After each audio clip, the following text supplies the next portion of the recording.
sister. Then I guess I'll attack your character. Aha! I saw that coming, and I'll counter your attack with me! Ruby, now coming to Weiss Schwarz. As an English edition original. Trial Deck Plus, Booster Pack, and Supply Set. On sale December 17th. Bushiroad! Cardfight Vanguard Overdress! Power up your deck with these new cards! Journey forth with your new allies! Booster Pack, Advance of Intertwined Stars, coming soon! Bushiroad! Cardfight Vanguard Overdress! It's your leader, Mirai! Look how cool Bob Sartre is with the new arms card! Start deck, Sealed Blaze Maiden, coming soon! Bushiroad!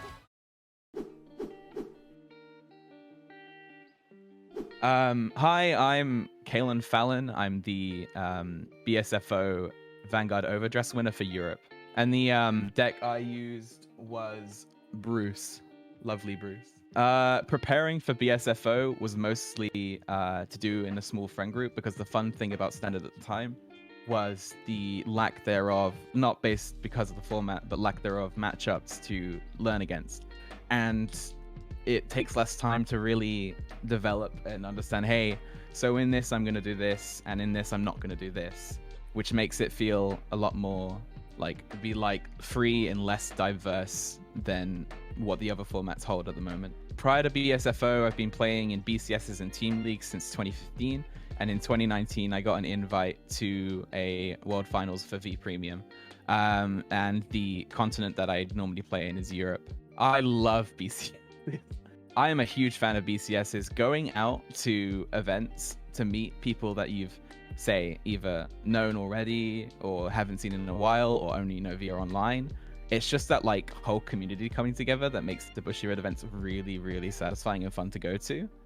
And generally just seeing all the different decks and different people just makes it just a lot of fun. Despite not being as community wholesome as BCSs, it's still incredibly fun, because you can still you still meet people you'd never meet, because despite being stuck to your desk or the floor, you can meet anyone at any country. But say you meet an American, you meet this is in my case an American, you meet someone in Australia, you'd never play against them ever, or it's a lot more diverse. And honestly, it kind of helps with the lack of in-person communication that is the only letdown I think of remote fight at the moment.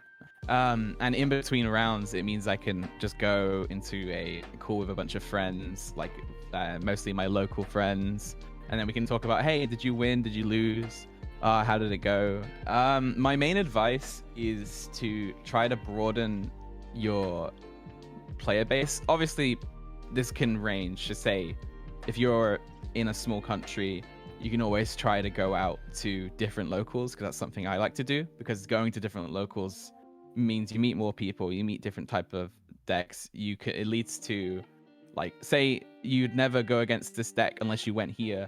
So running into different decks means that you just get a bigger broad of what to do when you go into a competitive. Obviously, if you're not in a small country, that just changes to trying out different discords, because that's just the easier way to, at home or just in general, just meet more people and then just have more fun, I guess. Anyway, good luck to everyone else participating in Bro 2021, and I hope to see you there too.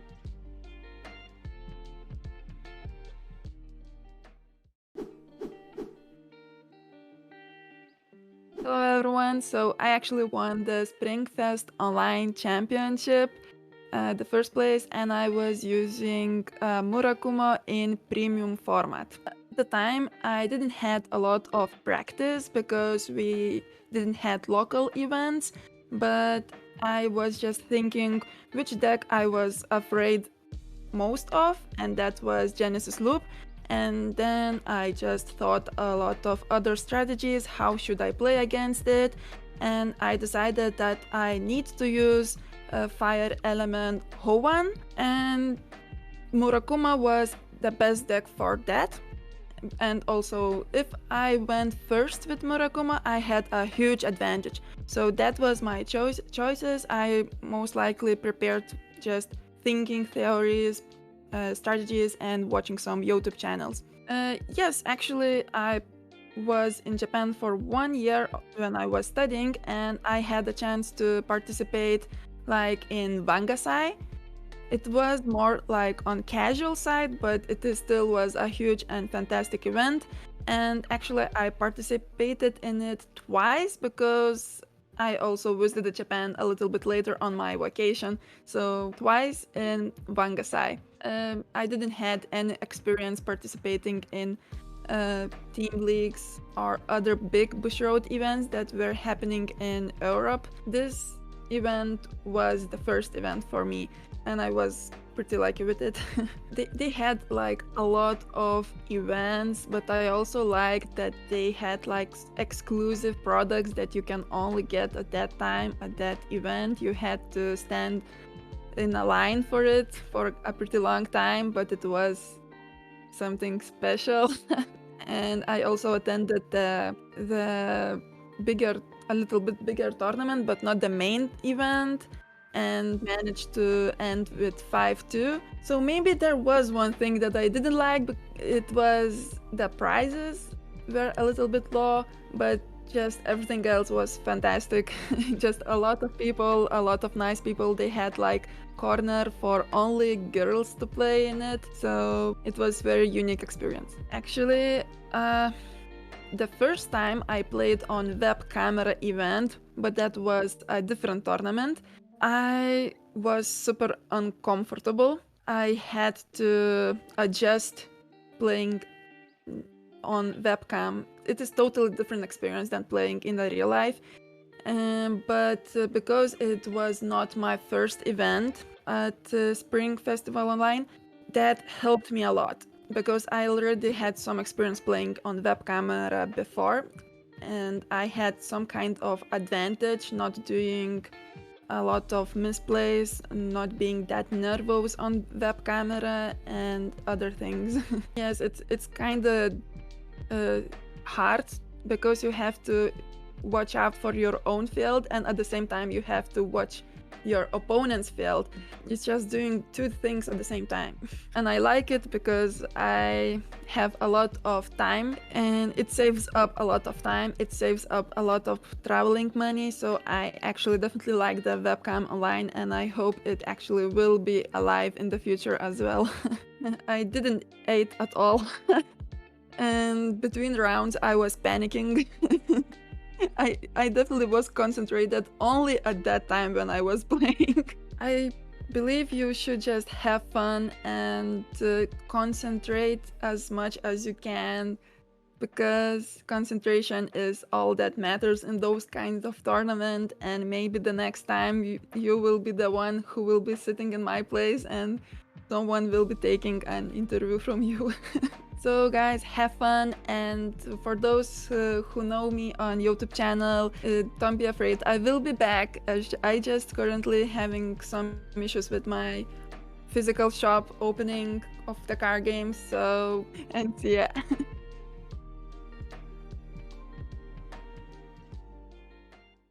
Welcome to the Bushiroad Rumble Online 2021. Today's tournament will be played in the premium format, and we can't wait to get started and see all the exciting plays and unique deck ideas that the players will be bringing. Before we jump into it, let's brush up on what makes the premium format unique and what you can expect to see today. In the premium format, players bring not only their constructed 50 card main deck, but it is also accompanied by a G-Zone, an additional 16 cards composed of various cards that aid you throughout the game and can be accessed easily. Unlike the standard format, the decks are built around one of the 24 different clans that belong to the nations that you may be familiar with through Overdress. The two types of cards that you will find in the G-Zone are Strides and G-Guardians. Strides are cards that have a red border around them and are various warriors that come from either the past or the future of the Planet Cray setting.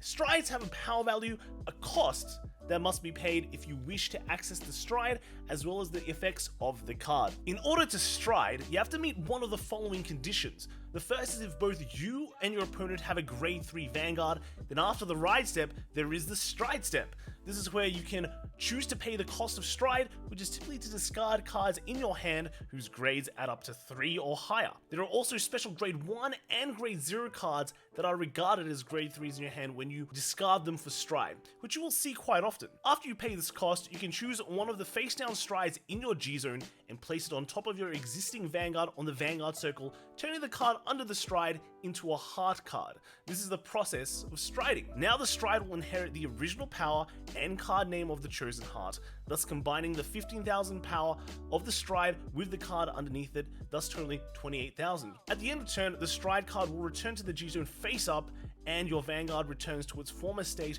from the beginning of the turn.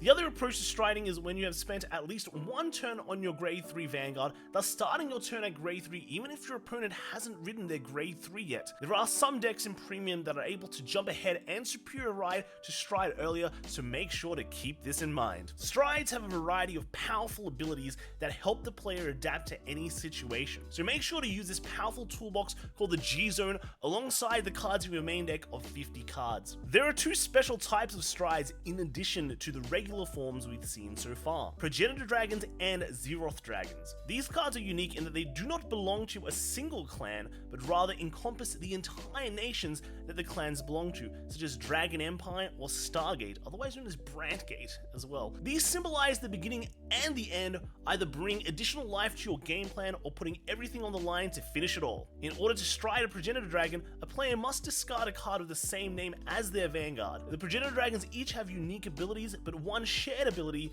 is that after they have returned to the G Zone face up, they will allow you to stride without paying the cost for stride for the rest of the game. The Xeroth Dragons also require you to discard a card with the same name as your Vanguard in order to stride them, but they have an additional restriction needing to have at least 3 face up cards in your G Zone to stride, thus making them quite the late game finishers. Be careful though, when you stride with a Xeroth Dragon, your entire G Zone will be removed from the game, leaving you with your 50 card main deck, so be sure to time these finishes well. As previously mentioned, strides aren't the only type of cards encompassing your 16 card G Zone. G-Guardians are a powerful defensive mechanic which is also brought to the playing field from the G-Zone. All G-Guardians have a green border as pictured and are called using the same method at all times. During your opponent's battle phase, one of your opponent's units attacks and you would be able to guard while both players' Vanguards are grade 3. You may discard a heal trigger from your hand to choose to face down G-Guardian from your G-Zone and call it to the Guardian Circle. G-Guardians have various abilities that either bolster your defense or interrupt your opponent's plays, making them a key factor in any player's game plan in the Premium format. There are plenty of other incredible mechanics and types of abilities that make Premium unique and exciting, whether it be Generation Break, Legion, Limit Break, Imaginary Gifts, and many of the other unique mechanics that have been introduced to the game throughout the years. You can even make a Premium deck out of the recent Overdress decks. Just keep in mind, there is no Rye deck in this format. That's all for this brief explanation of the Premium format. Let's wish all the participating players today the best of luck, and we hope that all of you watching at home enjoy the show.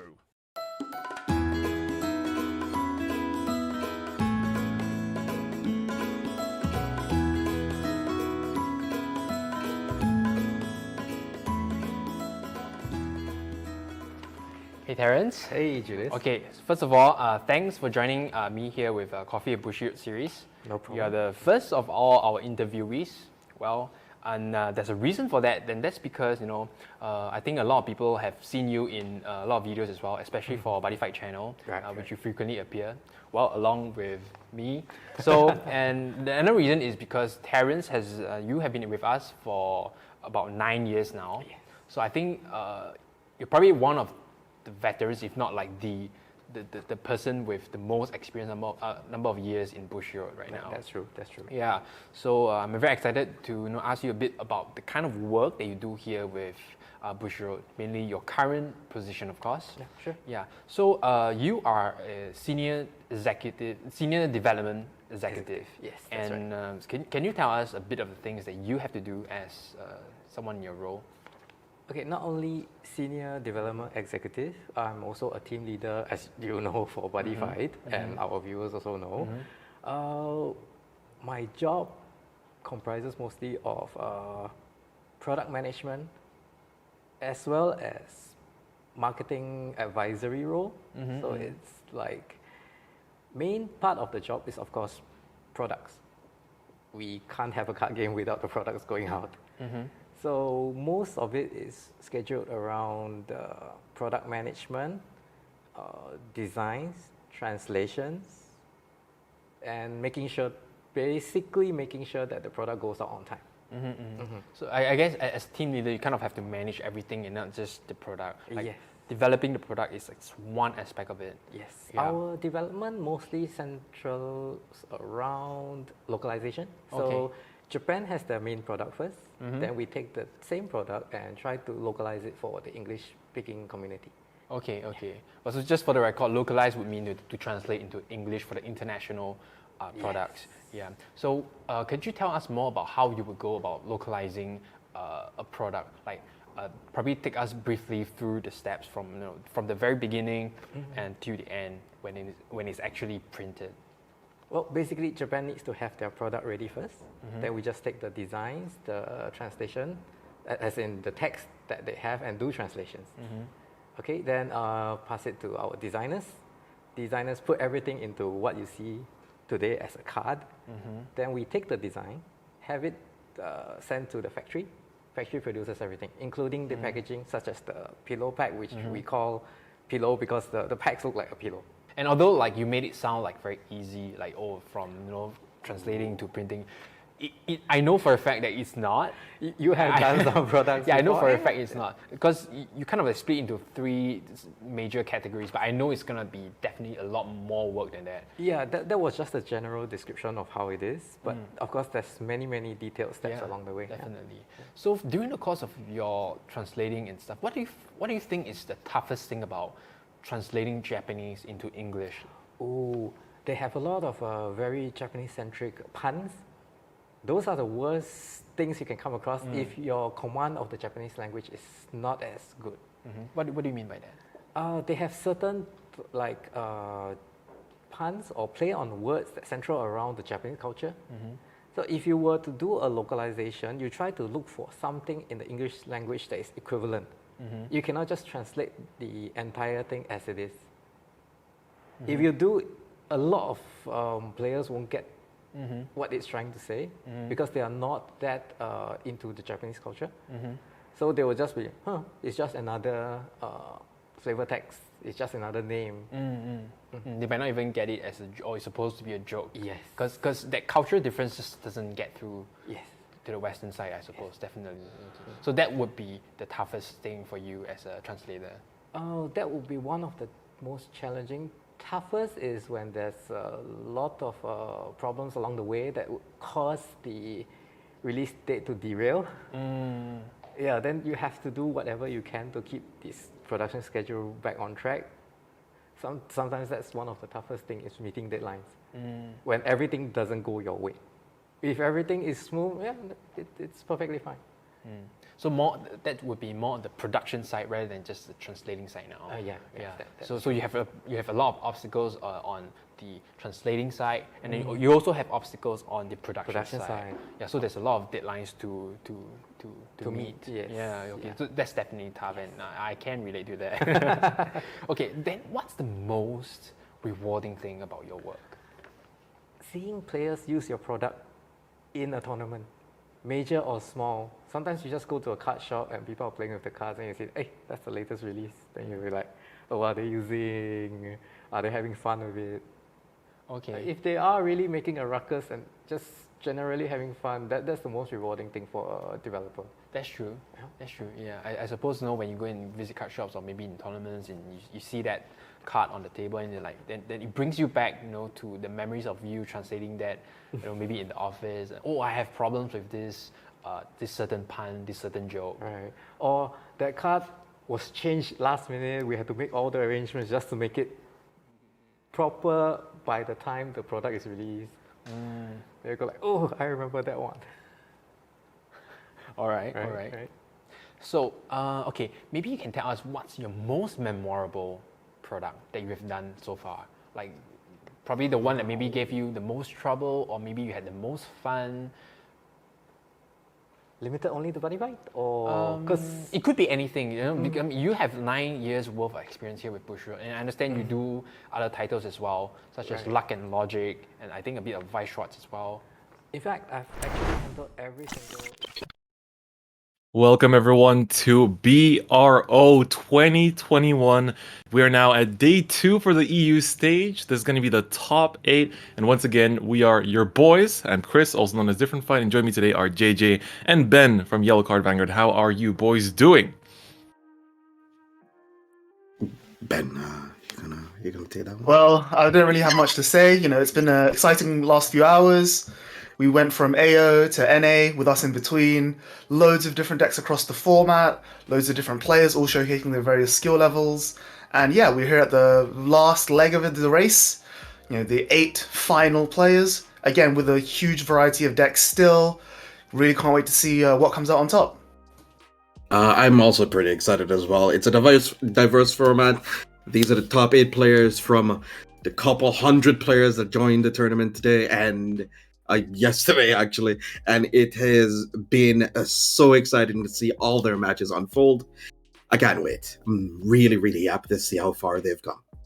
Absolutely. Yeah, what's really interesting is, like, you know, between, say, a week ago to now, everyone's been talking online, on Twitter, on Discord, whatever, saying, like, you know, I think this deck is good, I think this is going to come out on top, the meta looks like this, despite the fact that we're in the most unsolvable meta we've ever had for Premium, and seeing some decks, like, say, Genesis Regalia, not make the cut, whereas other decks that some people are saying is not as good, such as Shadow Paladins, you know, coming to the top 8, you know, that subversion of expectations has been really interesting. Of course, at the same time, we're seeing, like, the regular suspects like Pale Moon, Grand Blue still showing strong.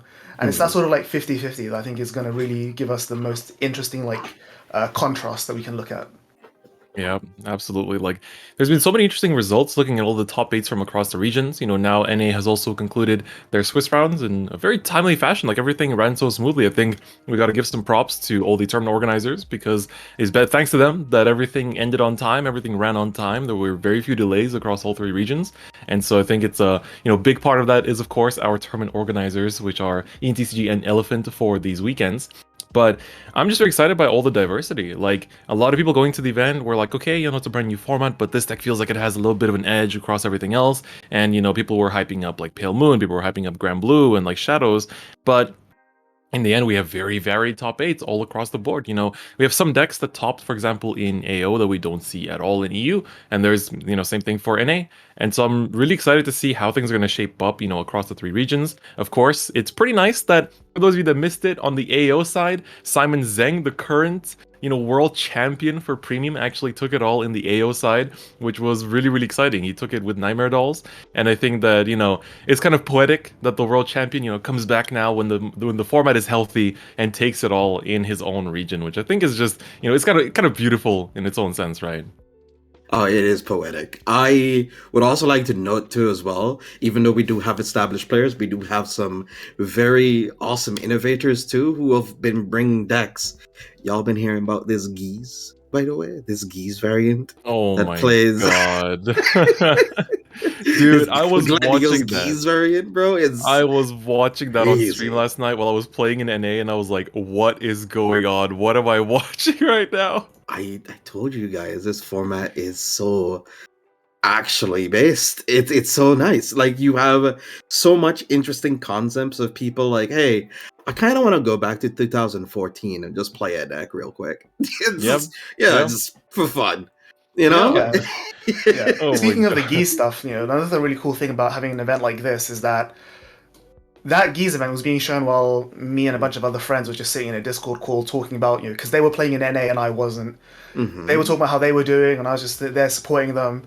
And we were watching the stream, like, while they weren't playing. We're like, oh my god, what is this? And you know, we had like 8 or 9 of us just like laughing and chatting up, and it was like, it was almost reminiscent of an actual in-person event where at the end of a round, you know, you huddle up as a group in a little circle, you talk about like, oh, what happened and what you've seen and stuff like that. And you know, I know for a fact that in other there's the same thing happening in other Discords among other friend groups.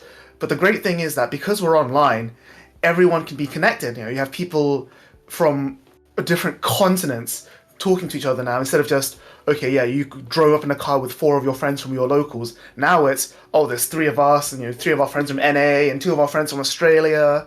And in the same way, across the 3 region events we've had so far, I think not one event has had 8 people from that region. The AO people has had European people in the top 8. The Europe one has NA people in the top 8. The NA one has AO people in the top 8. It's really cool to see that interconnectivity.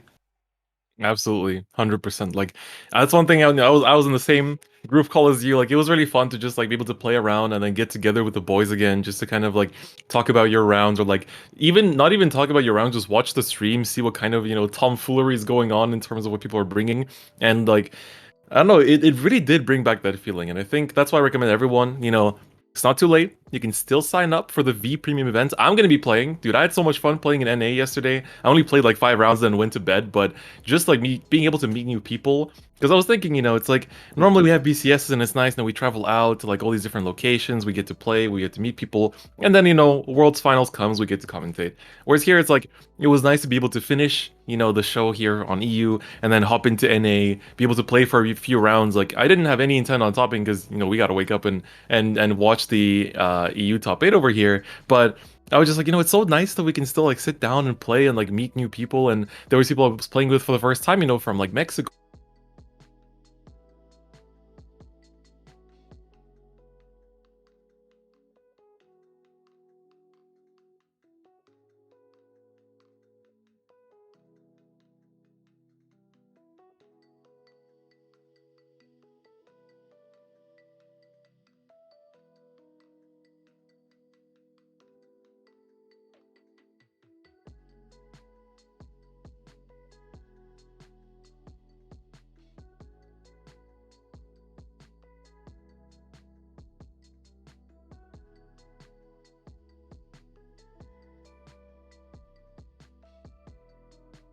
Humans are social animals, social creatures by nature. So being connected to each other via the subculture as awesome as Cardfight Vanguard is just so great.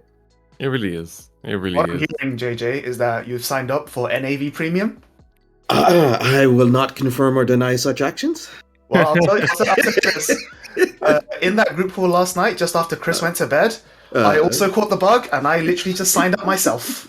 Hey, let's go. I'm also gonna. I'm not sure what deck to bring yet, man. I have like 20 V Premium decks. I don't know what I want to lock in yet.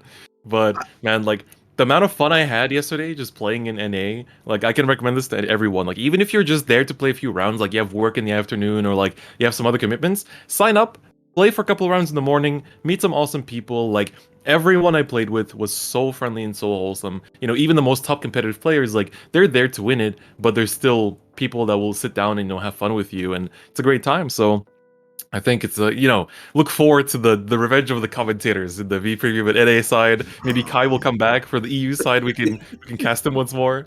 But yeah, like it has been an incredible time. It's been an amazing first day of BRO, and we have 4 weekends of this. 4 weekends of this for you guys. 4 weekends of hype moments on stream. 4 weekends of, double Laurel X Gallop. 4 weekends of Gize, Glendios, and all these other amazing things. So there's so many things to look forward to. But of course, we have the tournament to focus on for today. So of course, just like yesterday, we'll quickly run you guys through the format for today's event. So let's take a look at how we are playing things out for this weekend for you guys.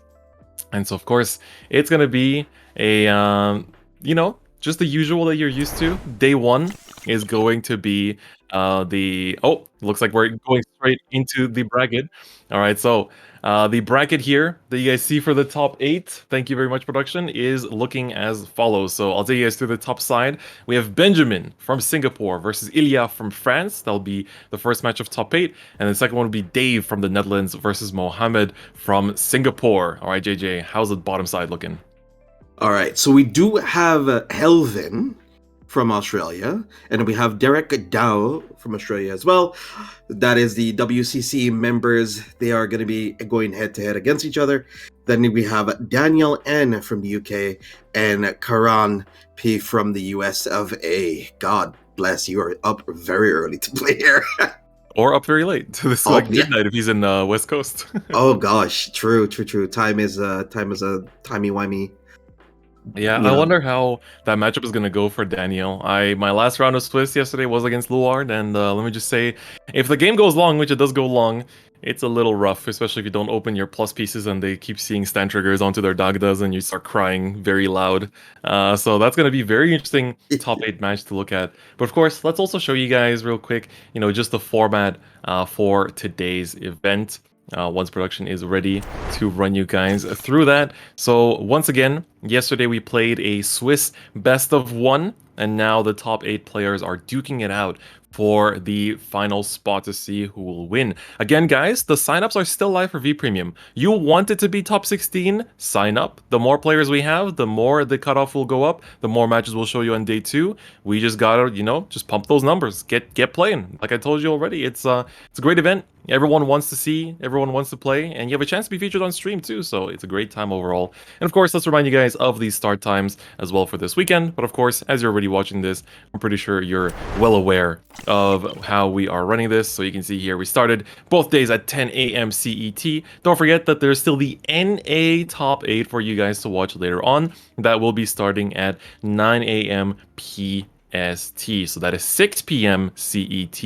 It's going to be quite a while. So yes, we're going to be starting the games at 10 a.m. Right now, we still have, just a few more minutes until we get to that. But of course, JJ, walk us through the next weekends, man. We're hyping them up so much. Bring on the heat. So today's gonna the second day, so today's the 5th. That's where you guys are right now. Then it's gonna be next weekend, the 11th and 12th is gonna be V Premium. Be sure to be registered for that one because that's gonna be a doozy. Then we're gonna have the 8th and 9th of January. It's gonna be standard overdress.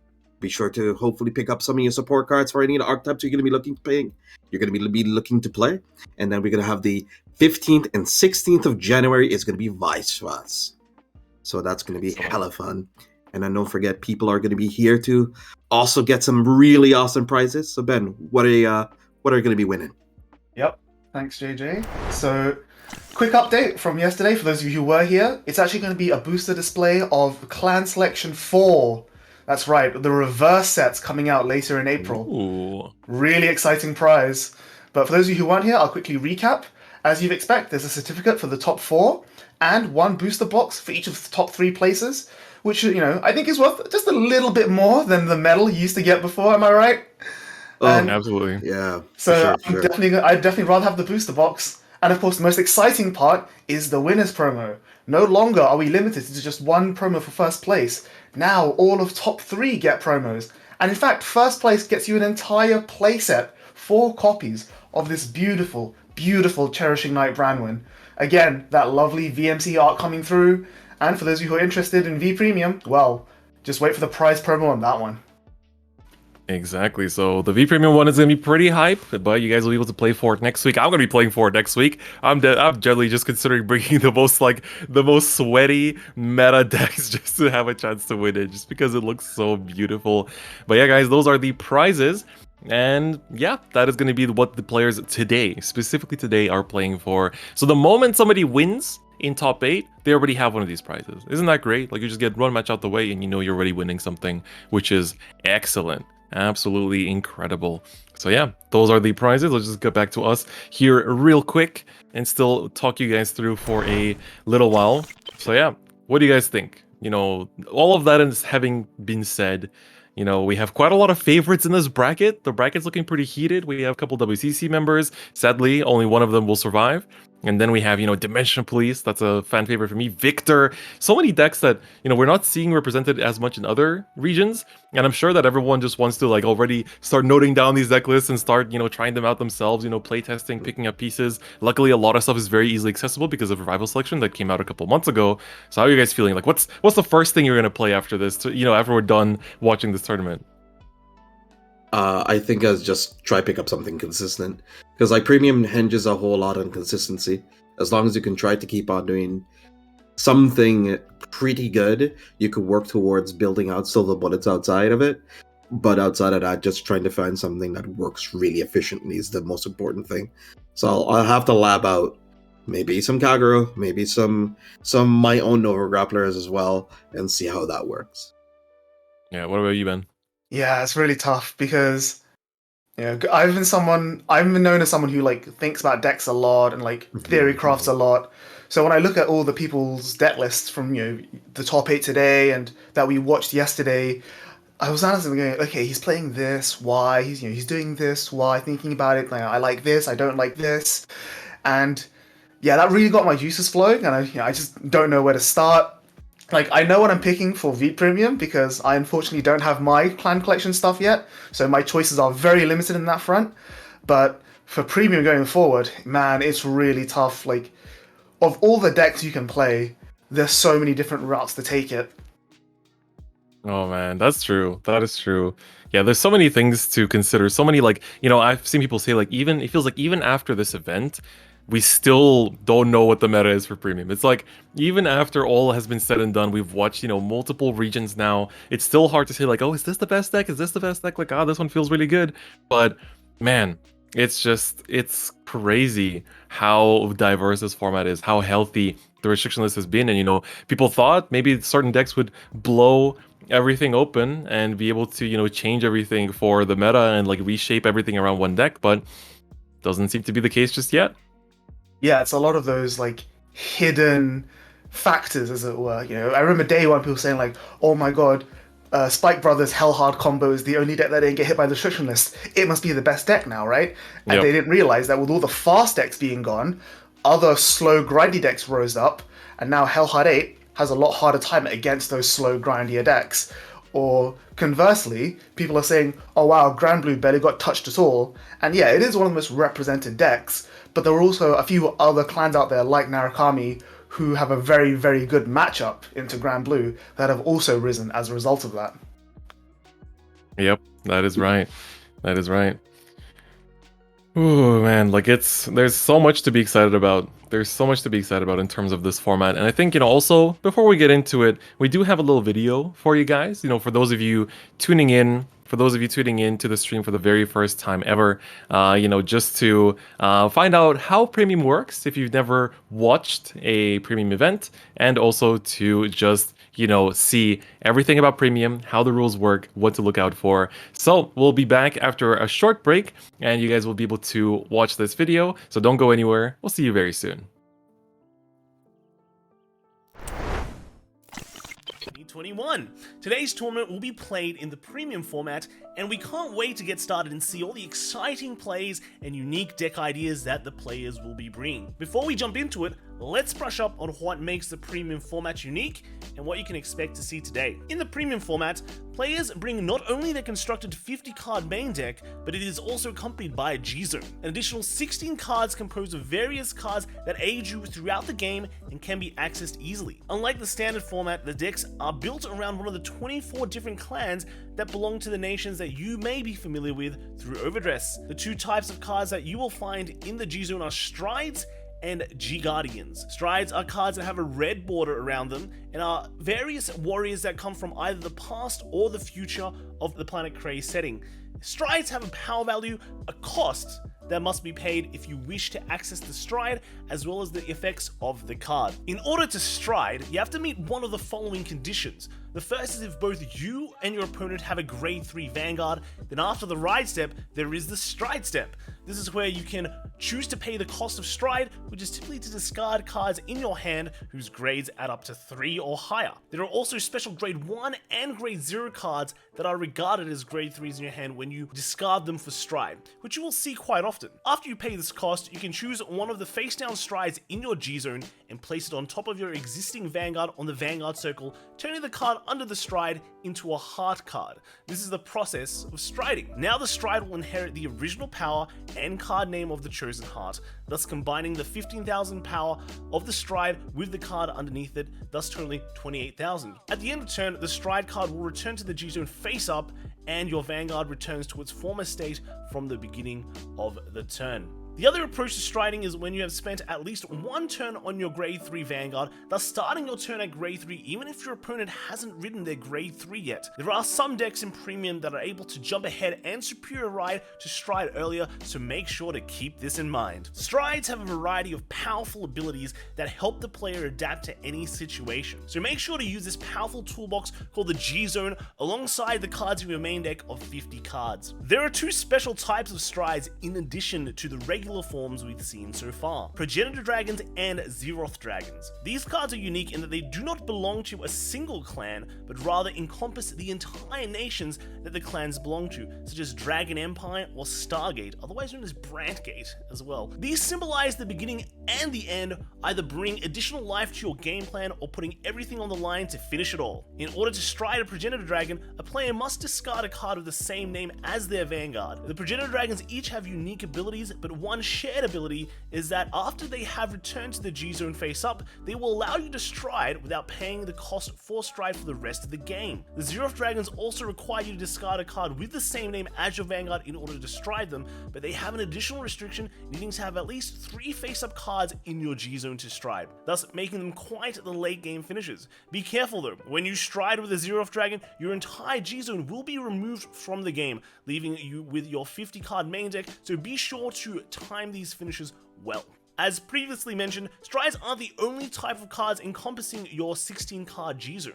G-Guardians are a powerful defensive mechanic which is also brought to the playing field from the G-Zone. All G-Guardians have a green border as pictured and are called using the same method at all times. During your opponent's battle phase, one of your opponent's units attacks and you would be able to guard while both players' Vanguards are grade 3. You may discard a heal trigger from your hand to choose to face down G-Guardian from your G-Zone and call into the Guardian Circle. G-Guardians have various abilities that either bolster your defense or interrupt your opponent's plays, making them a key factor in any player's game plan in the Premium format. There are plenty of other incredible mechanics and types of abilities that make Premium unique and exciting, whether it be Generation Break, Legion, Limit Break, Imaginary Gifts, and many of the other unique mechanics that have been introduced to the game throughout the years. You can even make a Premium deck out of the recent Overdress decks. Just keep in mind, there is no Rye deck in this format. That's all for this brief explanation of the Premium format. Let's wish all the participating players today the best of luck, and we hope that all of you watching at home enjoy the show.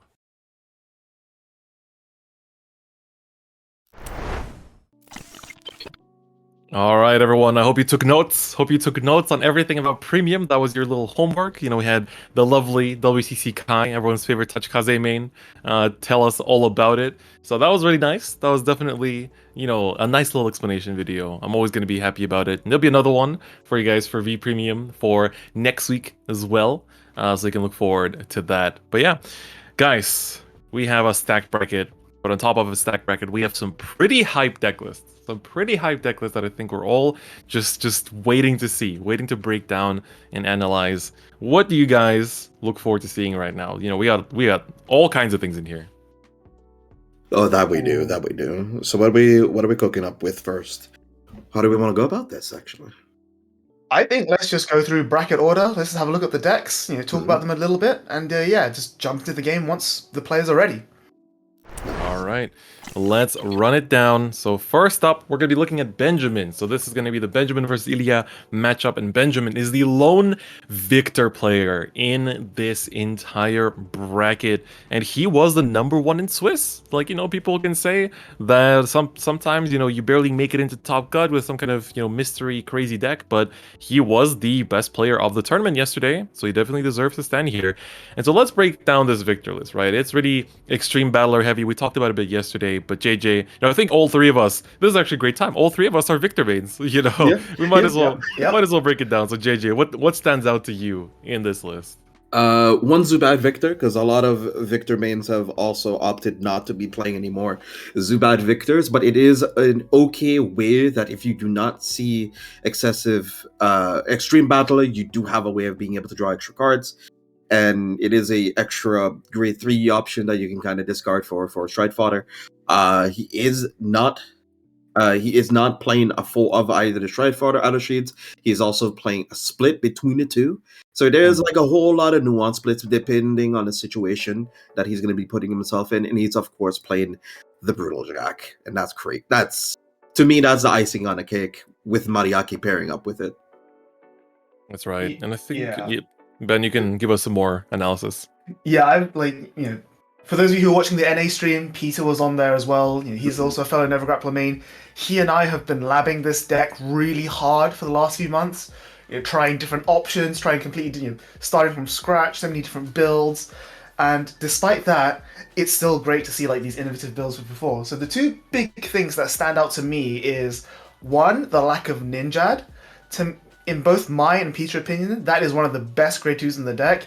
It's an easy restand, it's incredible scaling, but instead here, he's opted to max out on Cool Hank, which I think definitely has value because unlike Ninjad, Cool Hank is not GB restricted, which means, as we saw on stream yesterday, if Ben gets the chance, he can just go first, call down Cool Hank, and just rush early on. I think that's really incredible.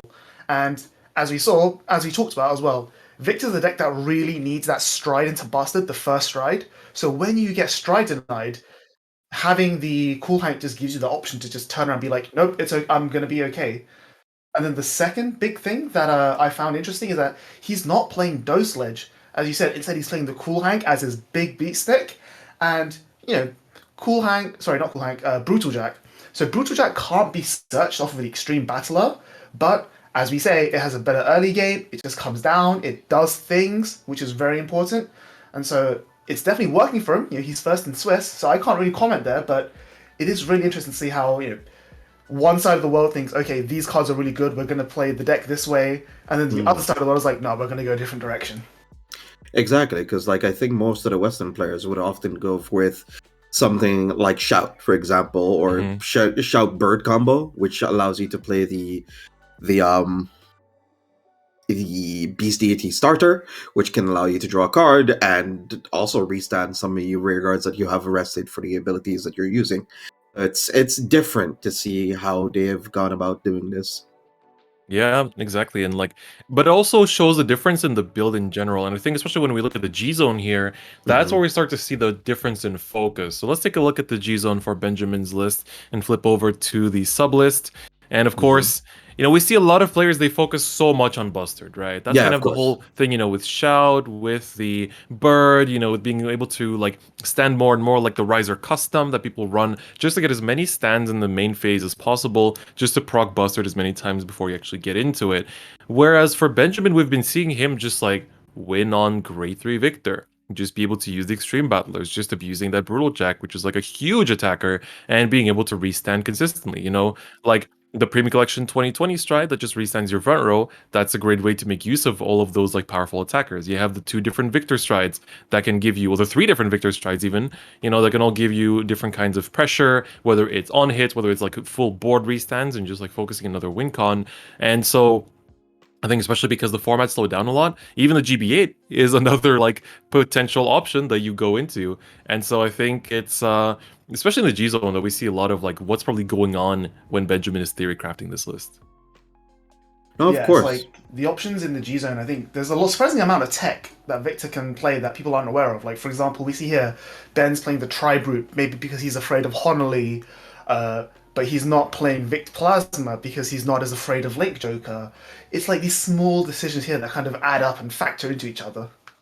No, of course, because in all honesty, you do have Dog and Titan if you're going to be playing against the Link Joker matchup. So if you're going into Winning Champ or if you're going to Bustard first, you can just easily flip up one of those or 2 of those. And of course, you're going to be offering up a bit of your soul, but you can accrue it back with either your critical trigger effects or some other form of soul charge. And you can unlock one of your units and be able to attack with that multiple times. And especially since you're going to be on the Extreme Battle of Victor, you're going to have access to Axel markers, so you'll be able to pressure your opponent, and especially going Axel 1 or 2, you can pivot between what you'll need to add some added pressure. Yep, absolutely. But I think we have been talking about, Victor enough. We still have 7 more decks to take a look at. So let's take a look at Benjamin's opponent, Illia. He was playing Narukami, and he's the sole Narukami player that made it into the top cut here. And it is a deck that people were excited about, people that were hoping to see at the top, and here we go. It's a pretty... We didn't even get to show this on stream. We jumped into this game midway through of a round, but there's some really cool tech, right? I want to focus on a couple things. First things first, he's running a very split lineup of Eradicators, which I guess with Descendant you can make use of because Descendant inherits the effects when it rides over something. But he also runs a Spark Rain, which kind of functions to, just bring things up from the back, make sure that you can also like get extra attacks from the back row, which is a pretty interesting mechanic. But on top of that, he it all works out because there's a grade 1 Searcher that was actually reprinted in Clan Collection just now. Like, you can actually get this card just by opening the packs. But this card lets you search for any Eradicator, which means that Eradicator PG you see, I think I have like 16 of those in my binder. And I was always just like, they're just like sitting there doing nothing. Suddenly it's a meta card. Oh, all right, here we go. Let's bust them out, put them in the Eradicator deck. That's a really exciting prospect for me. And so I don't know what you guys think of Eradicators, but I'm really excited to see this one perform as well. You're right. As a former Vanguard share enthusiast myself, I really like me some Lightning Dragons too. And I think what also makes me the happiest out of everybody, I think, is the fact that he's running criticals over fronts, crits over everything for me when it comes to dragon decks. Because there's a lot of times where, like, sure, you can have fronts, but there's a lot of times in decks like this, you're not going to have the board to be able to maintain any sort of, like, very large pressure. And having Voin Sword already gives you enough of that front trigger bonus power, right? So you don't really need any of that, I feel.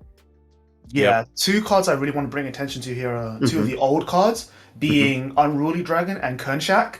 That combination is... At first, like, this combination's been around for years and years, like sort of 2017 it's been out since. And it's always been super cool to see, like, old combinations being brought forward to the modern era. Now, of course, when you first look at Kernshak, it's like, oh, this seems alright, but it's not amazing. After all the V Narukami stuff only binds, it doesn't retire. But then you have Unruly Dragon, you have Impede in the G-Zone. Like, these little bits and pieces that can actually retire during the opponent's battle phase with Kernshak on top.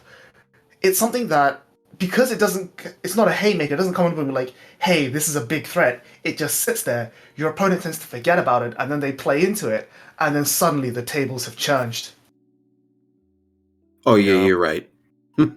Absolutely. But of course, for Narukami, part of the reason why this deck is able to be so strong in the current meta is its G-Zone. It has one particular stride, which is, of course, the stun verse that we see here at 3 copies. And it is basically the go-to Vowing Sword, best friends. They shake hands every morning. I will look forward to working with you for the rest of the day. Just hand in hand, be able to bind so many things, especially the opponent to bind things from deck as well. The GB8 here we've been talking about before as well. We got the Vanquisher Strides that rewards you for having that huge bind zone as well at the end of it. Just so many cool techs that, on top of being able to have, like, essentially G-Guards that can control your opponent's board in addition to all of it. Oh yeah, that's true. One really cool interaction I want to bring up again is something that was first asked when the deck cards came out, is the interaction between Stanverse and Descendant. So for those of you at home who don't know the ruling, if you ride Descendant onto another Eradicator, he'll gain whatever he wrote, the skills of whatever card he wrote from. So for example, if you have Vowing Sword, you ride Descendant now gains all of Vowing Sword's skills. But then, when you stride into Stunverse, and Stunverse puts himself back into the G-Zone, that Descendant that was your heart still has all of Vowing Sword's skills. So that's such a powerful combo for this deck. Because a lot of people had thought that since you stride on the unit, it loses its identity or it just becomes the heart of the card before. But since it is also part of the heart, it also is part of all the skills in its entirety, which is kind of nifty. Yeah. I would also like to point out to the G-Zone too, is he is running 4 voltages in comparison to the other list that we've seen that ran either a Gilgal or a Drachma. I like this for me personally, because usually with Stunverse, you tend to flip up the V-Buster as much as you possibly can, and then if you double voltage them, it's almost always guaranteed game. It's so high in terms of power scaling, it's very hard to deal with, and especially on a rigger like Chowo, restanding for like 45k or more, it's woof. It's very tough. Oh yeah, absolutely. Absolutely.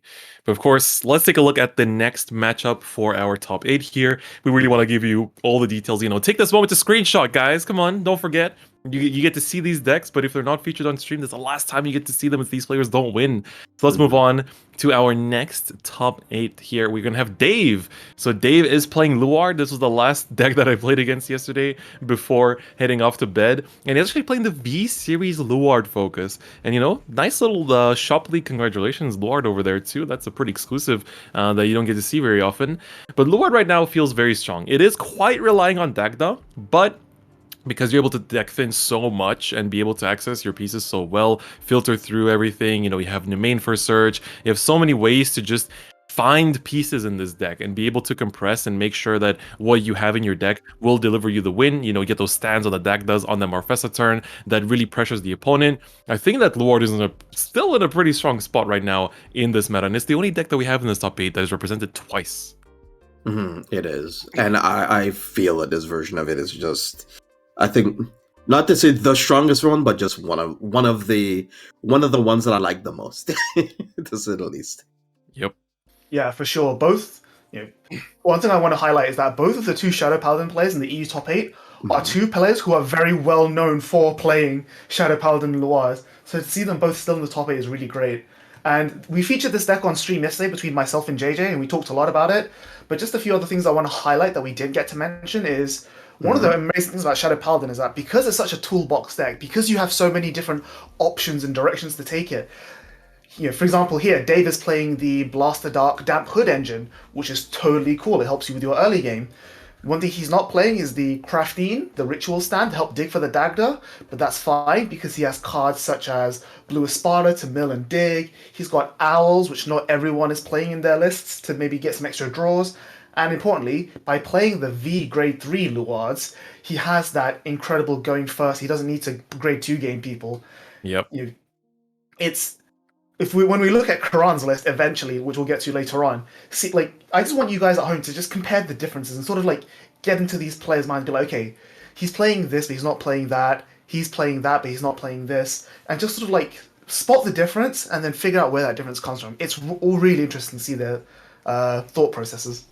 Absolutely. I think that's part of what makes the current format really interesting, is that even the same archetype can be built so differently because of the card pool available, the choices available, especially for Luard. It's like you have essentially 3 different builds to go with, whether it's V, whether it's Dragfall, whether it's the original Dragheart. There's so many different approaches to the deck, the different techs. I've seen people play self-damagers. I've seen people play ways to recycle over triggers. There are so many random little techs that, you have because of the vast card pool of premium. And again, clans like Shadow Paladin can definitely make use of it. And so now let's take a look at the G zone for this Luard list as well. And he actually runs one Chain Ranker. What do you guys think of this? I love it, actually, because you do have situations where you probably do want to go into Drag Driver, but you also want to have access to your Dagda, and Chain Ranker allows you to do both, and I like that. I like it a lot, because you can copy the skill of Dragheart Luard, send your pieces back into your deck, and then you can just call your Dagda with extra force markers with Drag Driver and still keep on clobbering your opponent. So you kind of have a mini Morfessa turn without the guard restrict. Yep, that is pretty huge. He's also playing, there's so many little interesting techs, like the Phantom Blaster Diablo, the Spectral Duke, the Spectral Diablo there as well. So many, the Ogma. Ben, what do you think about these, little one-ofs that he's chosen to slot into his G-Zone? Yeah, it's really interesting because normally when you look at Luard, you just think Morfessa, or when you say Shadow Paladin, you just think Morfessa, and all of these other strikes that he's playing, like the Chain Ranker, the Ogma, the Spectral, these only come up 1 in every 10 games, and it's by planning for those 1 in 10 games, because in a tournament like this, Dave was on an X1 record at the end of Swiss, and it's all fine and well to lose 1 or 2 games in the Swiss rounds, but losing 1 or 2 games in the top 8, that ends your tournament. And so by teching for that 1 in 10 games in the top 8, that could be the difference between a winner, or between the trophy and no trophy. And so I really like Ogma's really good for a game where your opponent has nothing on the board and you don't have GB2 for Diablo. Spectral is really good for a game where your opponent has lots of small shield for the Morfessa. You just need to hit them with 2 really big Vanguard swings. And again, because Shadow Paladin is such a toolbox deck, you can play into the situations where these cards become good supernaturally.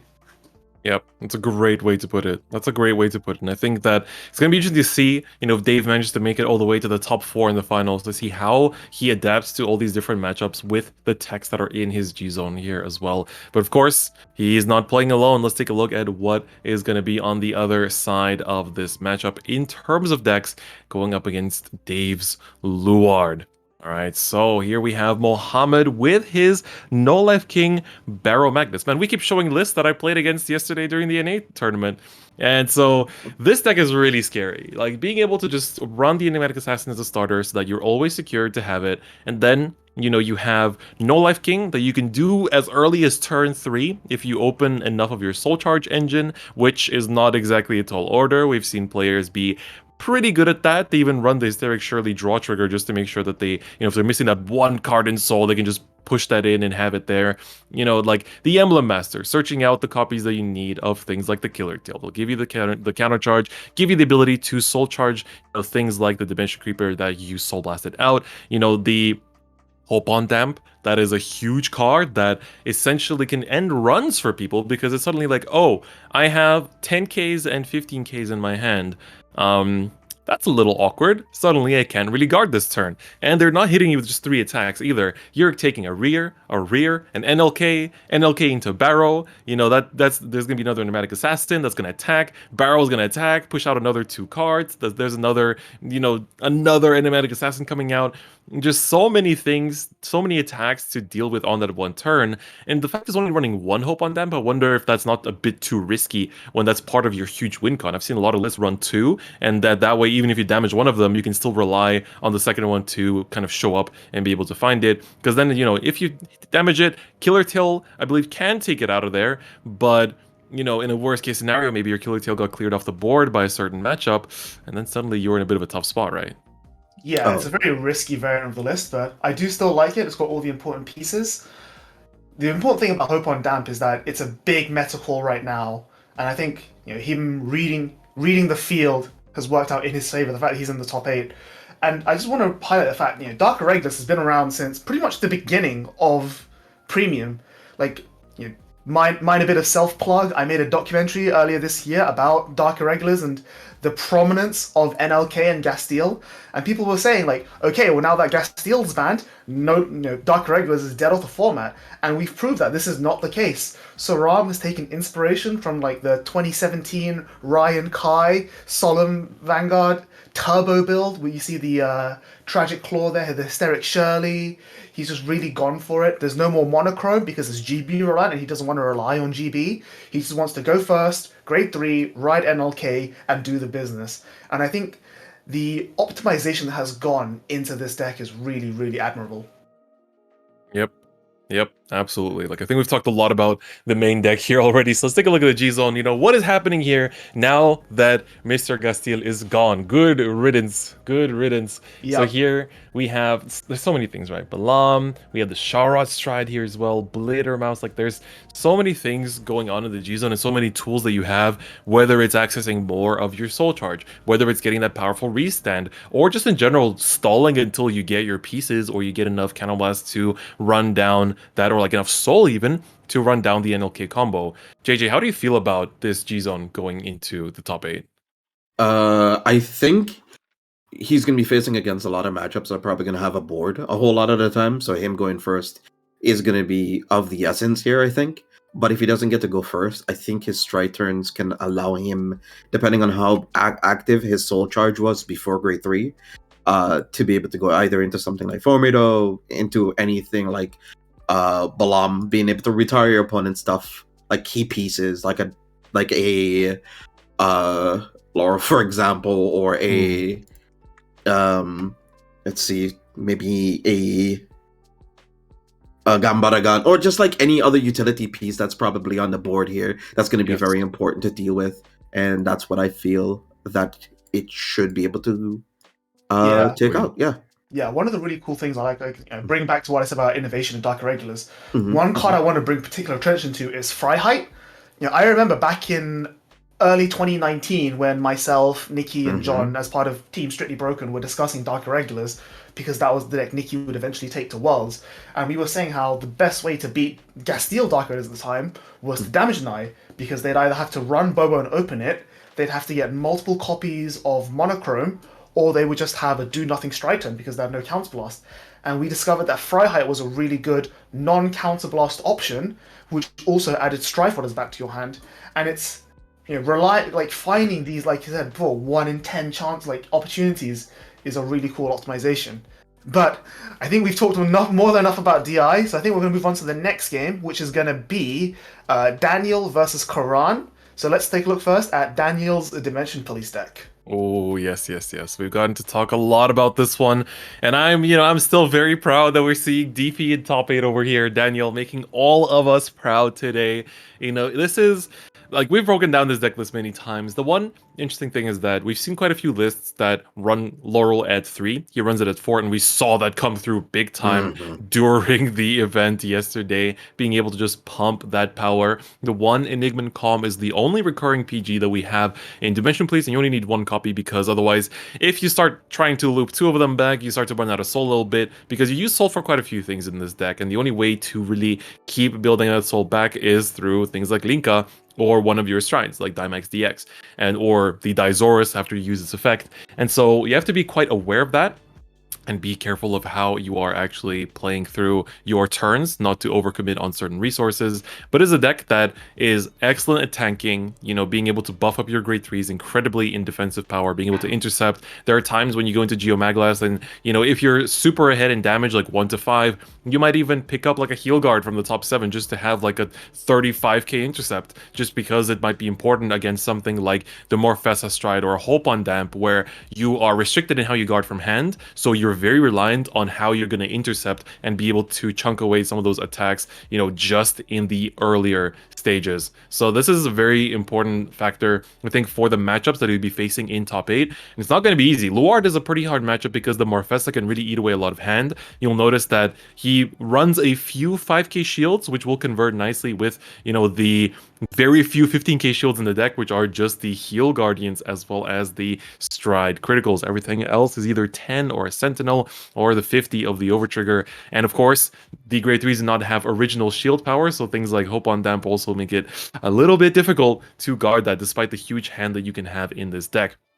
So you have to keep that in mind. Let's take a look at the G-Zone here as well real quick, just to highlight some of the most important strides. So if you're damage denied, you have Final Dimax DX, you have the Progenitor Dragon as well. But of course, the main go-tos are Geomaglas, which let you power up your grade 3s, as well as just one of the only forms of advantage generation in the entire clan, and it is a very good one at that. And of course, X Gallop is the stride you want to be seeing all the time and be able to finish the games with. On top of that, if the game goes a little bit long, the GB8 can be great if you're a little bit ahead. And so, some people criticize it for being a bit of a win more because you have to have a big board to make it go off. But, that's just the way that DP rolls, right? Boys, do you have anything else to say about this work of art, this Mona Lisa of deck building? I think it's very brave that he's playing a very lean G-Guard lineup, especially in the current environment where you have things like Luard, things like DI that would ask you for otherwise heavy shield values. And he's playing a lot of more tech options like the Daikaiser Leon, which I'm a big fan of, but it's very rare that I can think of a situation where you're going to be on the Daikaiser Leon, because he's only got 3 copies of the main deck Daikaiser, it's not his 4 of. Likewise, he's got this Stark when the deck is already very starved for resources. A big fat Stark with a Laurel behind it is definitely game ending. So, for sure, we might even see that come up. But, the important stuff is there, the 4 Geomaglas, the 2 X Gallops. I think he is pretty set from that point on. Absolutely. As somebody would say, counting is for blockers, so you don't need to really worry about Garden when your opponent's not being able to attack you with anything, as we have seen yesterday. So we don't. I guess that's probably the idea he has behind it. Absolutely. So that's going to be Daniel, but he is playing against a pretty big name opponent. This is going to be Karan Patel, running a completely different Luard list than what we saw earlier. This is the Drag Fall build. Gentlemen, I think I spent enough time talking about Dimension. Please, you guys can run it through for the opponent. Yeah, so we were saying earlier how different tech options. Karan is not running the early game Blaster Dark package. He's running an extra owl. He's running Honolly to interrupt his opponent a little bit more. He is running the one Craft Bean to find that dagger, which I really like.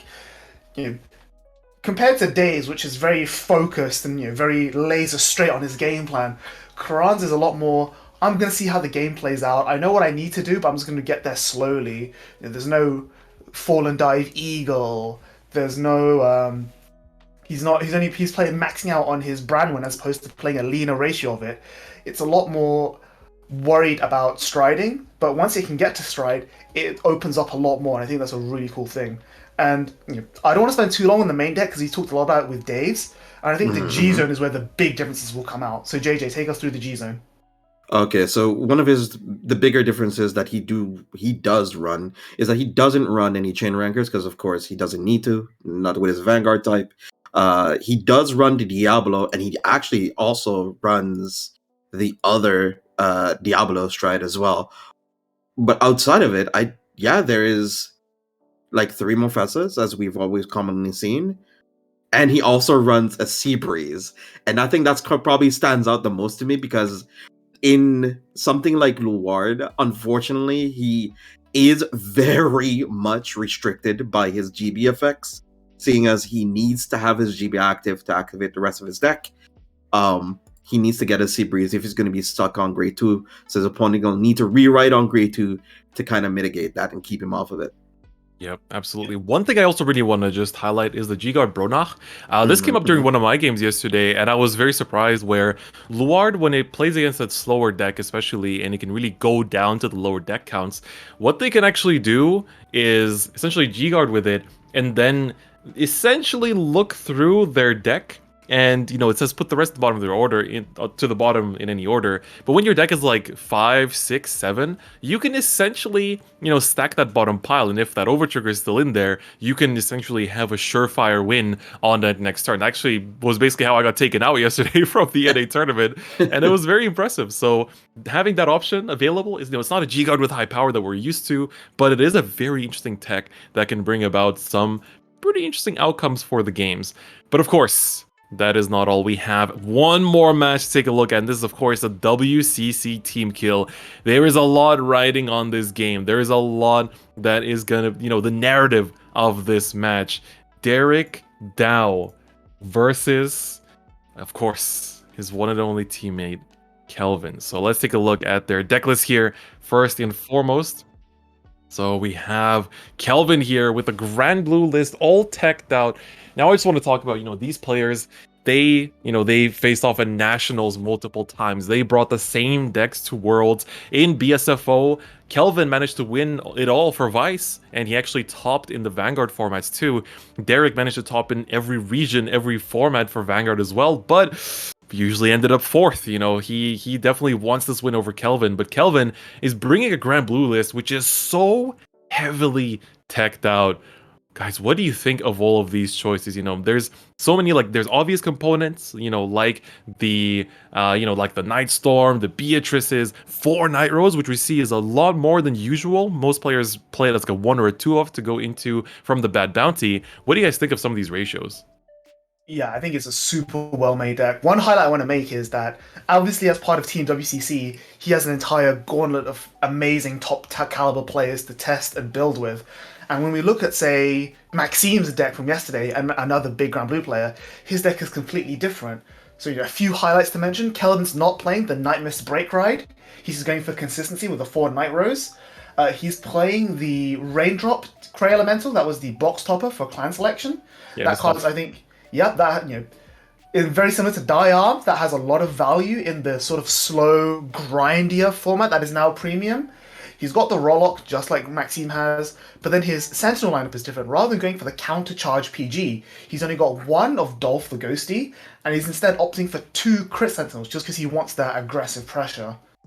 Yes, exactly. And also want to point out, he's even splitting his dancing cutlasses, right? He's running 3 of the countercharger from the V series dancing cutlass, but he still runs 1 of the old dancing cutlass. Let's use Soul Blast to draw a card. So that basically lets you, like, you know, fill up that drop zone even more. Make sure that you have all the options that you rode through, and also the fact that the Skull Dragon will be even more powerful on top of everything. And that's just a great way to, you know, empty out your soul. You already do that with Beatrice, but since he's only running 2, you know, maybe doesn't only come up until the very late game, and you need that early draw sometimes to just last through some of those really aggressive matchups. But of course, we also have his G-Zone, which has some interesting choices here as well. You know, we see not just the big Obadiah that we're all used to, you know, one of the best strides in being able to just like set up your drop zone and be able to thin your deck out for the pieces you need, but even runs the original Obadiah stride. What do you guys think of this? I super like it. You know, it's the main stride you have to go into when you're being damage denied. Super important. And you know, he's, as a Grand Blue main, I know Kelvin Yap very well. You know, from back in the day, you know, we were Kantai buddies, we were Weiss buddies. He's played this deck enough times to know exactly how he loses in every single situation, and he's ready to prep against that. You know, there's things like knowing when actually you want to go into old Obadiah over the big Obadiah, because you need a bit more control over your deck. You know, you want to take it slow. He's got his Balanera for his win con. He's got his GB8 ship for the win con. His diverse range of G guards for every situation that can come up. You know, Grand Blue is known for having its big defensive options, its interactivity with the Cannoneer play, and being able to balance that in a very limited.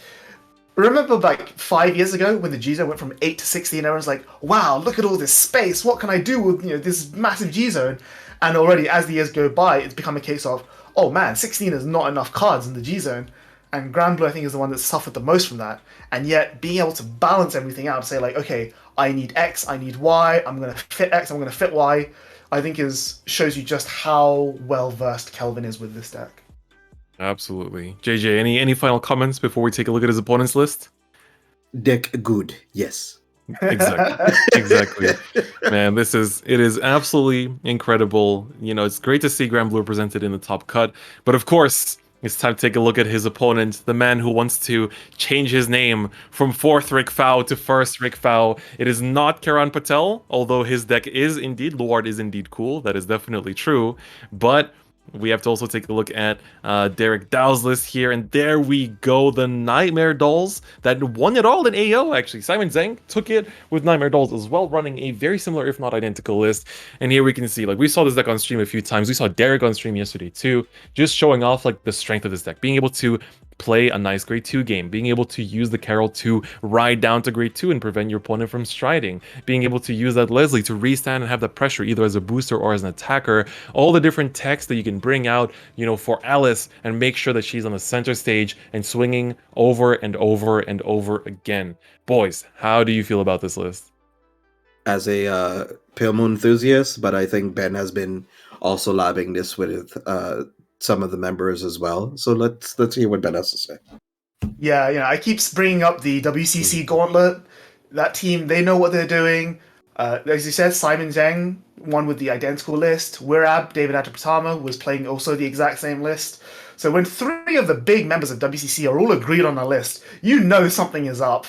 And it's really interesting to see the contrast of what Harry used to be, you know, this excessive combo deck with heavy plussing and not that much kill potential, evolve into Nightmare Dolls, which is a deck that cares a lot less about the plussing and more about just say, look, here's a 24k beat stick coming at your face 5 times, deal with it. And the ability to transition from the mindset of slow grind combo to instant win now button, I think is a really, really cool paradigm shift for the clan. And again, we know that Derek Dao is a big Pale Moon main, so for him, making that transition is no big feat. But I think for the average players here, it's to go from one style of deck to a completely different style of deck definitely takes a lot of practice. But as we know, Derek's definitely put in that practice. Well, absolutely. Absolutely. Let's take a look at his G-Zone here as well, just to round it off and get into the matches. We've seen it before. We got plenty of Magia strides. You have the Dark Lord Princess. She can target whether it's the Yvette or the Fairfield or the Harry stride. And on top of that, there's still the beautiful Nightmare Doll stride as well that you can go into. And I've heard that Dust has been doing some good work throughout this tournament too. What do you guys think of that? Oh, okay. Okay, nice. Yeah, Dust has been pretty well because you do have a moments when you know your opponents probably has some heal guardians or heals in hand. They probably want to try to defend themselves, and Dust allows you to kind of take away all of that agency away from them. Since his list is more aggressive in comparison to most, he does have no defensive options outside of his G guards and maybe some of the early game guard in Rollock. So I do like the more aggressive stance that he's taken with the deck. Yeah, the one card I want to talk about the most here is Fairfield, because that's always been sort of one of the big win cons of the deck. You know, you Fairfield out a Leslie, it becomes unmanageable and just kills people. And it's a really good meta call here because we know that Grand Blue is one of the most popular decks in the format. There were whispers on the grapevine of Kagero being really popular. There's Narukami floating around. All these decks with interactive G-Guards. You don't normally actually... it's very rare that you actually use the Soul Blast 2 skill of Fairfield to make your target untargetable, but it's actually going to come up quite a lot throughout this meta, and I think it's a really great card that is just going to give the deck a little bit more push and that bit of resilience that they need, that sort of 10% X factor they need to win a game in top 8. Exactly, and I think we've set the stage for this matchup to see the WCC team kill. We're going to be saying goodbye to JJ for just a little bit for this round, but don't worry, we'll be back for top 4. Thank you so much, JJ, for joining us for this breakdown. We'll see you in a bit. All right, so now it is just the boys. The boys are here. This is the squad that will be bringing you the first of these top 8 matches. Of course, after that, we're going to top 4 and see who survives through this gauntlet, who survives throughout the bracket. Man, who are you actually rooting for? I know we're, unbiased commentary, but who do you genuinely want to see make it out on top 4 from this bracket? Ooh. Let's go through let me go through each of the 4 games. Let's do it that way. Okay. I think between Ben and Illia, I love Victor as the deck. I like what he's done with it. But I know that Illia's an amazing player from France. I see him at events all the time, really good kid. And I've heard that Narukami is actually his favorite clan. And so, Illia's had some good finishes under his belt, but I don't think he's ever had like a major first place win. So it'd be nice to, for him to finally earn that victory that he's deserved for so long. So I'm gonna choose Illia for the first bracket. Okay. Second bracket is really tough because, again, 2 really good players. Neither of them have had like big finishes recently. But I think just based on balance, I'm going to have to go with Dave. His deck is just super well built. He's played Shadow Paladin for as long as I can remember. I'm sure that him with the rest of Team Crushing the Match have been labbing that deck non-stop. So I'd like to see his efforts get rewarded. Between the WCC team kill, this is a lot harder, It's really hard, right? I'm friends with the both of them. It's really hard to decide. I think I'm just going to have to go with Kelvin, just because, we said that Derek's had that 4th place forever, and it would be nice to see him get the win, but something about that Kelvin being almost undefeated, unstoppable with Grand Blue, just has that poetic ring to it, Absolutely. And then for Dan and Karen, I think we can also agree that everyone, the chat wants to see Daniel win, but we are going to get into this match between Derek Dao and Kelvin. And so here we have Derek. He rode up into grade 1 already, and Kelvin is going first. He's already on grade 2, exchanging the first bits of damage, and we are already here at 1-1 damage between these 2 players. Man, This is gonna be intense. We see that Kelvin is running that nice little one-of, I believe it is a one-of of the sleep-sucking bell. Mm-hmm. Yeah, very cool card because you basically get to recycle things like your Dancing Cutlass, which does bind itself away. So that is a really nice way to kind of use that effect as well. It's also a really brutal meta call against Narukami because they're going to be binding all your cards and getting benefit from that, and you can just drop this ground and be like, nope, those 2 stun versus you did, they don't matter anymore. That's right. Oh, here we see Kelvin is already at 3 damage, got hit by the crit there as well. All right, goes into Night Rose, takes a Protect 1. So this is kind of like the difference in playstyle that we're noticing here is that, we've seen a lot of people just go into Beatrice and work with the Beatrice. Using the Navigator here, we didn't get to see as much of that. Ooh, mills the Overtrigger. That is not something you want to see. Not exactly something you want to see. But That Yeah, is this is what I was gonna be talking the about with the reality. differences of the list. Kelvin's is a lot more about consistency, a lot more about the early game. He's got that 4-column bard. By playing the Night Roses, he knows exactly what he needs to do. He can just get this engine out early. The Ghostie's on the board. He can get 3, maybe 4 attacks in on going first grade 3, and he can't kill Derek here, but he can definitely apply a lot of pressure. Oh, decides not to go for Jesse, but like I was saying, he has combo lines that he can do this early on because he's playing 4 of all the important pieces. Greed Shade comes down. That's very important. Oh, is that Negrobone? I think he gets discarded. Yep. So he's being able to use the. Oh, I like it. Picking up the heal guard, and also a very important thing for Kelvin's list here is that a lot of the decks that play against Derek's Nightmare Dolls are not really able to survive not being able to stride, right? They're just very stride reliant. They need to be able to, just find a way to, make some plays when the opponent is at grade 2. And Kelvin's list is definitely built for that. It's like, oh, you're not going to let me stride? Well, I can just play the classic old Night Rose. I can still farm up a huge drop zone and, set up some Beatrices, make some Skull Dragons, and still bash very hard. And if you don't have the hand that's ready for that, you are going to be taken by surprise. And I think that Kelvin, right now, he's trying to set up a board that can already get a bit of that early aggression. Just keep in mind that every counterblast you give to Nightmare Dolls, that is more of the pressure and more of the power that you are going to be dealing with. Yeah, we saw that he used his Greed Shade just now to mill 5 more cards with Navigator, putting down a Skull Dragon, which is going to be really important. He even discarded a Cutlass for the Negrobone, so now he has 2 Cutlasses in the drop zone, and it's everything he needs is there. He's got the Columbard coming out from the Negrobone just now. Columbard is finding his pieces. It's that decision of, am I going to go for the early aggro? Am I going to pull out Skull Dragon, just bash you really hard and give you the damage with which you can scale back and hit me? Or am I going to set up like my Beatrice, my Cannoneer play, and just like have this defensive option ready to interrupt your Alice Leslie combo? Exactly. I think you put it a great way. And so, oh man, like for both players here, really like you have to keep in mind that these are players that have been playtesting against each other for so long. Like these are teammates. They test together all the time. They know what the other player is bringing, and they know everything about each other's lists. And so, like when you know your opponent inside out, you know what they want to do. You know how they want to play. You are also best prepared. You might be better prepared than anyone else at the event. Yeah, for sure. Like I said about deciding versus defensive play versus offensive play. Columbard there, milling the Honley, which then comes out immediately. So he's giving up his multi-tax. There's going to be no Night Rose shenanigans going on. Cutlass comes out to countercharge 1, and there we go. So he's still got his resources, but he's saying like, okay, I know what your deck is capable of. I've played against Nightmare Dolls however many times.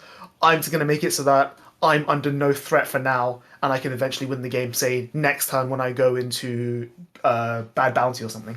Exactly. So I want to see how many attacks is Kelvin going to commit to here. I think he wants to just push that aggression so that even if he's not given a stride turn next turn, he can still push with his own Skull Dragon as much as possible to seal the deal here.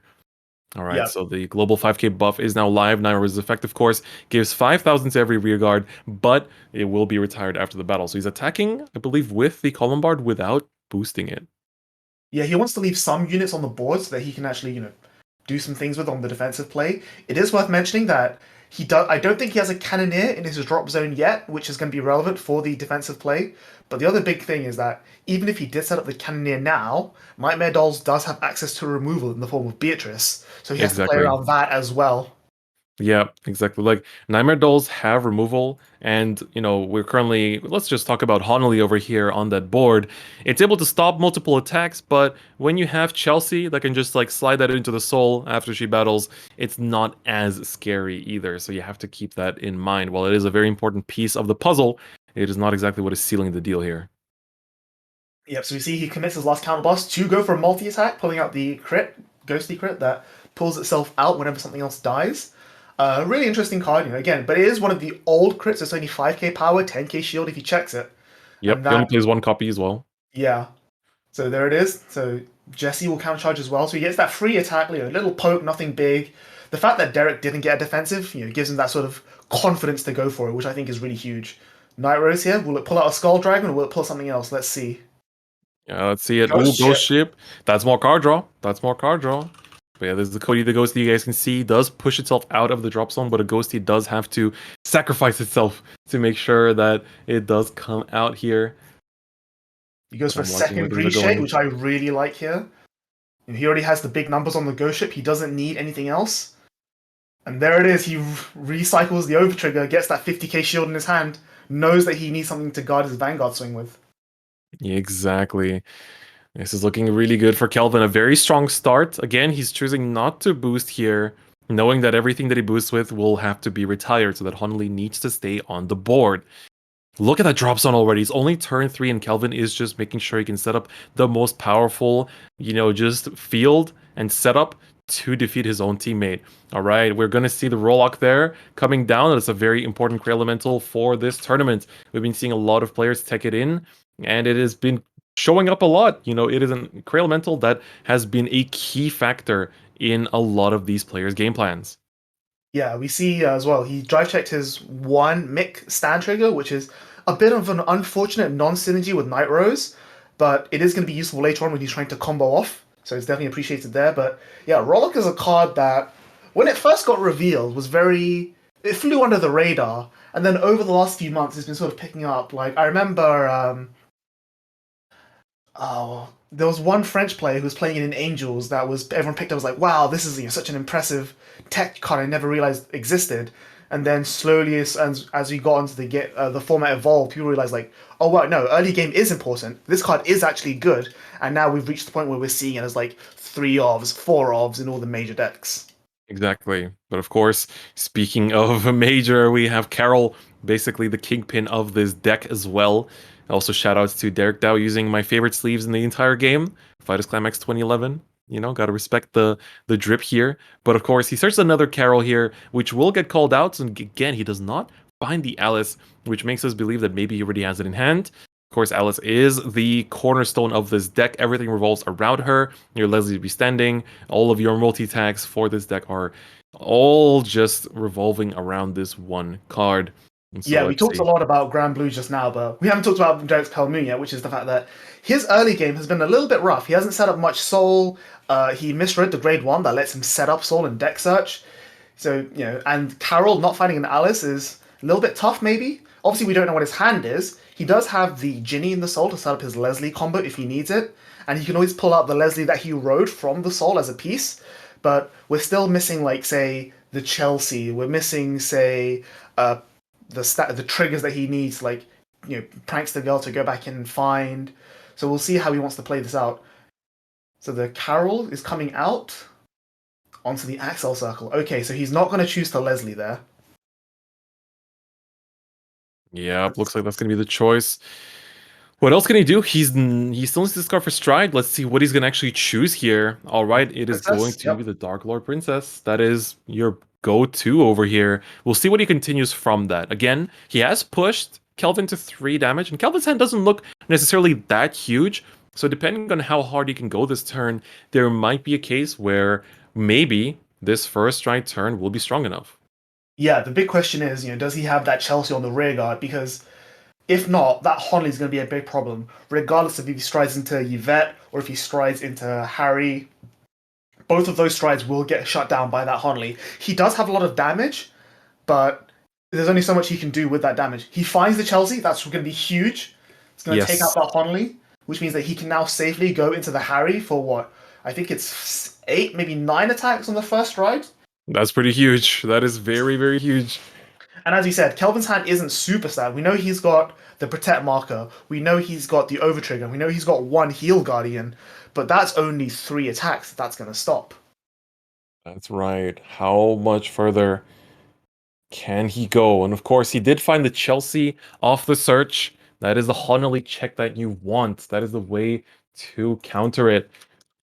But let's see the big thing as well is Derek's list isn't playing any Trapezist, so his options for mega attack extension are very limited. He's only got, say, his Stride effect. He's only got, say, what his Carol can do.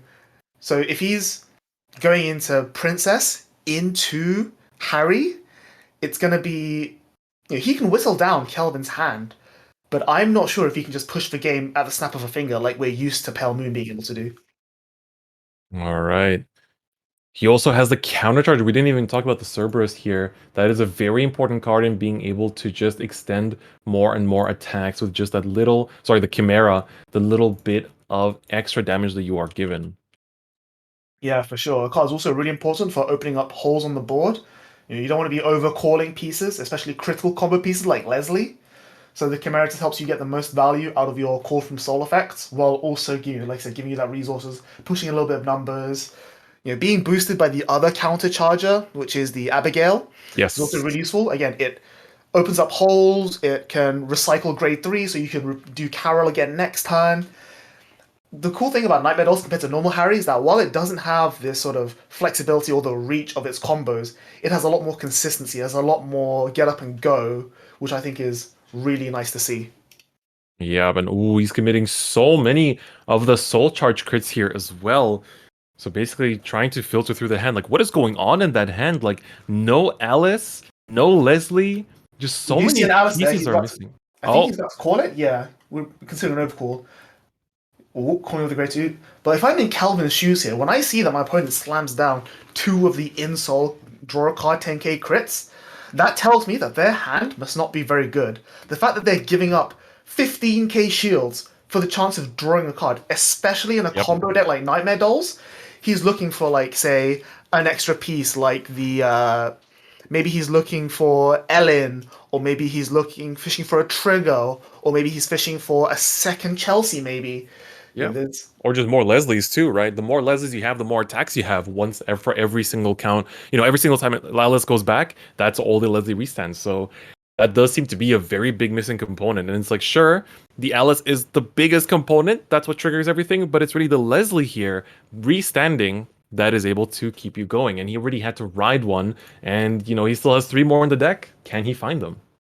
Yeah, for sure. And having that Carol on the board now from riding the first Carol is now starting to cause a little bit of issues for him, because he really wants to overcall it with the Alice so that he can start doing his combos.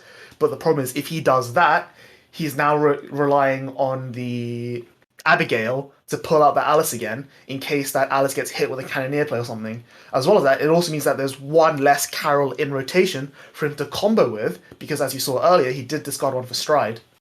That's but he's right. going to overcall and start attacking. We'll see how this works out. As we mentioned, Kelvin doesn't have this Cannoneer in the drop zone, so the defensive option isn't open to him yet. He just has to play on the Honley for now. That is right. That is right. Showing him the Leslie and the Ginny and the Soul, so it's all ready to go. Derek didn't put down the Chelsea, which means that the Honley is safe for now. Unless Derek goes into the Vet, which can put the Chelsea from hand into soul and then call it out again. But that otherwise, his attacks might be limited here.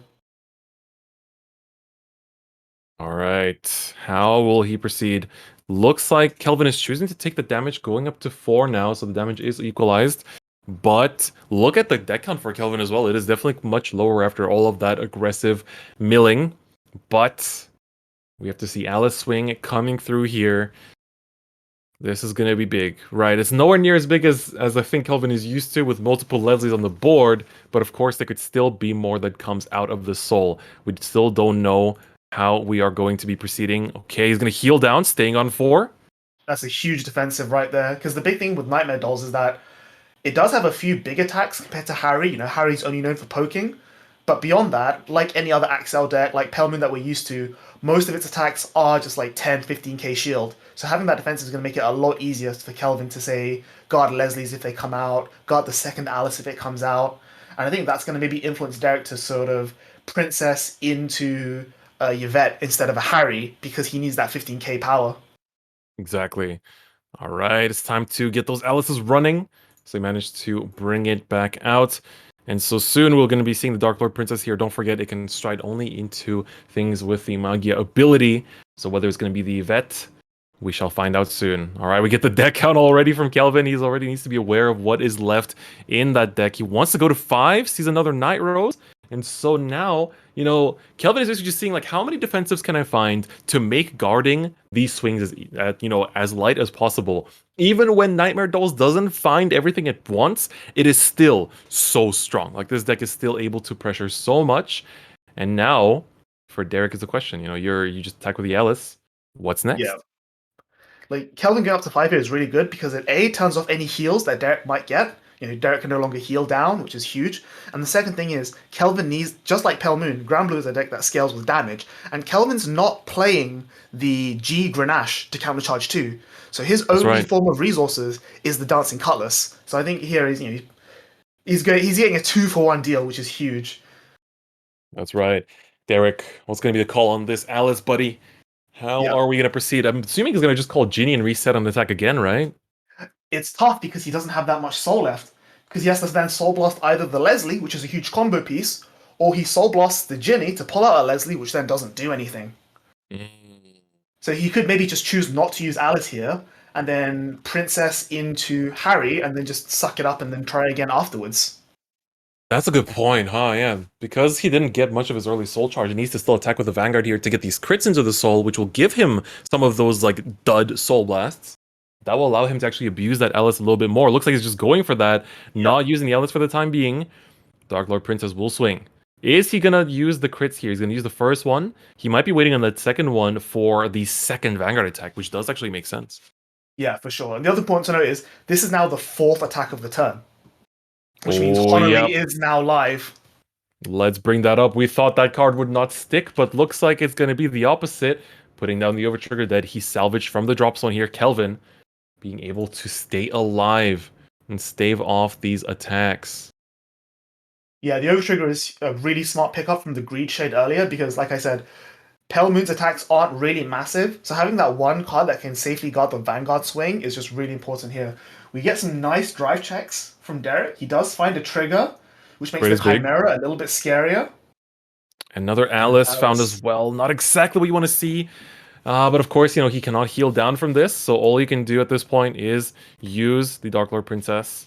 And let's see what he goes into. I'm assuming it's going to be the Yvette. Yes, it is. Yvette is going to join the stage here and be able to extend more attacks. Get us another Axel Circle. Not the Harry, interestingly. So I wonder what the follow-up will be here. What this probably means is that he needs his Counterblast to pay for the Honley at this point because he's not removing it with Chelsea. It's also very interesting that he chose not to overcall the Marissa and instead just put the Princess in the back row.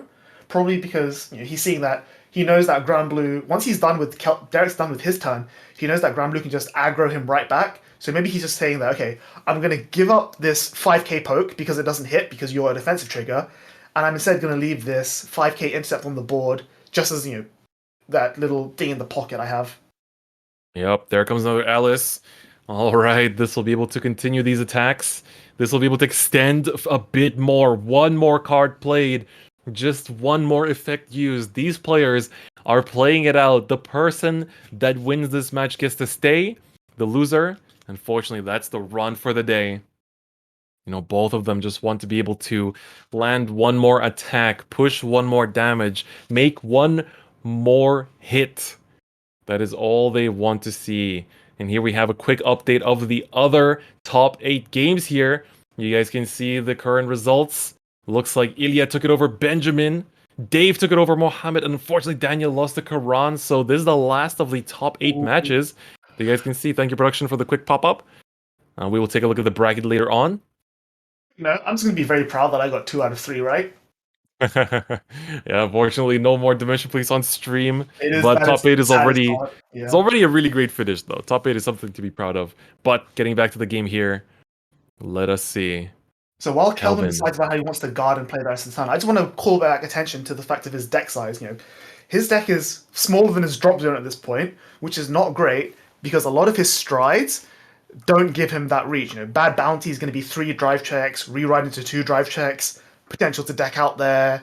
Obadiah Mills cards, you don't want to do that. Both Obadiah's mill cards. Yeah. He's nowhere near GB8 for his Galleon, which is one of his big win cons. And we don't know if he has the ultimate stride for either his Balinera or his Megiddo.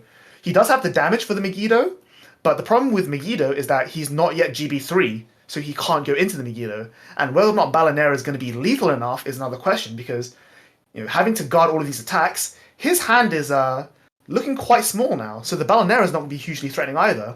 So if I'm in Kelvin's shoes at this point, I'm thinking I need to double G-guard into the Megiddo if I can, But then if he drops 1 G-Guard, because he needs to use the what's it called? The Negronora to get to GB3, he needs to use 1 G-Guard first, let that resolve and go back, and then in the next attack go into the Negronora. And then if you're Derek, so we'll see what Kelvin pulls out here, but if you're Derek, once he pulls out the singular G-Guard and hits there, you can't just pass to deny him the GB3 that he needs for the Megiddo. That's true, but when you're this close to victory, maybe he doesn't have the cards anymore remaining. So let's see it here. He's going for the ability to get rid of attackers here. This is the very key Negro Lily that, of course, has been very prevalent ever since the addition of more of the amazing ghosties to the format. Yeah. But as I said, I don't think he has the Cannoneer in his drop zone, so yeah, he just has to pull out a Jesse. Ah, that hurts. Not what he wants to be seeing. Ah, that really hurts. But unfortunately, Jesse will be the call here. That's an extra 5k shield. I guess that's one way to use it. So now no pass. That's 30k shield plus a defensive. So I think it should be because it's only 1 drive. Yeah. I think he's debating to even. He's not. Oh my god, the overtrigger is going to break through. Oh man. Oh, the single check overtrigger. It will come through. Derek managed to thin through the deck and get the card draw here. There's going to be 2 damage. Heal trigger on 6. There is still hope. Come on, Kelvin, hit your overtrigger. Kelvin, hit your overtrigger. He had it in hand. He had it in hand. There is another heal trigger. Kelvin lives with a heal on 6. He is able to keep living on. His journey is not over. And people say overtriggers are busted. Just double heal. All right, this is looking crazy, ladies and gentlemen. The fact that Kelvin survived, you could see that even he was in disbelief of what happened. I'm sure Derek was like, oh no, not like this. I don't want to take out my teammate with the overtrigger. But Kelvin, he believed. He thinned that deck. There's not many cards left. There's like 7 left in that deck or something. But he managed to see the double heal back to back. He is currently at plus 30 on his Vanguard, 42. Derek, what can you do? There's 100 million Alice there that, of course, will do some damage, and he better have that Protect, which I'm pretty sure he does, to fend this attack off. Good God. I've just been told that it was actually a 1 to pass, not a no pass. So with the 10k from the overtrigger effect, that becomes the 1 pass he needs on the Vanguard, which is what let him put the 100 million onto the rearguard. Exactly, right. So the 10k from the overtrigger effect managed to break through that 1 to pass.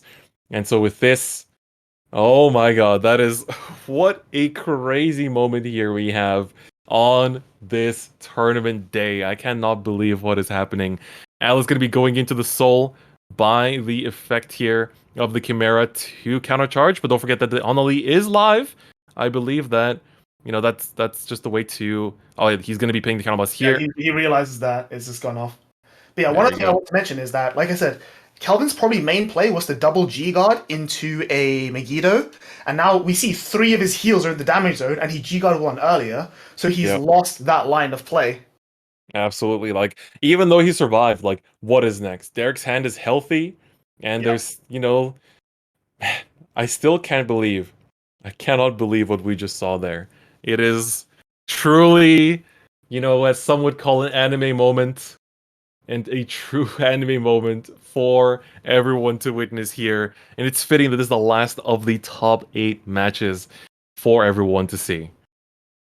Yeah, so you see here that Derek chose not to use the other Alice because, again, you're facing down a 32k Night Risk to hit defensives. There's nothing you can do. So you're just going to let it pass and hold on to your resources for next time.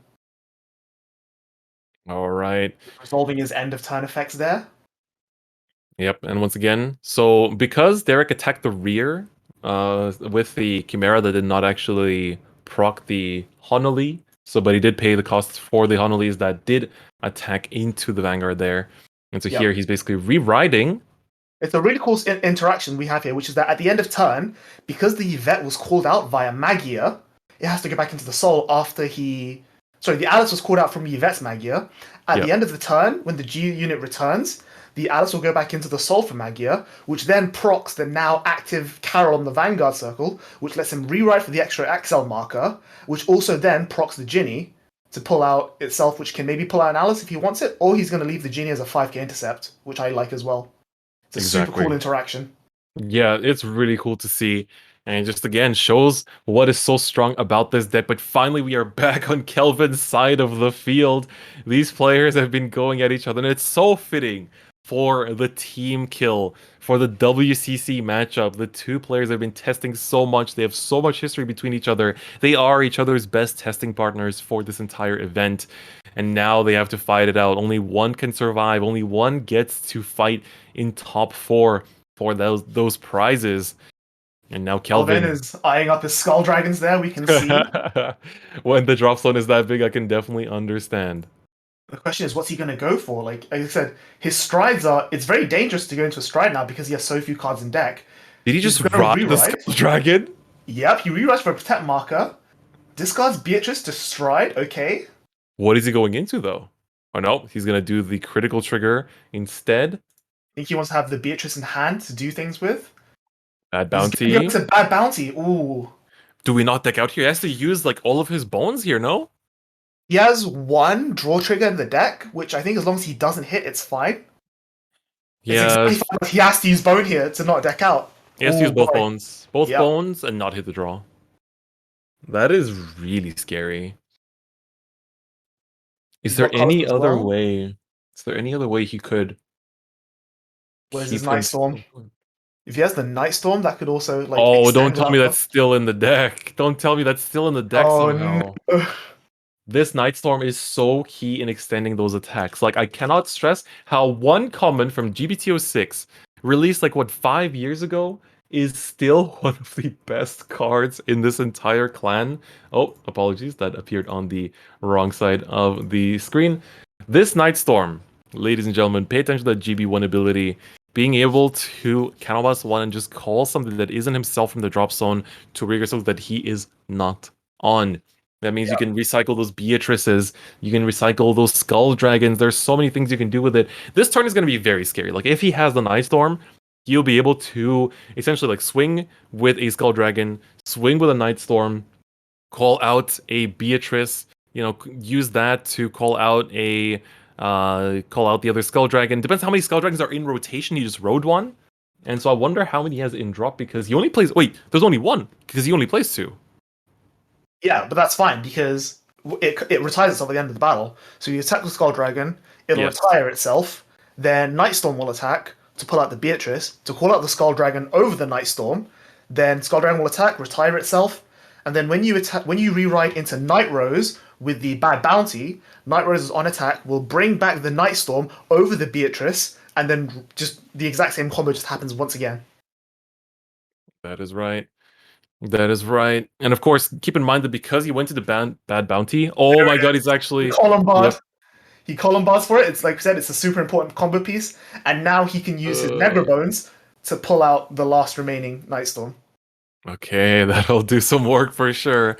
But at the same time, the nice thing about him riding that Skull Dragon means that he'll be able to, you know, when he rewrites Night Rose with the Bad Bounty and calls out a Beatrice, he can immediately Soul Blast out the Skull Dragon to have both of them in the drop again. So that way he can finish that turn on the double Skull Dragon turn, depending on how he sequences these attacks. Yep, he's just debating using the Cutlasses first. Yep. Oh, he pulls out a Navigator. 4 cards in deck. How would you like them arranged? You definitely can't Navigator. Yep, that is going to be a bit of a yikes. That's for sure. Last Bone comes out. All right. The Mick, which will also return itself back into the deck. Yeah, I was thinking this. I was pretty sure there's another card in this list that can go back to deck. It was the Mick. Oh dear. All right, so this is indeed what, as soon as it's put to the drop zone from rear, you put it back to your deck. So he's able to continue recycling units to make sure he does not deck out. Again, he plays just one draw in his entire lineup, but it is still... We've seen it in the drop zone. I think we do see it in the drop zone, so he's probably safe from that. Yes. Again, it is now just a question of Derek has a really, really healthy hand. How do you break through it? Exactly. It's gonna be very scary. All right, the deck count is slowly going up. He's gonna use the bell here. Recycle his Cutlasses. He does now have 3 Cutlass in the drop zone. If he had called over the one on the rear guard, it might have gotten him there, but we'll see. The critical thing is that we know that Derek's drive checks are 2 blanks, a crit, and an overtrigger. So he's not starved for shield value. Plus, we haven't seen a single heal yet from Derek's side, so we have to assume that he has at least one of them in hand from all the XL2 draws he's had so far. All right. Cutlass time. Let's get those counter charges. All right, but keep in mind that also mills. You have to be very careful. We're currently at 6 cards in deck. Again, there's going to be 3 drives from the Vanguard and then 2 from the reride from Bad Bounty. Yeah, he's realizing that he can't use careful. This. He can't actually afford to be very careful. He was just about to, but he realized he couldn't afford to. So now he has to the hope nerves are high. Yeah, he has to bring back the Night Mist somehow and just go for it at this point. Or he's going to just start without it. This will be a bit of a lukewarm turn in that case. All right, so this has plus 10 from the Mick that we saw earlier. He's just prepping his combo. We'll see how Derek responds. The positive side here is that because Derek's running Nightmare Dolls instead of the Harry variant, he doesn't have any battle phase interaction. So Kelvin doesn't need to be afraid. He just goes, okay, plan my combo, swing, and hope he doesn't have enough guard. That's right. That is right. Let's see, Derek, what do you have in that hand? What did you manage to fish out throughout that entire turn? You drew so many cards. What did it all amount to? Bad Bounty is going to be swinging already. This is not exactly a huge attack. He's saving the booster here, so it's only 27. So this, I believe, is 27, I think. All right, it's going to be triple blank. Of course, he knows most of the things that return to the deck. There are many triggers left there. Bad Bounty time. He's probably asked like how many are in your drop zone, how many are in your damage. He's aware that Kelvin's unlikely to hit a trigger, so he can afford to like play it safe and hold on to his over trigger for something else safer, like maybe the Skull Dragon, which is going to be a lot harder to guard. That is right. I love how these players are sequencing their plays. Again, it's still not completely over. There's a chance that Derek can survive this turn too, because he didn't manage to start out too strong with that Night Storm. And now he needs to find a way to get it. Of course, Night Rose will be able to search out 2 cards, but it feels like this turn could have been way more threatening and way more lethal with a different kind of setup. And of course, it's just the constrictions of the way that the board was set up, the cards that were drawn, that didn't allow Kelvin to execute as highly. Yeah, I'm now told by the judges that we have reached overtime. So, as if the pressure wasn't high enough already, these players now have a time limit to deal with. So, as it currently stands, Derek will win on time due to damage rules. So now the Kelvin's really looking to get a move on here. Oh, that is right. That is right. Again, yeah, this match has been going for quite a long time. You can see it by the deck counts on Kelvin's side as well. And of course, it's not like they've been playing slow either. There's just so many things to take care of, so many little micro decisions to make throughout these plays. You know, both are very technically intensive decks that you have to know every little decision for. So the Jesse retired counter charges because of Night Rose effect, and now we'll see if Cody wants to come out. He's thinking about it, and he's not yet. He needs to attack with the Night Rose now to pull out his Night Mist to continue his combo. The problem is he's used Column Bard this turn already to set up that Night Mist, so resetting both columns is going to be very difficult unless he has the second somehow. He does have a second Beatrice, so it's not all hopes lost. He's going for this line instead. Interesting. All right, that's a bit more power now on that column. Soul Blast that Skull Dragon. Get it out of here. It's time to get the Night Storm to play at long last. We've been hyping up this card for so long, and it's finally here to make its presence known. How will Derek respond to all these attacks? I like Flying play a lot. It kind of explains why he rerode, because he needed the soul to be able to use Beatrice this many times. Yep. So Night Rose can only call to 2 separate rows, front and back, so you can make 1 new column with it. So by making this one really huge column, you say that, okay, I'm going to make the Night Mist in the other column with Beatrice's effect, which then gives me a bit of extra reach to go from there. Exactly. All right, Derek's hand is slowly being chipped away. Slowly being chipped away. But of course, you have to keep in mind the overtime rules. And what's really scary here is now that Derek has to think, because that Banshee gains plus power from the Cutlass is going back into the drop zone, this attack with the Chelsea boosted by the Banshee is going to be a really huge column, and then when the Chelsea eventually retires itself because of Night Rose and Night Storm pulls out a Skull Dragon, that's another big column. So now Derek's like, how many PGs do I have? How can I survive this? There's the stand trigger. That's an extra power, probably onto the Night Mist. Puts onto the Chelsea. The Beatrice really goes for it. Interesting. 5 to Derek takes 5. it. No defensive. Oh boy. We might be going to sudden death. So he's not going to boost the Beatrice because he wants to say, okay, I'm going to have this massive booster swing with my Skull Dragon and just force you to try and PG this massive Skull Dragon. We'll see what he tries to do. So Night Storm. Thing is, he can go in with Night Storm here and then call out a Beatrice, and then the Beatrice is going to call down the Skull Dragon on top of it. So that way he still has like a huge Beatrice column, and there's still a Skull Dragon coming through after. Oh my days. And he has more than enough soul to do it. Yep, there it is. Down comes the Beatrice. Soul Blast that Skull Dragon. Soul Blast the Column Bod, and he already has a Skull Dragon. That makes sense. There it is, the big boy. So now Derek has to PG this Skull Dragon. Yeah, but keep in mind first, he has to take care of this Beatrice with a pretty chunky boost while we're at it. Alright, is he choosing not? Yeah, I think he's not boosting. I'm not sure why, because he's got no more attacks after this. Oh no, he can still make Cody, because Beatrice will try itself with Night Rose. You're so right, Cody will still come out. The attacks are not over. Exactly, then Cody with the booster will now hit. Oh my days, this is incredible. I can't believe the level of plays that we're seeing here today. Cody will be one of the attackers coming through, and it feels like Derek's hand might not have enough to fend it off. He has been pulling through, and he's now checking all of his zones to see if he too can rely on a 6 damage heal trigger. There's one. Drop. Uh-oh, that was a critical that he guarded with. 3 cards left in Derek's hand. There might not even be a 4th Rick Foul at this rate. Kelvin. Oh, is he discarding PG for PG? He discarded PG for PG. Is that one card hand enough to guard a Cody boosted? Oh, here comes the Cody. But he's calling it to this column instead? Oh, because he has another one? No, he only plays one. What you can do is Cody will retire itself first, and then the Cutlass retires itself, which procs the Cody again!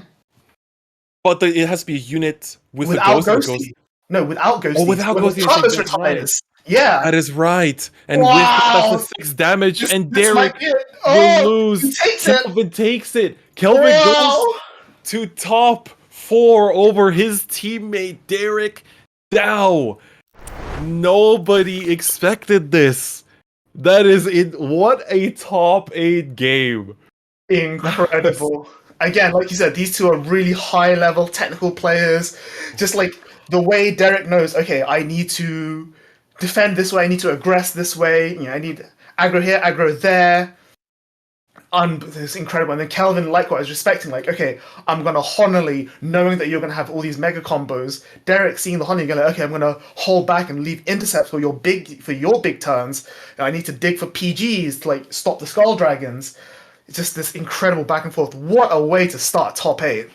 That was insane. Like this is the caliber of play that I wanted to see. This is the reason why we wanted to show the WCC team kill in top 8, because these players are just on a different caliber. And here is your top 4 that we're going to be continuing with. As you guys can see, the outcome between Benjamin and Illia. Illia took it, taking Eradicators to the top 4. The matchup between Dave and Mohammed.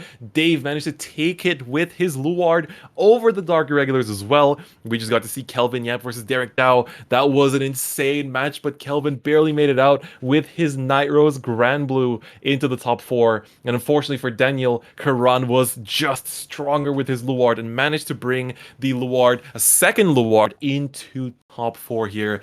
It's going to be a very, very high top 4 going forward. Yeah, for sure. And, you know, again, 2 out of the 4 is now Shadow Paladin. It's looking good for them. And again, you know, these 4 players, again, the 2 Shadow Paladin players, super on playing Shadow Paladin. Illia, really good player, playing a really strong deck in Narukami. We've just saw Kelvin's, you know, showing off his level of skill. Wow, it's really incredible. Such a stacked top 4 here. Like, it's anyone's game. It really is anyone's game. Like, I don't know who to root for. Everyone here deserves to go to the very end. I feel like the bottom side is like the kind of like the side of the bracket of hell, you know, between Daniel and Karan. Whoever wins has to face off against a WCC member. You know that you're going up against just a crazy amount of skill. And it's just, it is so incredible. But of course, that was just the top 8. We have the top 4 coming up for you guys. But first, we will go for a short little break as the players prepare for their top 4 match. But don't go anywhere, guys. We'll be back very soon for some insane premium action. See you guys soon. Yo, my name is Cameron Stewart. I topped the V Premium in the AO region, and I was using my main deck, which is Night Rose. I mean, it was dope. It's super dope, super cool though. You know, I'm an online player, so I typically love playing in other regions, so it's nothing really unfamiliar to me, but super dope. So back then, you know, I've been at my card shop, which is Super Games. I also played in Visions tournaments. I think that was the really big one to me because I got to pretty much fight the meta like constantly. So I have like a server called Elemental Spectacles. It's like a team work with each other to improve our skills and everything like that. Test. So yeah, definitely those guys over there. Yeah, I participated in regionals before.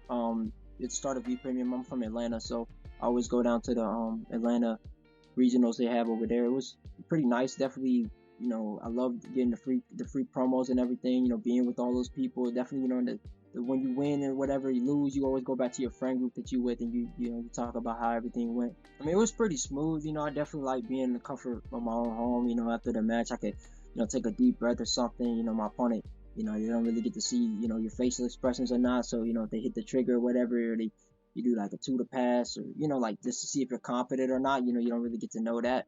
But other than that, it was very smooth. Or, you know, my team chat I was telling them about earlier, like I just always go in there and let them know, hey, what happened, what's up. It's kind of like, you know, how I do with my friend group, but this would be with my online group. You know, I let them know the results, how everything went, how the match went. You know, they would give me the encouragement, and you know, I would do vice versa. And it was just, that's kind of how it was. Yeah, so, you know, I like to go by 3 little tips. The first one, you know, make a winning image. You know, figure out like what the strongest thing you can do, the strongest push, finish, or whatever. That's what I say about winning image. 2, you make it as consistent as possible. Make sure that you can get it consistently and quickly. And 3, the last one, which is pretty much the toughest one, but you want to make sure you can pull it off before your opponent pulls theirs off, or if it's in the case where it's the same thing over and over again, you want to make sure that it's a balance all around. You don't want to have, for example, let's say a Bastion turn. You don't want to Persona Ride, put everything you have into that one turn, and then your next turns be 15k, you know, 25k. You want to keep the gas. Keep the gas on, and you know, practice. Make sure you practice a lot with your deck. You know, a lot of people like the net deck stuff before the tournament. There's nothing wrong, you know, with that. But you know, you won't know like I said, the 3 things: the win con, the consistency. You really won't know that in the build. Like, for example, like let's say someone took your list, right?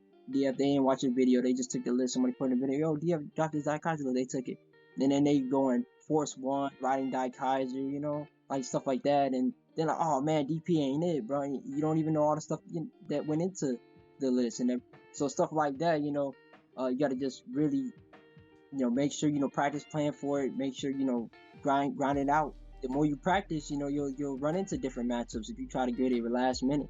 Just because, you know, somebody said it was good, you know, practice with it, you might run into something like, well, I didn't know this was a counter. I didn't know this or that about the deck. I didn't know if I had to keep him at 3 damage or whatnot, you know. So, you know, my best advice, you know, would help me was getting a friend group, you know, having somebody I could talk to, you know, vent to, discuss things with. You know, if you don't have that, I really would just, you know, like maybe go tell your parents or something, you know, tell somebody, hey, like, yo, I'm doing this event and I'm doing well, you know, because that encouragement from another person which is just so much, you know, being able to vent and get stuff off your chest to another person just does wonders, you know. It's not built up inside. So that's how I definitely would say, you know, getting advice, you know. Hopefully you find a group, you know, find somebody, you know, you have chords, there's a lot of YouTubers that have chords, you know, get into the chords, be active, find somebody you can connect with, and just, you know, be like battle buddies, and you know, you can do all that stuff with. That's my advice. Yeah, get that champion mindset, man. Get that champion mindset and go do champion things.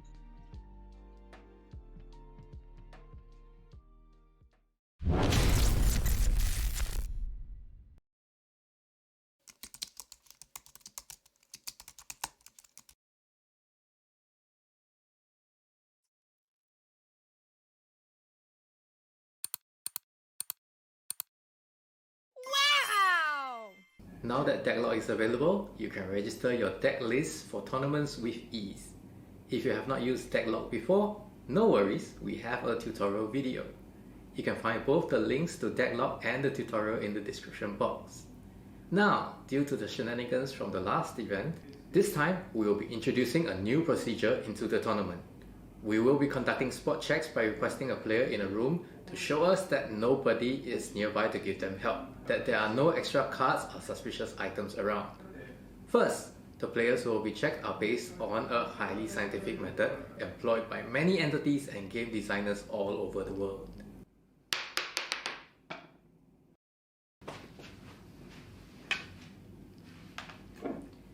Hi Player 456, you have been chosen for a spot check through a fair and impartial system. Oh, I've been selected? Okay. So first of all, this is my table, and as you can see, I'm playing Lyrical Monasterio. I love Lyrical Monasterio so much because the characters are so pretty and so cute. Okay, now I'll show you my room. So hi, this is the room that I usually play Vanguard in, and as you can see, there's no one else here but me. Okay, good, thank you. I'd like to show you Vanguard collection. I've been playing Vanguard ever since the first release, and I also have my showcase here. I have G Series, V Series, and Overdress. Thank you Not for only that, I cooperating. love Weiss Schwarz as well. I play Persona 5, and I have a lot of other collection over here, as you can see. Very nice, I know. Thank you. Good to know we have such an enthusiastic fan. Anyway, there have not been any incidents where we found players cheating with external help.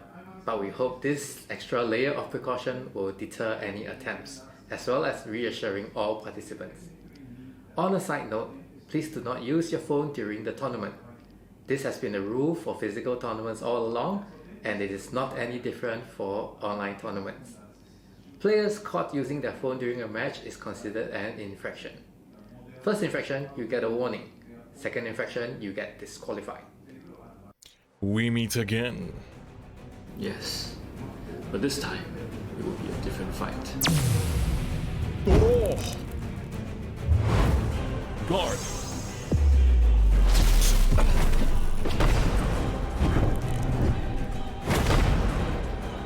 Over, Doriga!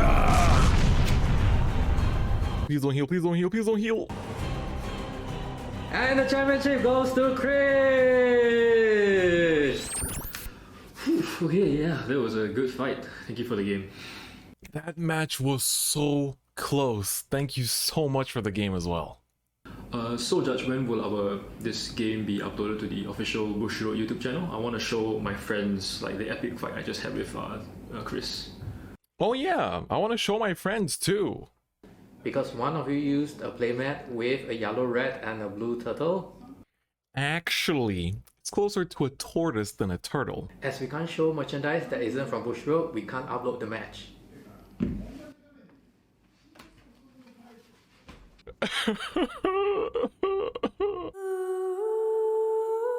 During our last tournament, there were a number of exciting matches that we think players would love to watch.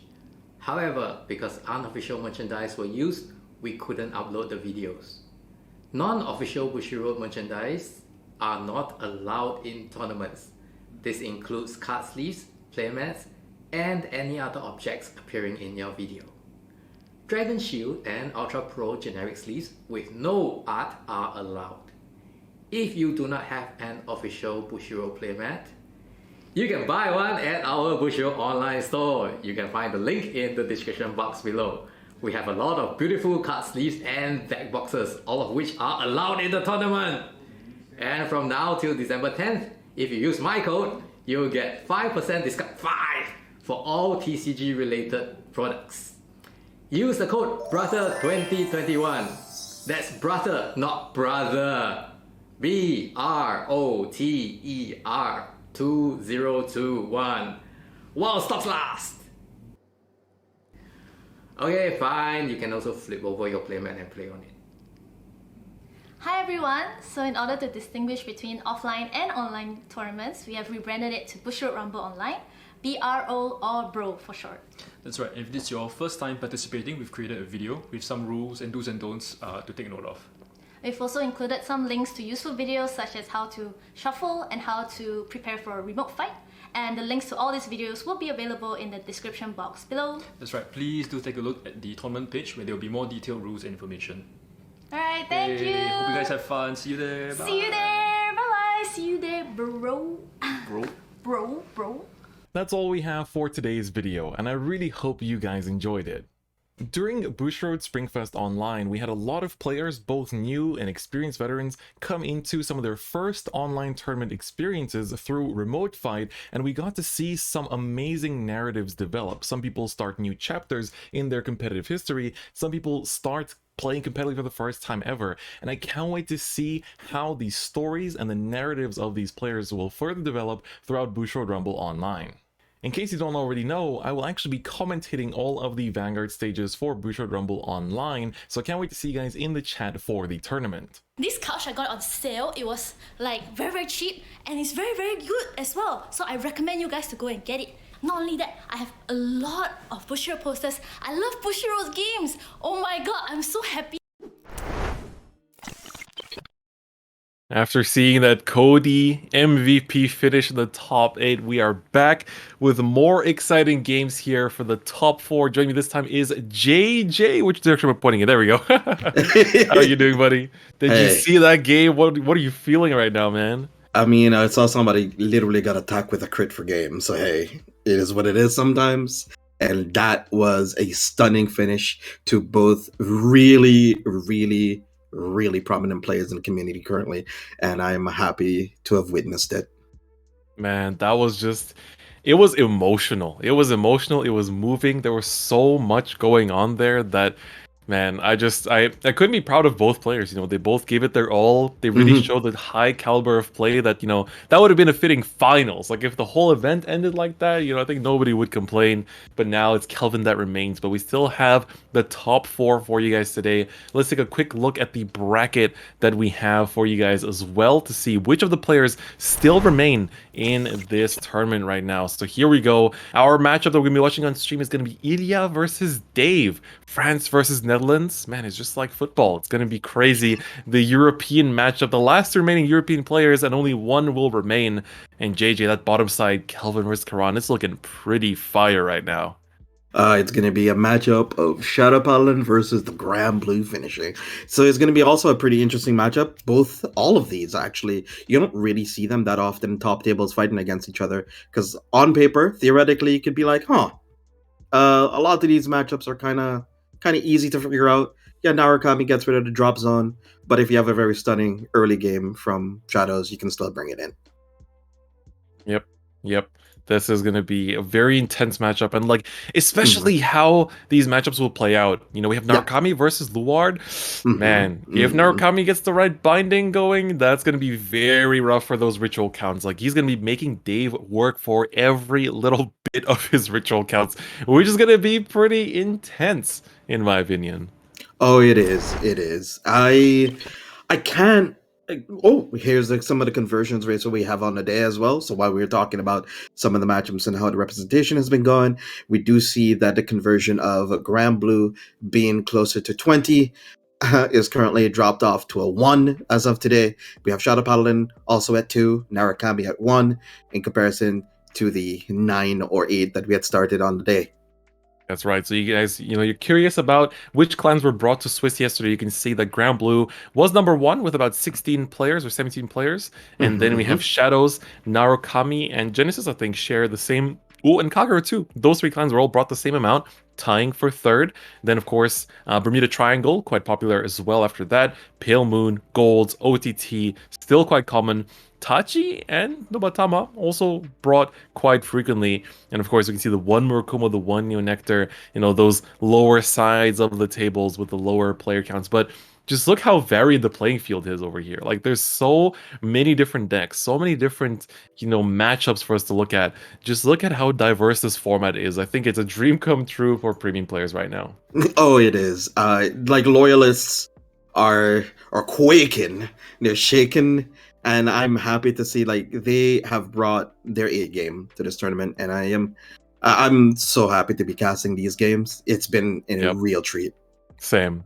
It's literally been some of the best games I've ever seen for Vanguard, period. I think a lot of people, wouldn't really argue when we say that this format feels like peak right now. It just feels so great to watch, so great to play in, and it's been a real treat. But of course, guys, we have the top 4 matchup. We've seen their decks. If you guys want, you can always access their decks in the chat as well. !! decks for the decklist on match, or !! top 8 decks for all top 8 deck codes.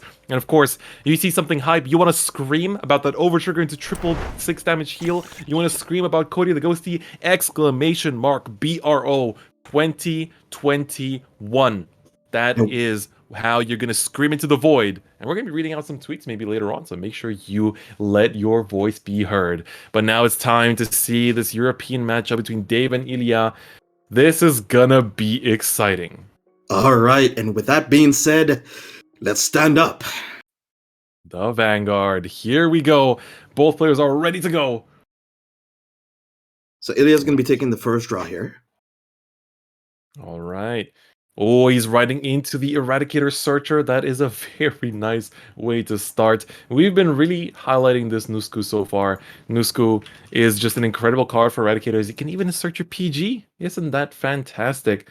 I think for a lot of players, it's a key card, especially going forward. There's only going to be more, Eradicator support as well.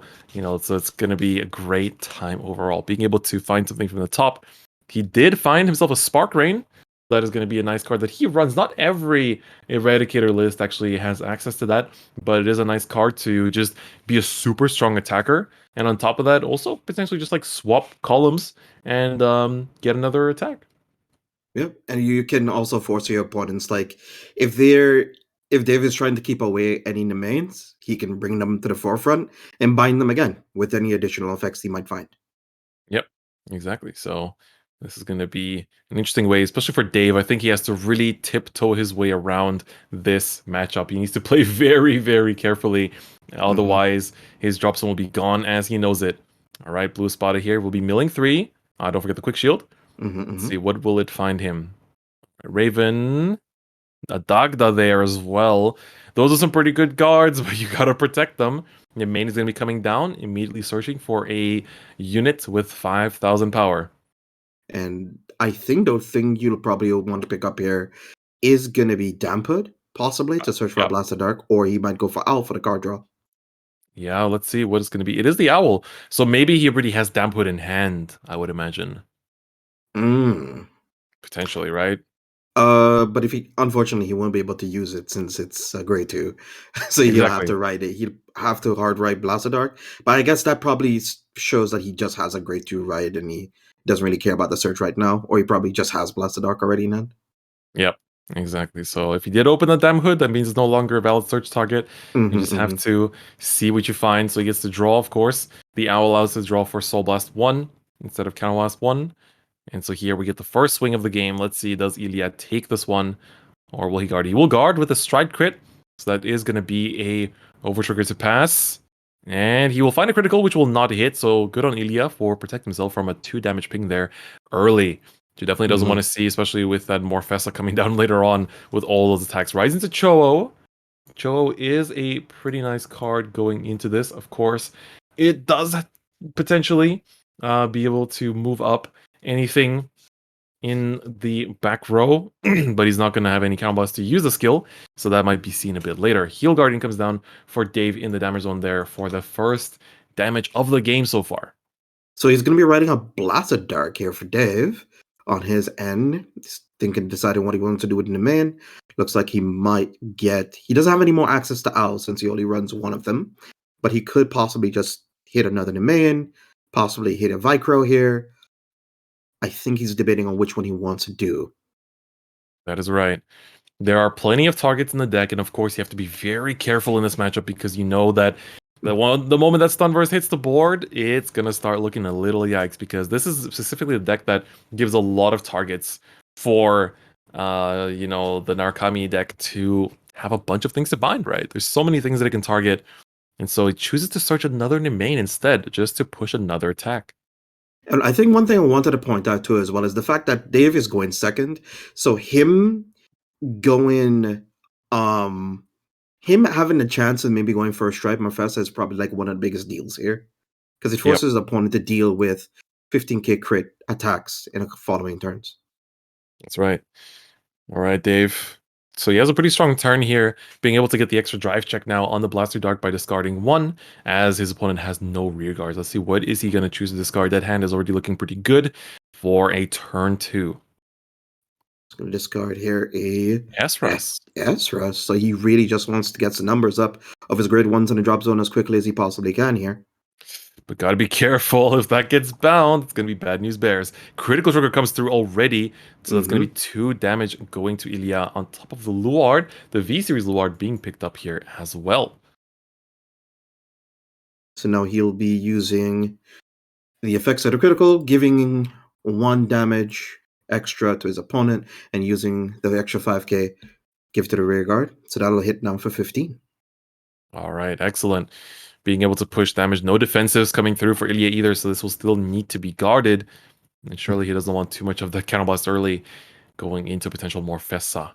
So I wonder how Illia's going to react to this next turn. Like, Narukami has a very nice card pool, a lot of really good cards that have aged quite well, you know, like fine wine over the years.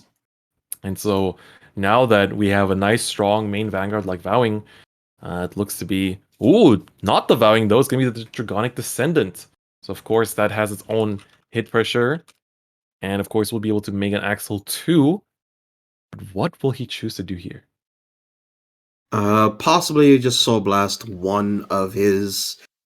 just Soul Blast one, and then choose the main to bind it and move the owl to front, or you can try to choose the main to move to front as well.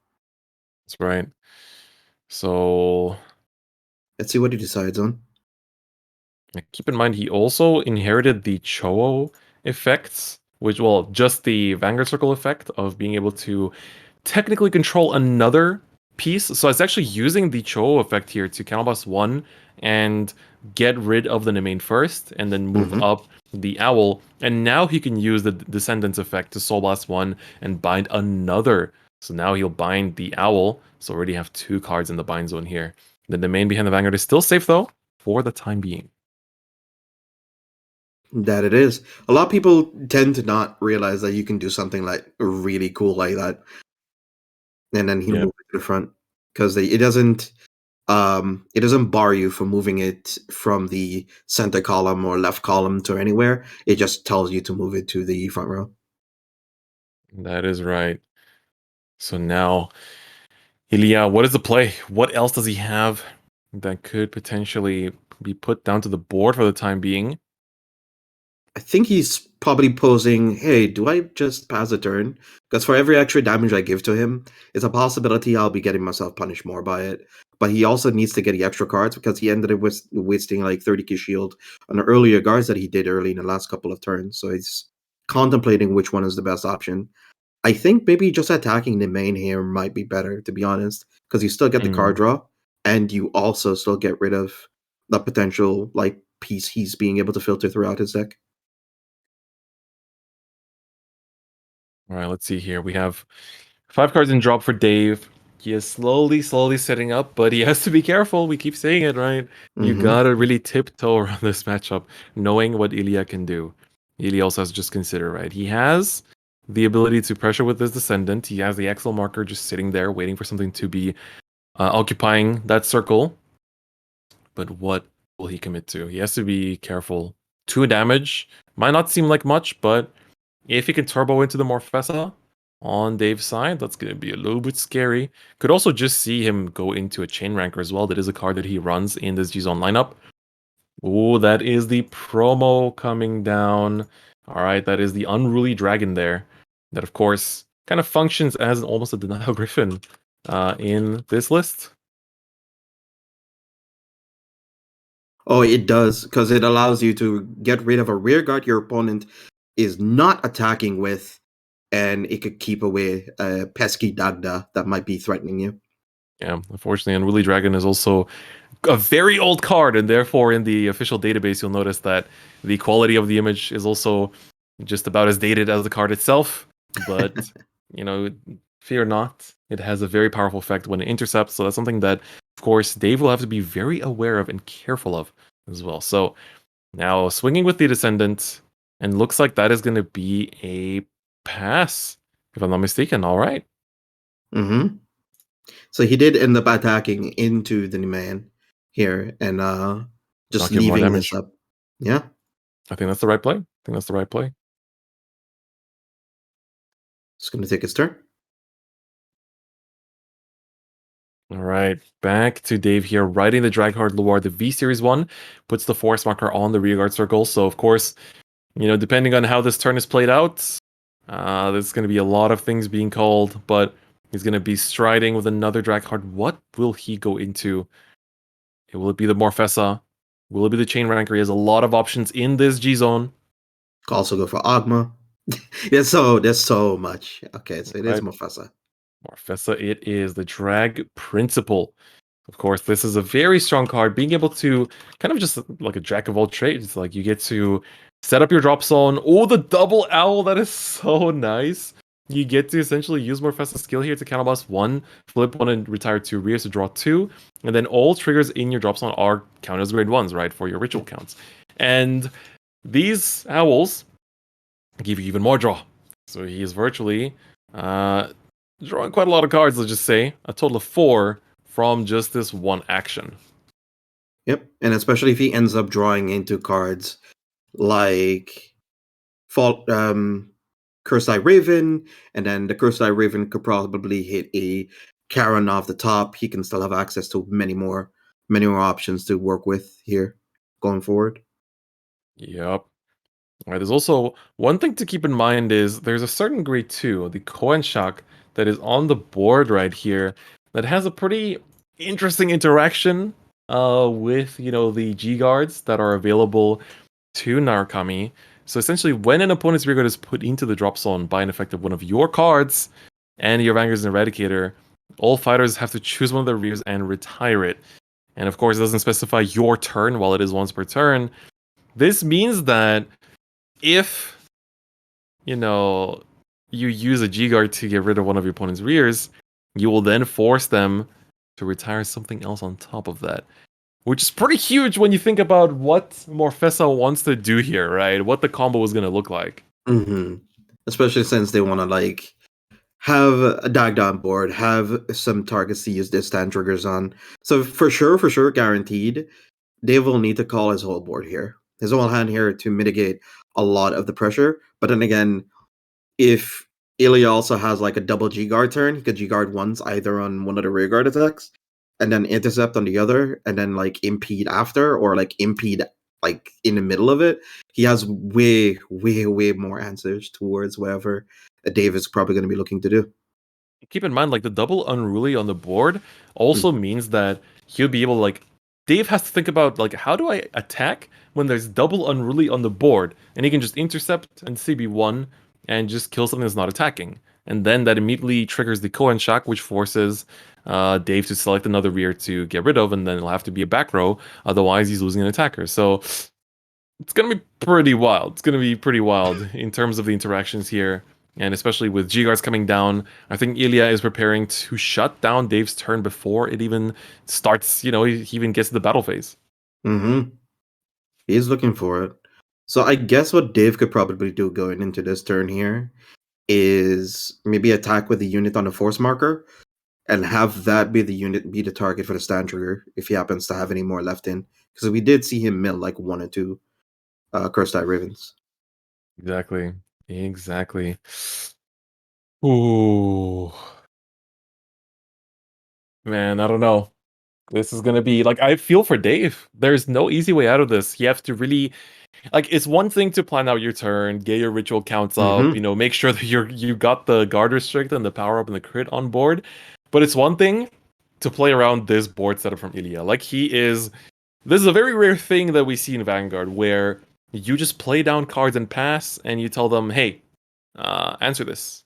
These are negates that you have to play through that, let's just say, is not very common in this game. But here we see Eradicators being able to show the opponents hey, if you're not able to play around these little cards I have here, there's a bit of trouble coming your way, and you don't even know if I have heals in hand. You know, that's a bit of a private zone. You don't know if I have heal guards, if I have the ability to G guard and get rid of more of your units, and then not give you much of a choice in what else you can do here.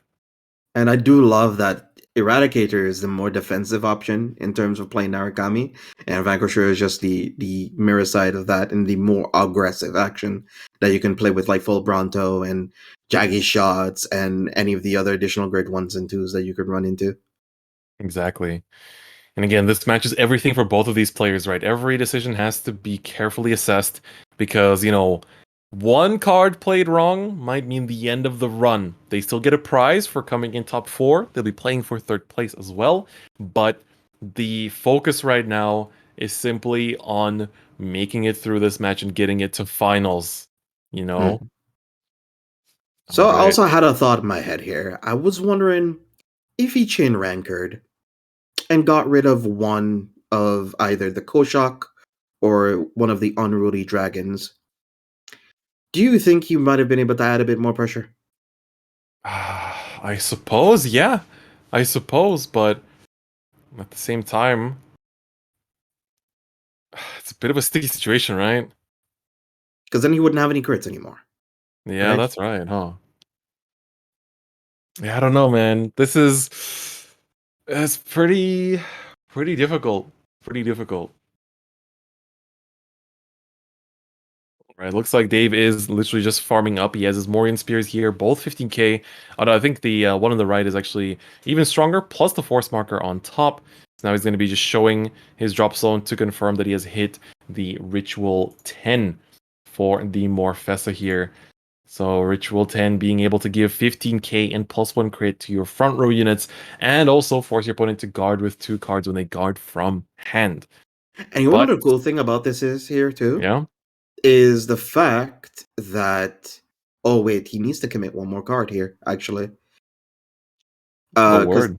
He does, because if he intercepts, Kushak retires both. That's right. Well, take out the other attacker, and then you're praying for Morfessa to check a stand. And this is just an easy answer for Illia. He can just intercept. He's gonna do it. He intercepts, and he's like, all right, let me introduce you to my best friend.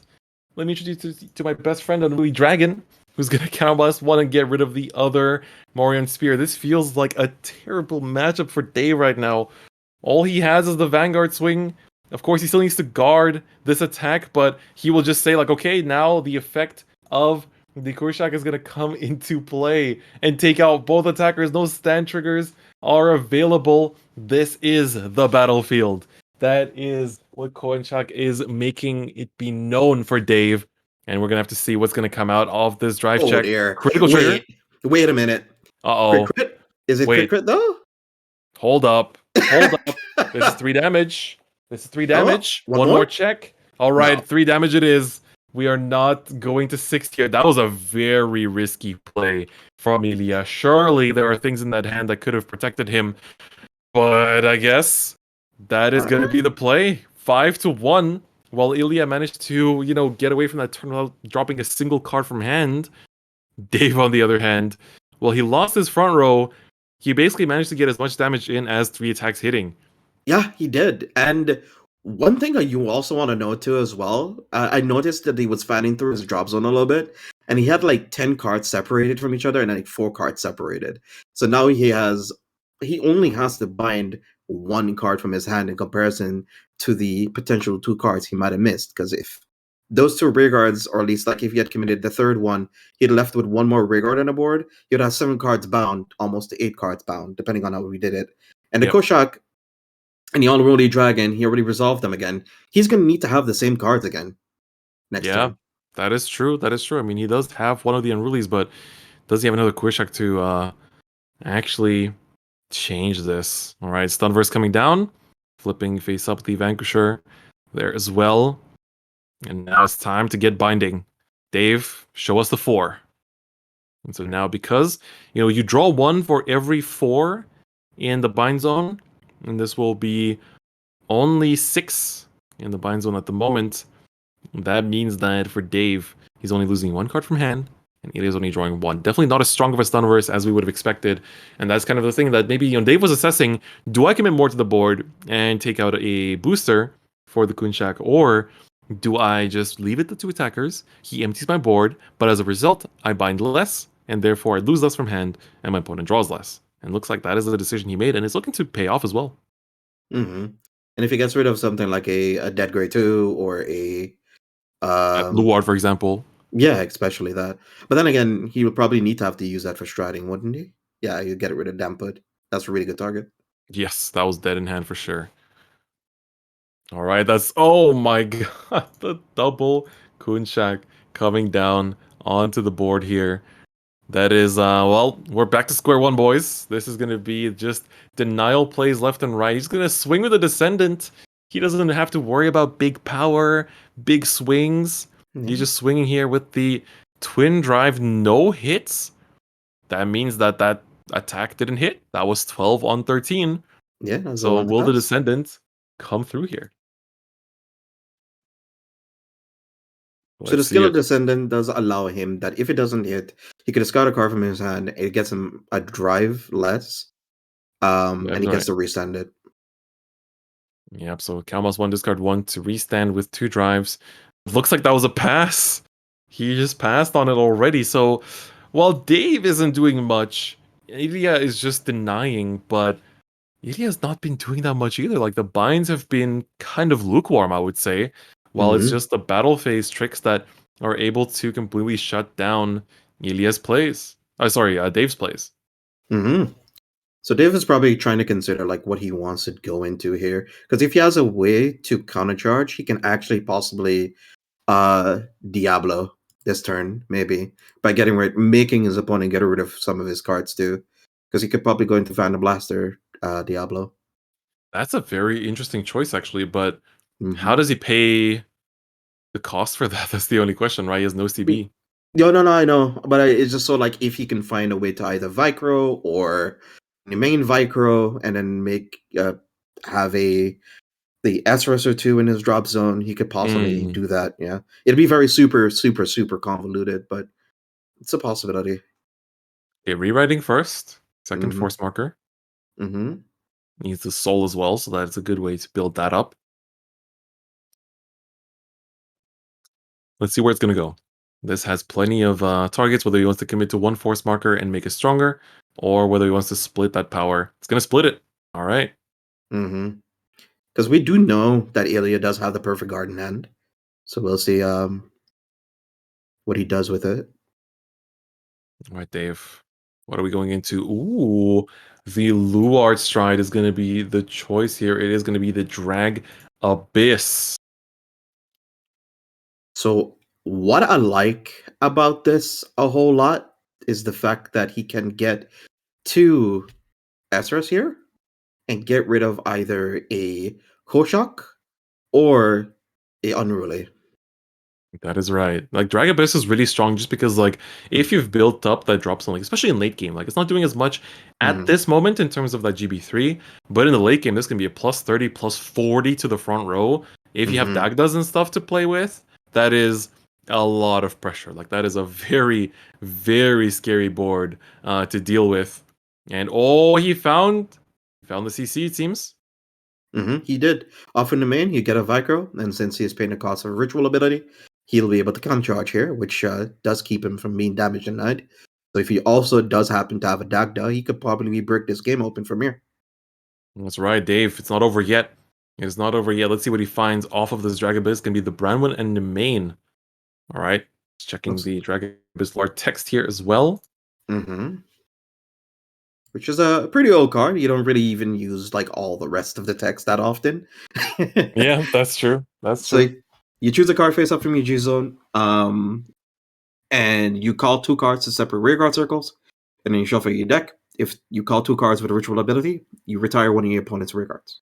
Yes, unfortunately, neither Nime nor this Branwen have ritual, but they will still be able to aid in battle here. Mainly used just for tutoring out important cards, and of course, being able to also just like empty out your soul if you have anything in there, and of course, proc this countercharge. This will be very important going forward. What does he have else in hand that could make use of that? Is he overcalling this in the main with a Dagda? Oh. Looks like he is. All right, well, Dagda will be a way to sink that counterblast in, but what will he be able to execute with? Again, Dagda, we have talked about so much. Some people attribute this deck and just say like, oh man, if you don't have Dagda, like it just doesn't really do much. But you have to keep in mind how much this deck filters to find this Dagda and be able to make use of it. I think right now the Ritual X is able to power up at least by 10k, if not 20. The Ritual Cross looking very strong. Using the Brandwin, what will he find? Great research. It's going to be the Heal Guard. He is only on 1. Heals are not going to proc, so if anything, the shield might be more appreciated. And especially allows him to discard possibly a grade 1 or less out of his hand, and he could probably use that to add to his ritual count. That is right. Let's see here. Managing to find the Heal Guard. The hand is still pretty big, so you can find more pieces, and again, this whole game plan needs to be built around the fact that there is an Unruly Dragon ready to intercept there, and you have no ways to get rid of it, which is very annoying for Dave here. I guess what he could do is attack with Dagda unboosted, maybe? Oh, okay. All right, he's gonna, again, go in with his minimal board. And again, let's see how Illia will play, because here, this time, if he goes in with the Unruly, it's going to be a little bit different, right? Oh, we're going for G-Guards. What will be the choice here for the G-Guard? All right, he's committing to the Impede here. Impede is going to be able to get rid of a rear. So his opponent chooses one of his rear guards to retire it, and then you'll have Koshaku trigger almost immediately.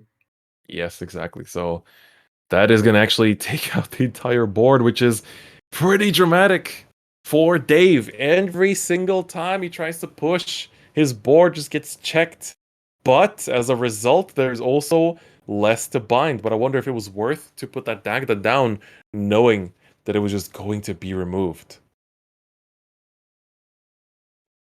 I think it's still worth it because you force him to use units, and he's in a situation where it makes it so he'll need to have it every single turn.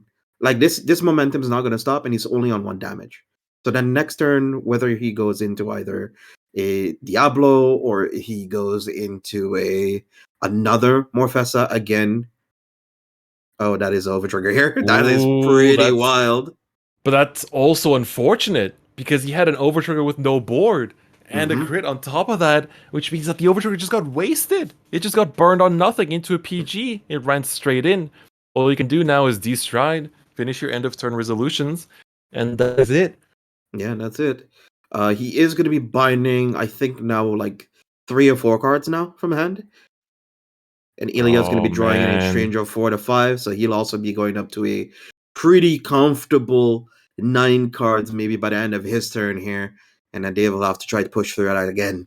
But again, this is like the second or third stun verse here. So, I don't think he can keep up with this forever. Yeah, like you can just see how Dave is his output is non-existent. He goes into these strides, searches, tries to set up a board, and then boom, that's it. Battle tricks doing their thing. And there's still, I can't believe there's still an Unruly Dragon sticking on that Exo Circle since the very start. It's been on that Exo Circle since turn 3, and it's still making its presence be known. Yeah, it's just big chilling. It's super big chilling. Oh man, but I do respect Dave for not overextending. Like he is being able to not give any rear guards to retire and bind for Dave, but for Illia. But at the same time, as you said, like how long can he keep this up for? How long can he keep stalling this way and just denying the binds? Because eventually the bind zone's going to go out of control, and the moment the Vanquisher's Sparking comes down on the board, that's going to be a bunch of attacks with crazy amounts of power. So as long as it's Dave probably just stops damage this turn, he could probably handle a Voltage turn. Like highly likely he can handle a Voltage turn. Because even though that's going to be huge power, it'll just be only 3 or 4 attacks at max, I feel. All right, with this we hit 12 cards in the bind zone, so 3 cards will be removed from Dave's hand, and Illia will draw 3. This is pretty heavy. Again, even though Shadows can build up a big hand, Stunverse can rip through it. And of course, it's only going to get worse next turn. It's only going to get worse again as Illia is able to persevere. He's not even like, I don't even want to say he's surviving or he's like guarding so much or like doing all those things. He's just setting up these threats on the board, but of course he's also running out of them slowly, right? The Kunshak is being taken out by his own effect, and as a result, it's also giving a bit of an issue for Illia. Always going to use a Searcher here, try to find Eradicator from the top. What will he add to his hand here? So some of the targets he could probably try to hit here would be a Spark Rain, since that actually gets a lot of power right now. Plus 12k is nothing to sneeze at. He finds the Cast Stress, which is a stride fodder for specifically Eradicator. So when you stride into an Eradicator, it's a grade 3. When you discard it for stride of an Eradicator, you can look at top 7, add a grade 3 Eradicator to your hand, which is pretty interesting. He runs that as a 3 of. And then he's basically taking it super slowly now. So he's going to be attacking for a 1 to pass again.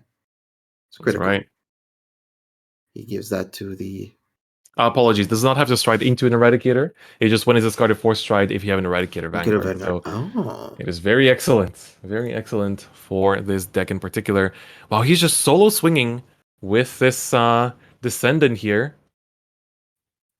All right, and going to use the effect to restand it as it did not hit.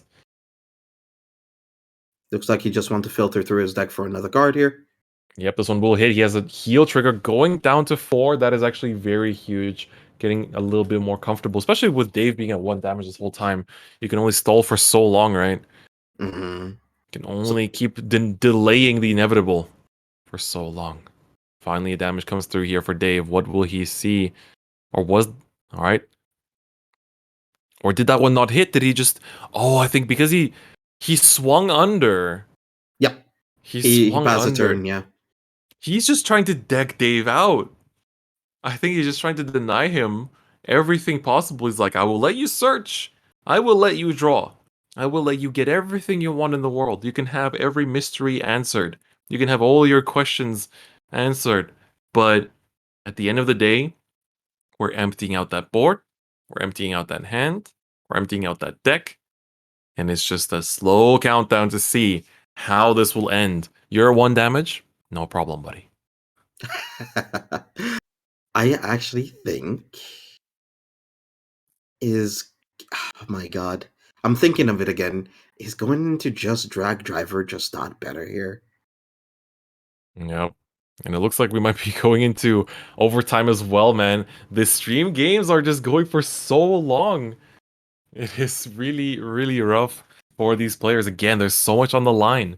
There's so much on the line for these matches. They have to play very carefully. Or he does like a cheeky Diablo here, because he only has 1 rear guard. So then he can't guard out of his the hand. cheeky Diablo. I'm very much about the cheeky Diablo. Ooh, oh man. Does he actually have stride fodder though? I feel like he should. I would think so. Like even if he does have to discard a grade 1 and a grade 2, I think he should be able to still do it. So realistically speaking, right? If he goes into the Diablo, the only answer that Illia has is G guards. And the yeah, that's it. Yeah, you're not wrong. That's it. And there is very little that he can go through. And then his G guards need to exactly guard for enough here. Yeah, like you're not going into like a small attack. If anything, that's where you're kind of wishing that those force markers are on the Vanguard circle all of a sudden, because there's no other way to get by. So let's see. Dave is fanning through his G zone here. What will it be? He's already discarded for stride. It's also possible to choose maybe a Morfessa again. Maybe that might be also an answer, because it also forces him to guard very inoptimally. That is right. Like, the Unruly is still there. The Unruly is still there. He will get the choice to retire the other non-attacking, non-boosting rearguard. That still nerfs this board a little bit. It's a question, though, for Dave. I think for Dave, he can survive longer. He's only on 1 damage, so he can tank some attacks. But can his deck last that long? Like, how many more strides? And keep in mind that at this point, it's not a question of, you know, who will win by damage. It might be a question of who will win in time. And while Illia has been doing his best to deny everything, Dave's at 1. Dave's at 1. And if we go to like, all right, time out, end of this turn, we're comparing damage, Dave is going to be the one that's at an advantage. Currently counting how many cards are currently bound here. That's right. That is right. So I do think he does have one more Stunverse Dragon in his G zone. If this wasn't the third one he went into already. That's correct. Because the first one... he does have one. Yeah, he does have one more. He does have one more. Okay, goes into the Morfessa. I wonder what he's going to do. Cursed Eye Raven. That's a trigger back to deck. We'll see what it manages to find. Again, look at how big this bind zone is as well. Like, there's basically all of Dave's hand is going to get ripped apart next turn as well. Yeah. He functionally won't be able to guard unless he draws above 9 cards here. Exactly. And I wonder what is going to be the play. You know, at this point, he's getting close to GB8. Getting close to GB8. That might be a play too. Okay. He found himself a Drag Driver, which is a bit of an awkward find, but now the Morfessa will be able to Counterblast and get rid of those 2 rears, and simply draw more cards. The Spectral Diablo will be going face up. Both players getting aggressively close to that GP count. And of course, we're going to be drawing 3 cards, because of course the Owl is taken out for the effect, for the cost of the effect. Okay. Another one. Like looping through his deck a little bit, trying to compress it, try to get some triggers going. That is right. All right, we have the final split here. I just wonder what is left in Dave's hand here. What does he have to play with? Like, his hand has not been looking too good, even with all the bonus draws. And he needs to make a board out of it. He needs to make some kind of pressure to try and seal the deal. Or best, you know, delay the inevitable and see if once the turns have done ticking, the damage comparison will let him win here. Oh. Is he changing his plays here? Belial heal trigger? Okay. Alright, well, heals will not be proccing too much. GB counts are being checked. Just to see where we are at. Of course, ritual count as well. Very important to keep track of that and be aware of it. Why? That's interesting that he actually chose 2 triggers out of his deck to call. I guess it's to play around potential G Guardians he'll obviously have to face. I wonder if I'm just curious if maybe there was nothing better to call out there. I guess for him the triggers are like inconsequential, I guess. Yes. Agree. Alright, SRS will bounce back to hand here. So that is the very powerful Perfect Guard for Ritual. As long as you're in Ritual 3, you can retire one of your rears and put another SRS from your drops into the bottom of your deck to return it to your hand. It's been, ever since this card was printed, all the way back in G Next, it's been played in Shadow Paladin lists just because of how strong this effect is. Alright, so he's going to call down another Morian Spear. Right, Morian Spear is down. Just highlighting this Perfect Guard again. Recently got its 2nd printing in the Revival selection, so make sure you pick up your copies.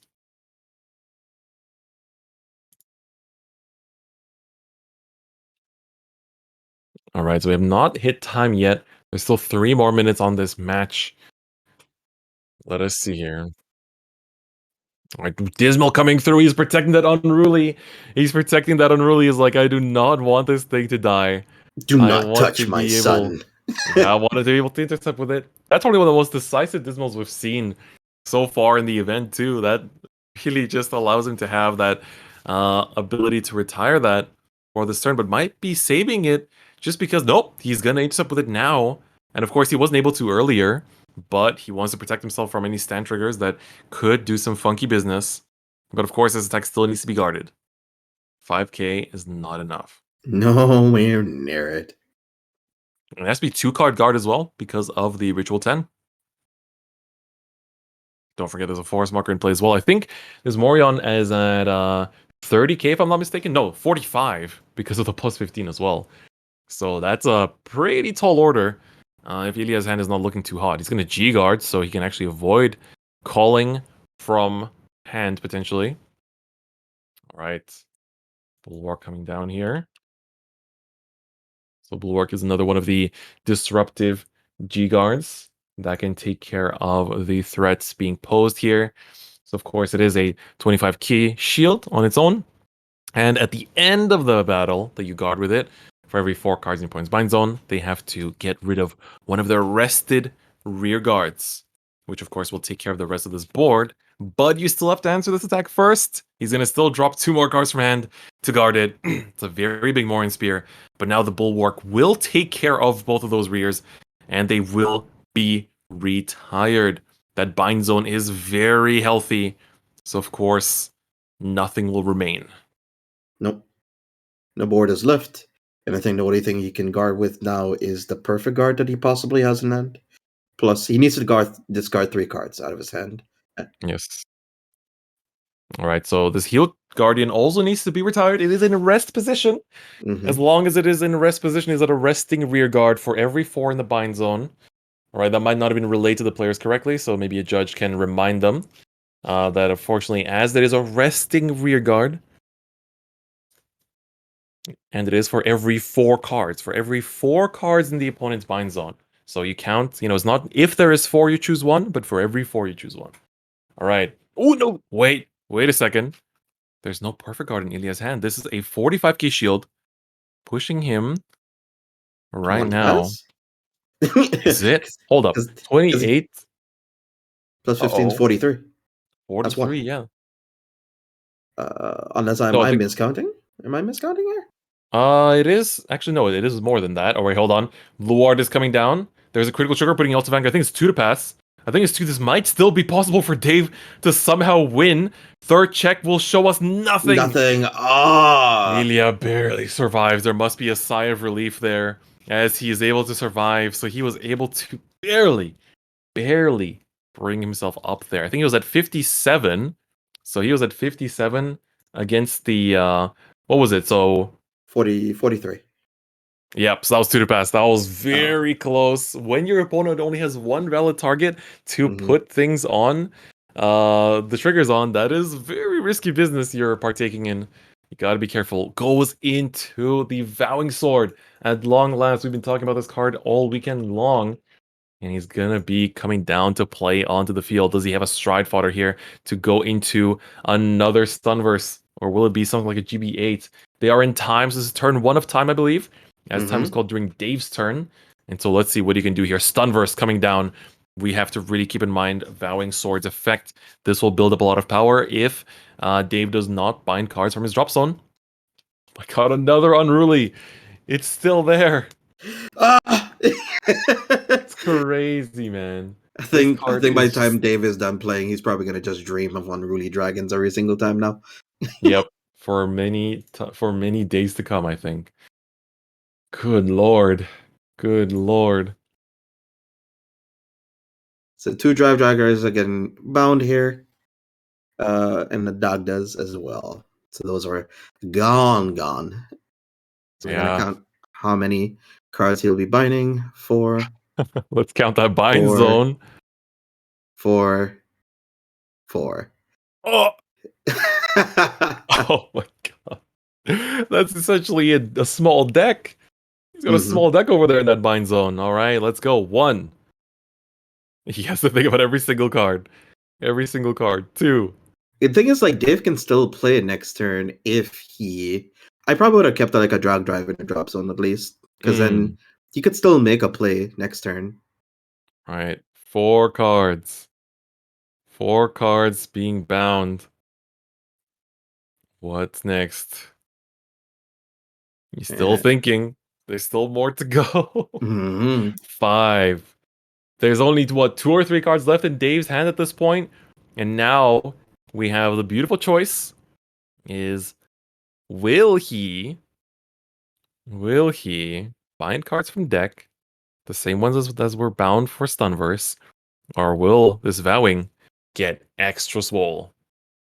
I think you could probably just let it gain power now, because it doesn't, like, not in a bad way, right? It only does 1 damage. That is true.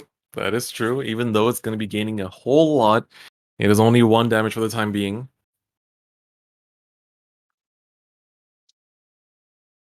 Okay. Illia, this is your turn to push. You need to push. How big is that deck at this point? We need to get a count real quick. Well, first he will get to search. He gets to look through, even if it doesn't choose to bind. He can still consider it. Mm-hmm. So you can search their deck for up to 1 card. So this search your deck part of the text will still take place even if you choose 0, as up to 1 means you don't have to choose 1. And then, if he does not, you can give a unit plus 10. So it doesn't even have to be the Vanguard, you can distribute that power differently. But of course, it didn't call down any other targets, so only 2 things can potentially gain power here. So this will be a pretty scary board to deal with. So those are the 4 cards he was showing him that, hey, these are what Yeah. I'm bound for the turn. Ass for ass. Man, this is pretty scary. Pretty scary.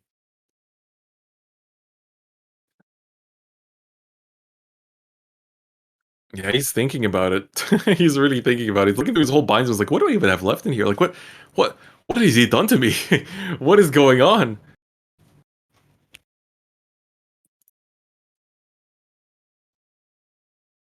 Oh my god. But yeah, like, I feel like, will Illia be punished for not pushing? Because right now we're in turn 1 of time, right? So after this, we go back to Dave, and then after that, we go back to Illia once again. And then after those 3 turns, we will compare damage. And if Illia's still not managed to somehow push Dave to 4 or more, Dave will automatically win. Yep. He needs to be pushing. Like, yes. Like, the thing is that I'm a little bit confused by, right? Is that... Oh, we're already in sudden death, right? So we're so far into the... Oh, are we in? Alright, so after 10 minutes, we're having production tell us there's going to be sudden death. And so we have not reached it yet. Draw trigger comes out here. Only 2 attacking units again. I'm just a little concerned. He gets the heal, so go down to 3. It does go down to 3. The power will go to the Unruly. And it looks like he committed the power-ups all to the Vowing Sword as well. So it's going to be just 1 damage. Has Illia been playing a little bit too slow here? Alright, just the +5. Or not too slow, but too careful. The questions that I'm asking here is, if you know that you're shutting down your opponent's whole board, why are you so scared of giving them Counterblast, right? Yeah, Like, I don't get it either. like, if you know, like, I understand denying Counterblast for the first strike turn where you didn't have as much set up. But if every turn you're able to just shut down your opponent's turn, right? You have the tools to just disable their attackers. What are you afraid of? There's nothing that he was even counterblasting for. So if anything, Dave has been in a very comfortable position where you can go like, yeah, no guard. All right, yep, take this damage. And now they're going to be both at 3. Again, Dave, turn 2 of time. What can he do with that small hand and 3-card deck? Again, he might just be planning to deck Dave out. Illia might just have that as a plan. And we're going to see what he can go into. I still want to see that Diablo, man. I do too, man. Still more Fessa. All right. Still more Fessa. Okay. All right. Let's see what you got. What do you have to show us? Cursed Eye Raven. That is a card that can go back to the deck. And now that it's so thin, you can actually reliably proc those stands. But again, the Unruly is still there. The Unruly is still there to chill and vibe with the gang as they deny the attacks. All right, how do you want to stack these 4 cards, sir? Please tell me how I should stack them. All right, there we go. It's almost like he's doing magic tricks over here. All right, so like he is at the moment contemplating how he wants to do this, but don't forget though, is that he doesn't have any face-up damage right now, Illia. He only has 3 counterblasts, and those are just open. That's right. Those have been used already.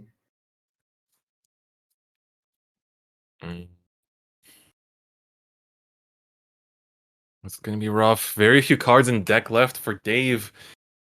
I don't know, man. It's looking a little rough. All right, Dagda still there, and a heal guard too.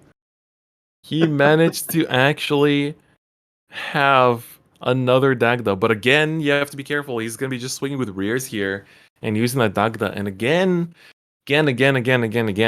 He has to essentially swing with this heal guard into the Unruly, and then the Unruly that way cannot intercept for that attack, and then he can swing with a Dagda. All right, just PGing against the Vanguard. Wait, Vanguard attack, okay. All right.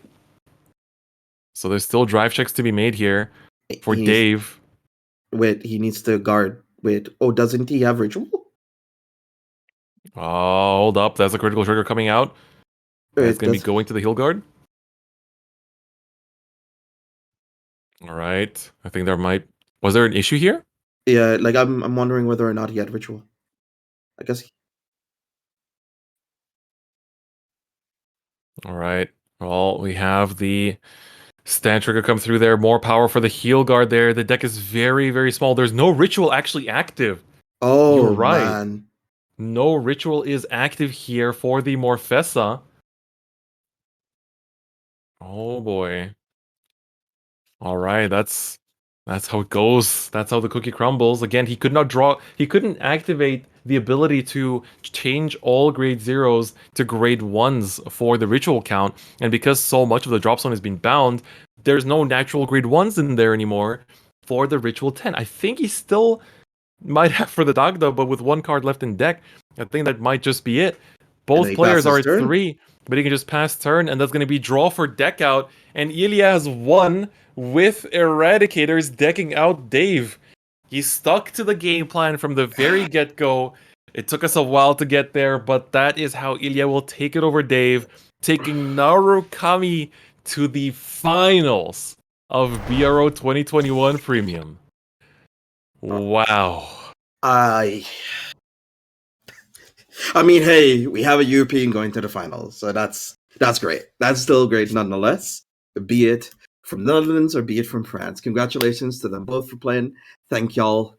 That was actually a pretty exhilarating game. We were all like just hypothetically zoning in on every single possible play and every single possible outcome. One thing's for sure, Illia stuck to what he wanted to do, and he just kept on doing that, and that was kind of interesting.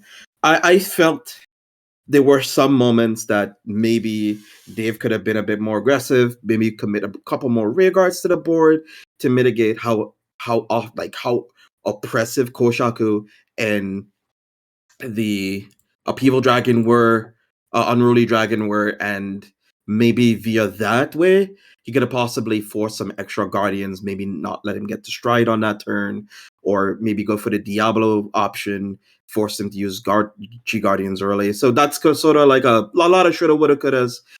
Yep. But all in all, Better Man won.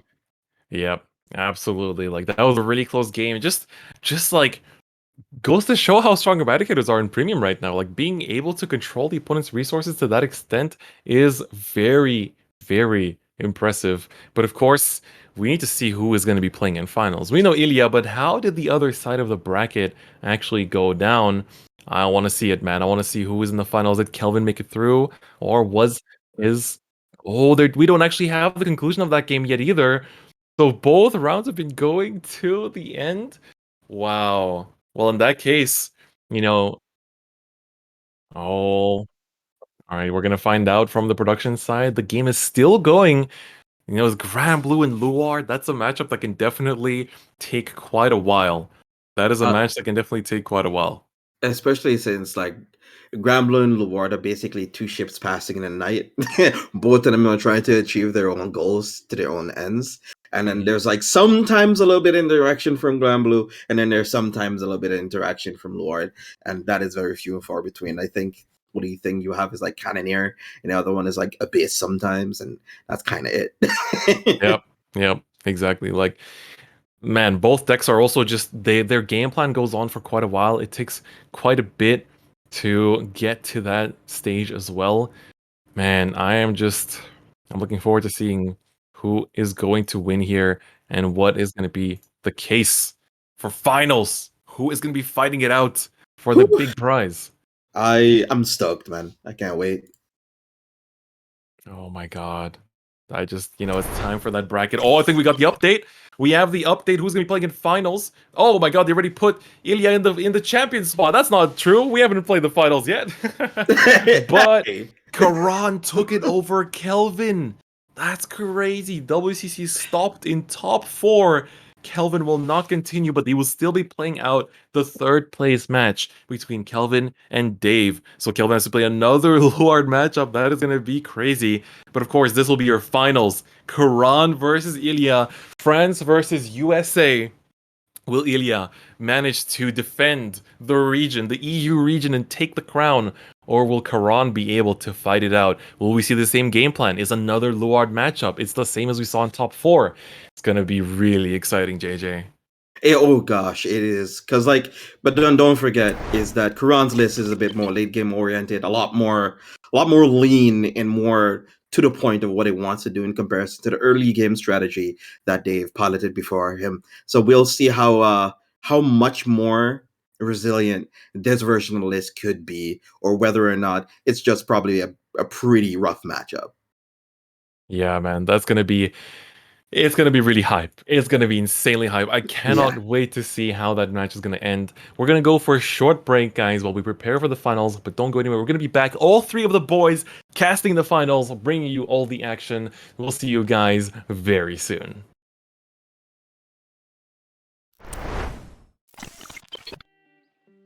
Hi, I'm Karan Patel. I'm the BSFO Vanguard Overdress winner for Europe.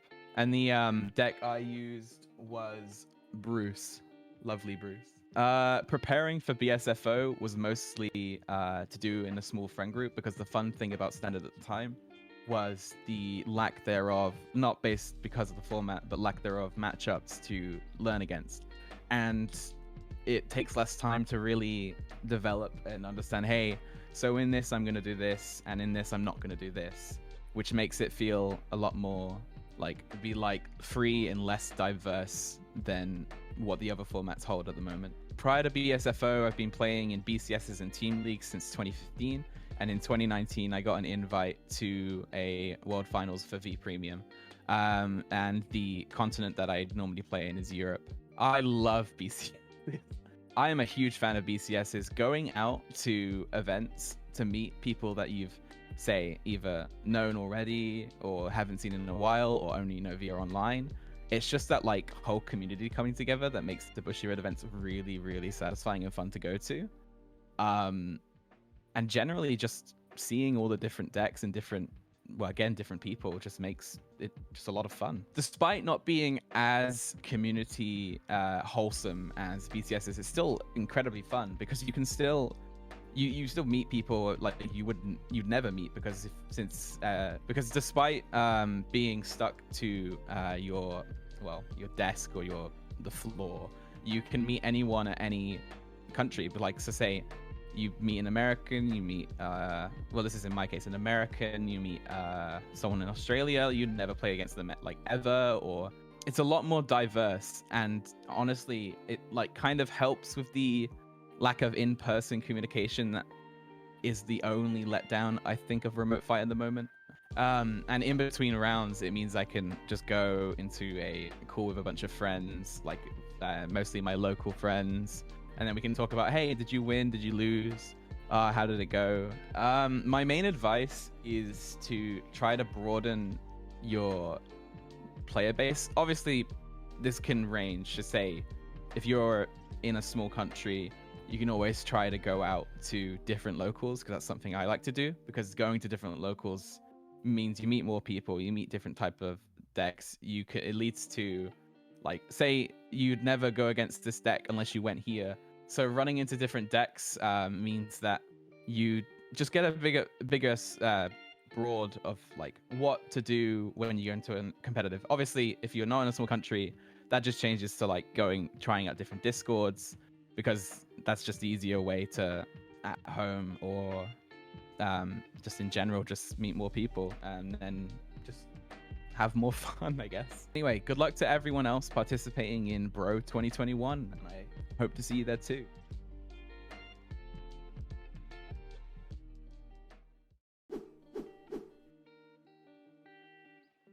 Yo, my name is Cameron Stewart. I topped the V Premium in the AO region, and I was using my main deck, which is Night Rose. I mean, it was dope. It's super dope, super cool though. You know, I'm an online player, so I typically love playing in other regions, so it's nothing really unfamiliar to me, but super dope. So back then, you know, I've been at my card shop, which is Super Games. I also played in Visions tournaments.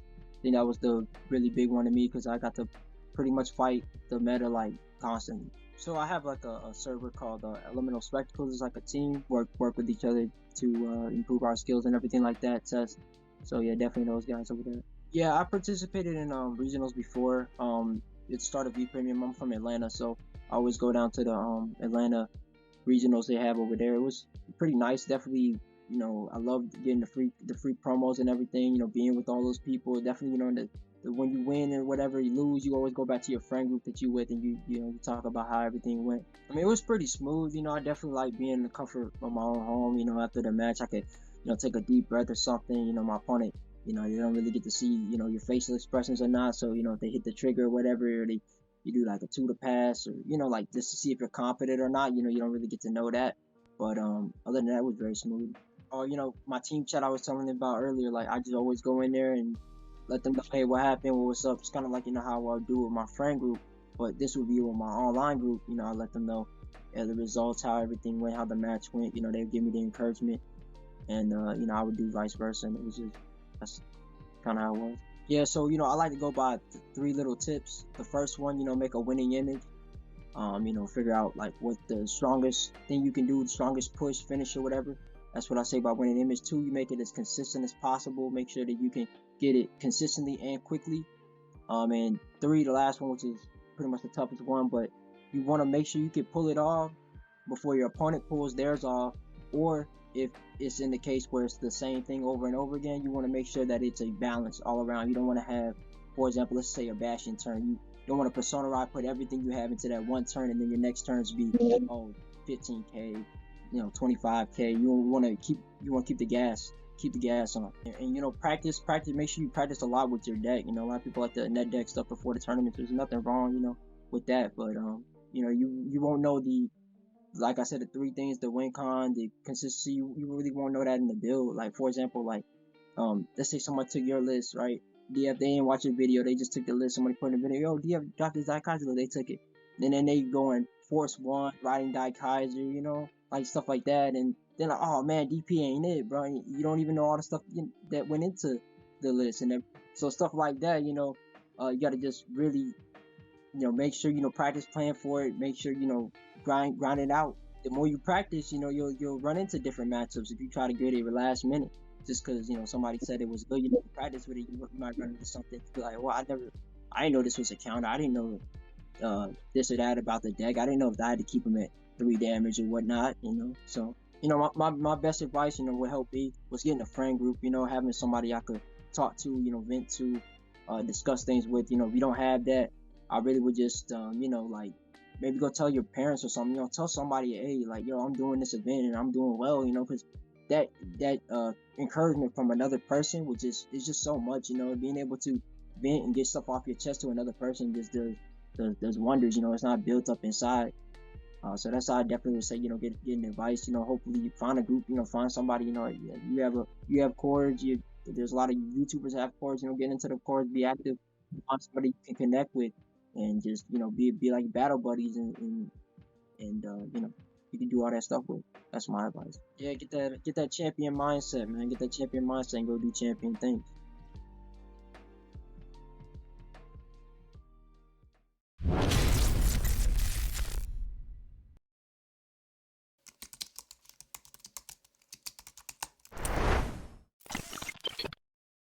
Gentlemen, this has been a journey. We've been watching these players play from the early morning yesterday throughout all the Swiss rounds, and today the top 8 has been nothing but exciting, crazy, emotional, intense, and we're finally here at the final showdown, the grand finals between Illia and Karan. How are we feeling? Yeah, the journey here has been absolutely amazing. Like, this has been some of the highest level Vanguard I've seen in a long, long time, and I just feel really honored that I get to be here, like talking over and analyzing and giving commentary. It's just some incredible games, some incredible decks, with of course incredible players. Absolutely. I have to agree, hard agree on it, and it just shows to you like how much dedication they have to the game. The amount of love that they play it, because both of these archetypes were ones that you probably could see somewhere at either a smaller locals or a smaller tournament. A lot of people did put out the count on Luar, didn't think it had been that strong. Same thing for like Narukami, it's like who? But it's good to see that people brought decks that they love and that they enjoy and are doing so well with them.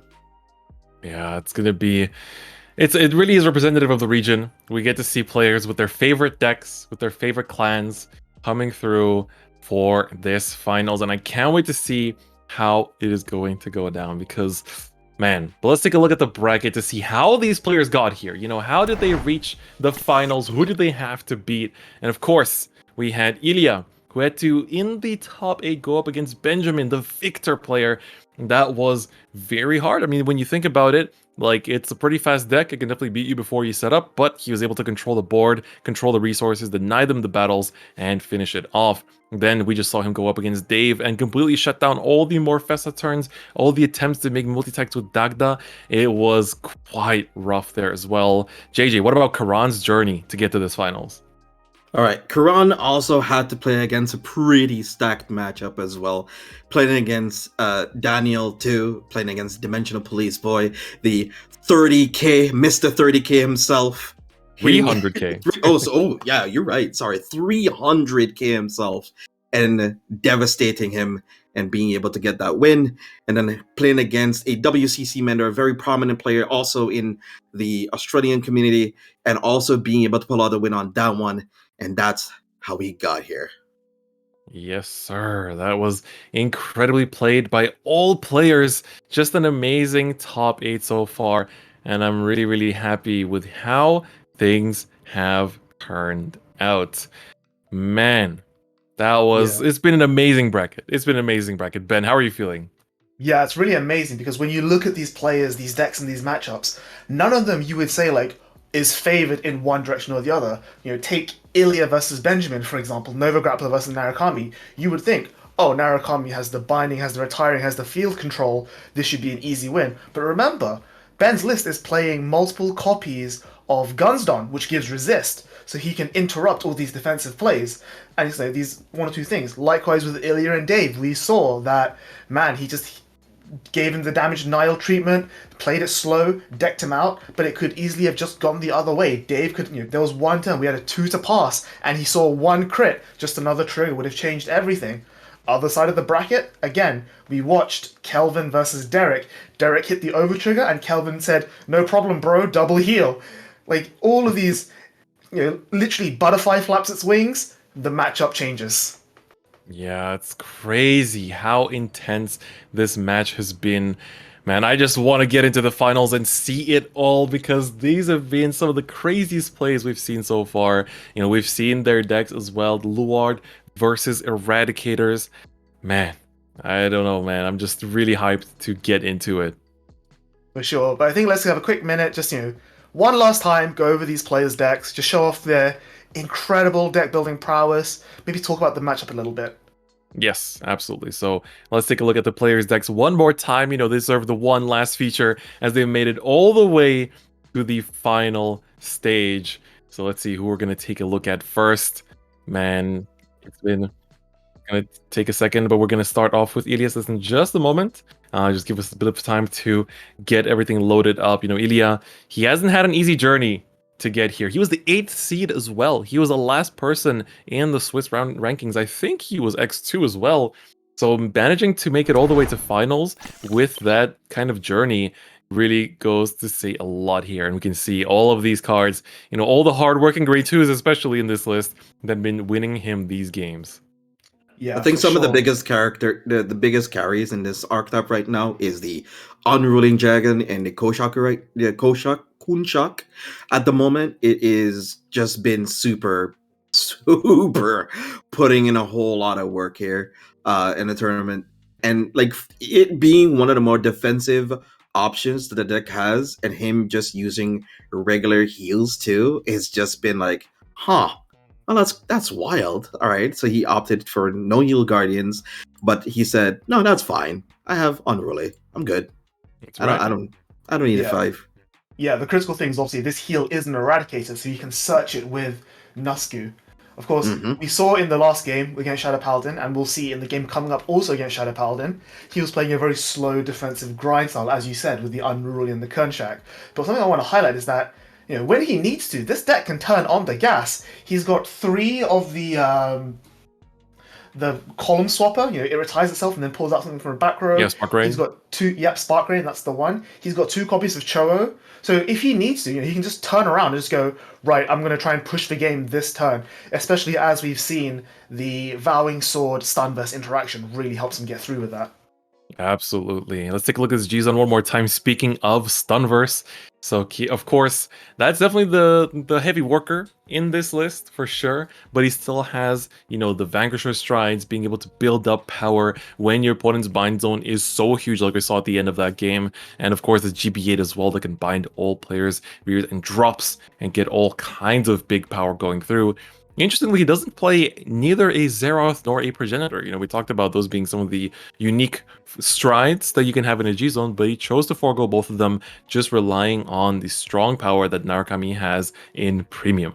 Yeah, something I noticed in the previous game, it never actually came up, but something I realized that he could have done is that by playing 4 copies of Voltage, every time he strides a Stunverse, he can flip a Voltage. That way, after his 3 Stunverses, he can then eventually go into VMAX, which can attack a rearguard for each face-up Vanquisher in your G-Zone.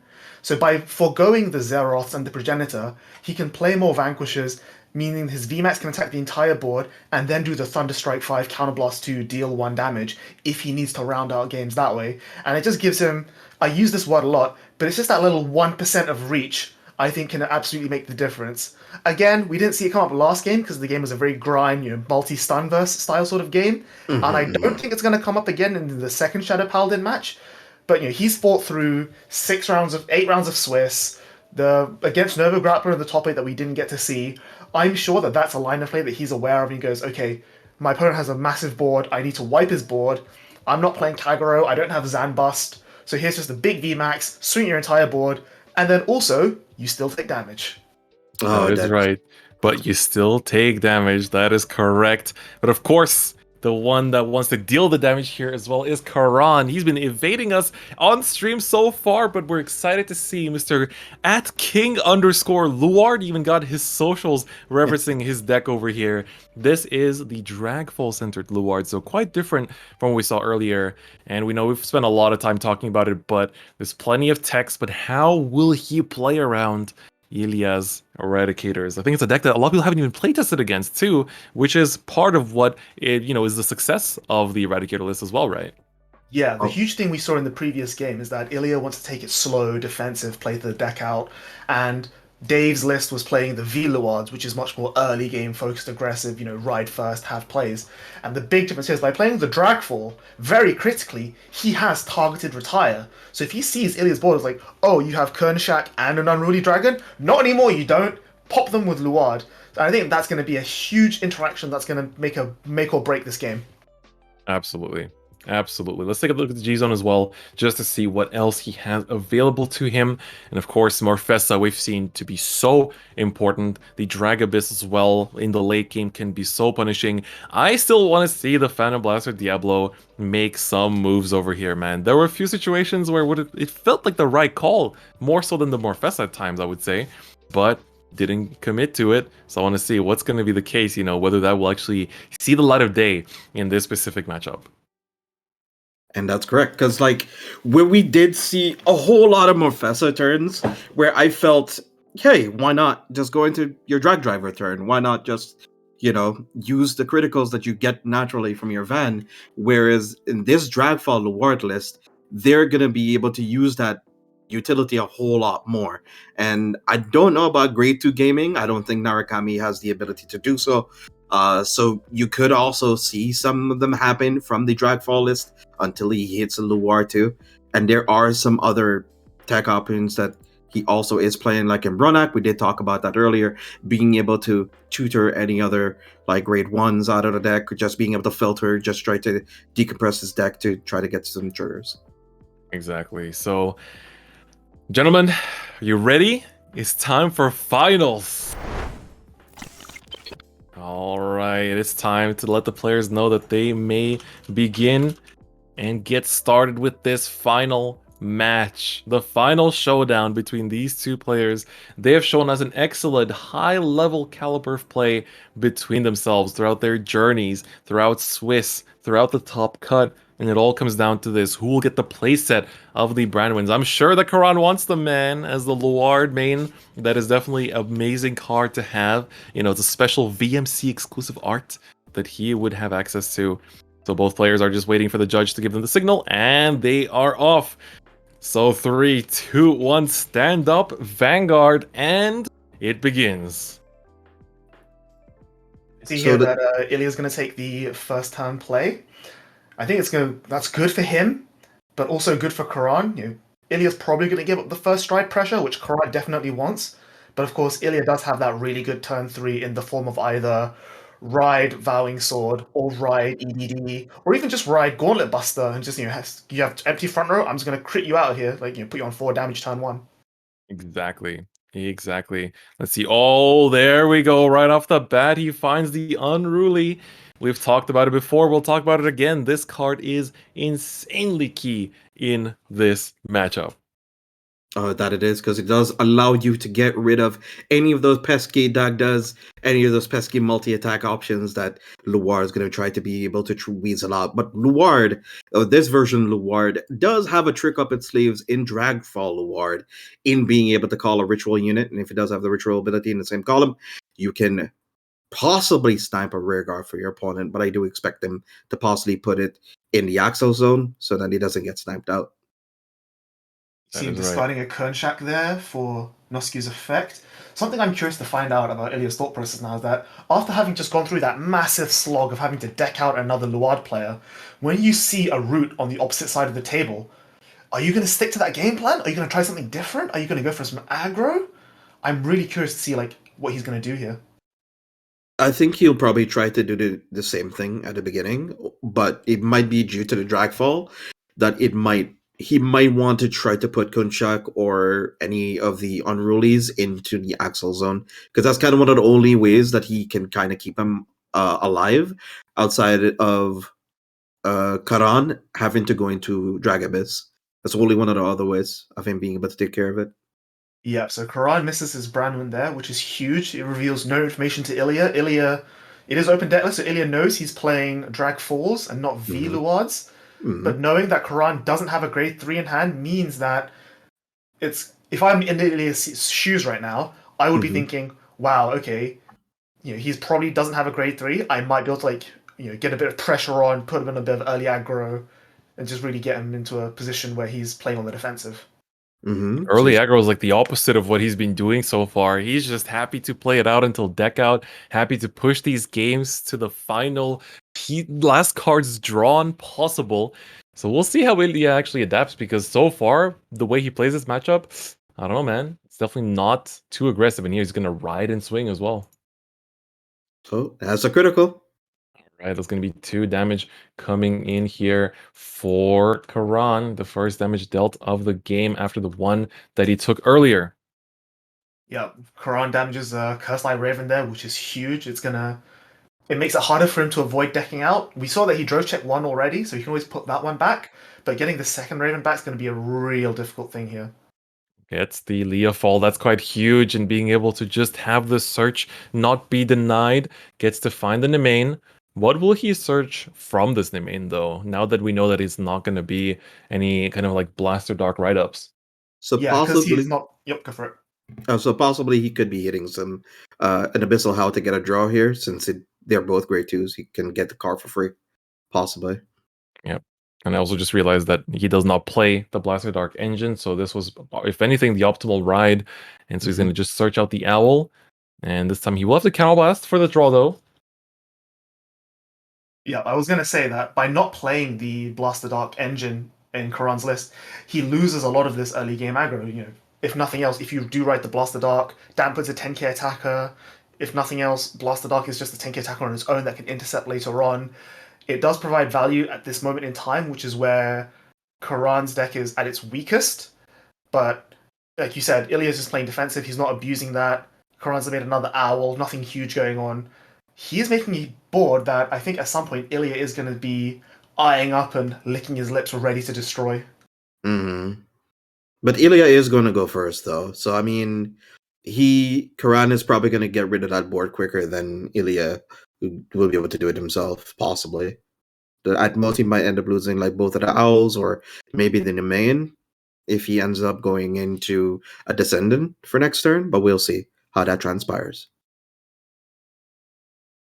Discarding the PG again, Ezrath, every single time. All right, now shuffle for the Brenwyn here. Great researchers going left and right. But I think next turn for Illia, again, he could just do the same thing of just right up into the Descendant. But keep in mind that last time he rode up into Descendant over a Cho-Oh, that was very different because he was able to inherit that effect immediately, whereas now he's not really inheriting much, as Kunchak's effect is Rearguard Circle only. Yeah, we see he's guarding quite aggressively here because he thinks he's running out of pieces in hand. The heal is huge. Discarding an Ezras for the Grade 3 Searcher allows him to, next turn, use both Ezras to get one back. That is true. What's the right target for Illia here? Let's find out. What does he commit to first? Because he does happen to have the options of also riding into a Gauntlet Buster too. And that is also not that bad. He does run it as one of, but it's a G assist coming through in the grand finals. You do not want to see that. Overtrigger confirmed in hand as well, so no surprises gonna be shown there. Which grade 3 are we finding here? He does have a Stride Fodder for the upcoming turns, but that is a hand of just triggers and one grade 2. Why not a Stride Fodder? It's 2 heals and an Unruly, so if I'm on Karan's seat as well, that's still pretty scary. You know for a fact that if you go into first try to Morpheus and you go for a Dagda play, he is definitely shutting you down. Oh, that is true. Definitely. All right. I wouldn't be happy to see that either. He finds a Descendant, which is the least threatening piece. Yeah, arguably, but does need to ride up here ASAP. Whew. At the very least, there's that Axel 2 will get him an extra draw as well. What are we binding from the hand here? What are we moving from the game? I think it's going to be the 2 Stride Fodders, the crit and the grade 1. Everything else is way too important. Yeah, the PG as well, when it's the only one you have in hand. You do want to save, even though you can technically search your Eradicator one's out. It's not any risk you're willing to take. It's going to be the Stride Fodder. And the draw PG actually is keeping the Eradicator Stride Fodder, as that will allow him to search for grade 3 later. So maybe he wants to just mitigate some of the losses here from the G assist as fast as possible. Yeah, I mean, as we saw in the last game, it reached a point where he was binding so much of his opponent's drop zone that without using Morpheus's Counterblast 1 effect, Ritual 10 wasn't actually active, which meant that the PG was then able to provide value. So I think he has to bear that in mind as the game goes longer, that his defensive options will be limited even without Morpheus's Guard Restrict effect. Yep. Alright, so Illia did put down the Unruly Dragon there to the Axel Circle, slightly out of our range, but don't forget that, of course, the views that you guys see are cropped. So, that's interesting. He didn't take Nemain here. I believe it's your opponent chooses for Descendant. Let's put that up on the screen real quick. Mm-hmm. Yeah, let's take a look. Looks your like opponent blanks on the chooses. drive checks. Yep. Oh. All right, there we go. So it does say that your opponent chooses one of their rears and then moves to an open front row. I mean, I still like the play. It gives him, starts his bind, gets his engine going. Depending on how well Karan can leave his board and drop empty, it might be what you need. For example, I know for a fact that when you're playing against an Arakami, you want to leave your board and drop empty so that you only bind 3, and that way they don't get to draw a card, that way you don't lose a card from hand. So that one extra bind may make all the difference. That's right. All right, so now, Karan, you have a bit of a board. You're going to have to get rid of yourself. And there's a bit of an annoying grade 2 there, chilling that Unruly Dragon, doing a lot of work right now. It's gonna spit your stride here. Like JJ said, the Unruly's on the Axel circle, meaning he can't use Dragfall to snipe it away. Yep, that's true. Let's actually pop up Dragfall here for the viewers to see. There's an effect that will be very relevant throughout the entirety of this match, so I think it is extra important for us to highlight it here as well. So of course, it has the alternate way to pay for stride, as Luard is quite well known for.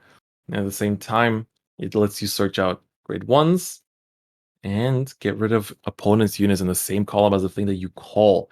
So of course, Axel Circle is a way to dodge that right now, as you mentioned. Yep, so he's just going to get the Belial Owl here. He's looking probably to see that it goes back into the deck at the end of turn. That way he doesn't end up binding it from the drop zone. Exactly. The question is now, he only has the Morfessa in play. He does have a pair of Ezras in the drop zone, but he's not clearing his board. That's the only slight concern I have here. He does happen to have Morfessa, and if he could possibly call over the Owl or call over its Bronwyn, I think he might be able to manage it, unless he doesn't really care about like what Ilya's turn is going to be, and he wants to try and make this the final turn. Yeah, we can see that if he retires the Vicro and the Owl for Morfessa, the Vicro is going to go into Soul, so it's going to dodge the drop zone. The Owl's going to go back into the deck at the end of turn, and then Ezras is going to leave the drop zones, one to deck, one to hand. So he'll be left with exactly 4 cards in drop zone. And then he can then use the Ezras to also retire one, retiring the Craftine, which is a card that I've said before I really like. It's up on the screen here. It primarily A, digs for your Dagda, but it also B, serves as another stand trigger for when you're going for that big Morfessa turn. Exactly. He only plays it as a one-of, but it's still a huge part of it, being able to, just give yourself that on-retire effect. But yeah, that's a tech that we haven't seen many Luard lists run, and it might be adapted more. And as you said before, like the stand triggers are so huge on those like super compressed Morfessa turns. Like when you have very few cards left in deck, and you know that the chance of you hitting those stands, the 2 stands that you play in the deck, is going to be very, very important. Whether it is this one or it's a Cursed Eye Raven. Yep. So we see he drops a Stride crit. So it's curious to see what he has to hand. I'm not sure if we'll find that out anytime soon. But the one thing here is that now he's adding cards to his drop zone. It means that even when he puts back Belial Owl, he puts back the Ezrases, he's still going to have a huge drop zone to play with. And maybe that's the other route of going for it, right? To say, I'm going to make such a huge drop zone, see calling over the Owl, and so that even when you bind 4, I'm still going to have Ritual 10. That is right. Okay, well, speaking of Cursed Eye Raven, it's time to do some work. He's also emptying out his own board, and by an extent, but of course, I'll also be bringing back some cards. It's most important to keep the board fairly empty for that first stun verse, because once after the first one, the bind is only really going to be big enough that, it's only going to scale out of control, and, you losing stuff from your field doesn't do as much necessarily, but specifically this first one where you want to deny, them drawing more than like 1 card from that first use of stun verse. Yep. So he's going to be using the skill here, see what's going to hit off of it. I think one, if his optimal targets, he's going to try to hit here is like a Chiron to try to get some counter charge going. He could also try to hit, I guess, a Honolulu just as a target to just get out of the deck, maybe, if he's not really too scared of it getting bound or anything. Just like extra cards that he just doesn't want to top deck later into the games. That is right. Round 1 coming down here as well. We do keep in mind, of course, that the search effect is only when placed from hand. So no more deck thinning here available for Karan. I've really enjoyed the great researchers in general in decks we've talked about before, being able to now search Heal Guardians for you in Premium. And so, while Luard was already playing them, we've been seeing a lot more decks adapt them here as well. I think one of the biggest advantages that Luard has is just that it never really needed much in terms of the heal effects. That's right. Dagda coming down already, despite knowing all the threats that are active on this board. Oh, I love this. I love this, actually. Yeah, one really cool line of play, though, is that Illia can intercept with the Unruly Dragon first, assuming Karan has a full board of 5 rear guards. And he'll intercept, pop 1, leaving Karan with 4. Then, assuming Karan, if Illia was able to have G guards, the double impede would clear Karan's entire board. Of course, we know that he only has 2. So the first G guard comes out here on the Vicro, which is already 20k with a crit. He dismals his Unruly Dragon. We saw it last game. Nice. Swing hard. Huge. So now he gets a Dagda off here, which does allow him to retire the Vicro. Calling 2 grade 1s out to the board here. He is going to eat possibly another G Guard or the Unruly. Right, let's see here. Honley's coming out. I don't think Honley does much in this matchup because Illia's, we saw he has the Choro, he has Axel Circles, he has ED, but Illia's not really like Grand Blue or Pale Moon where you're like multitasking. Yeah. But he's just getting it out of the deck because it's just a beater. It's just a pressure unit. And if it gets retired or bound, it literally doesn't matter anymore.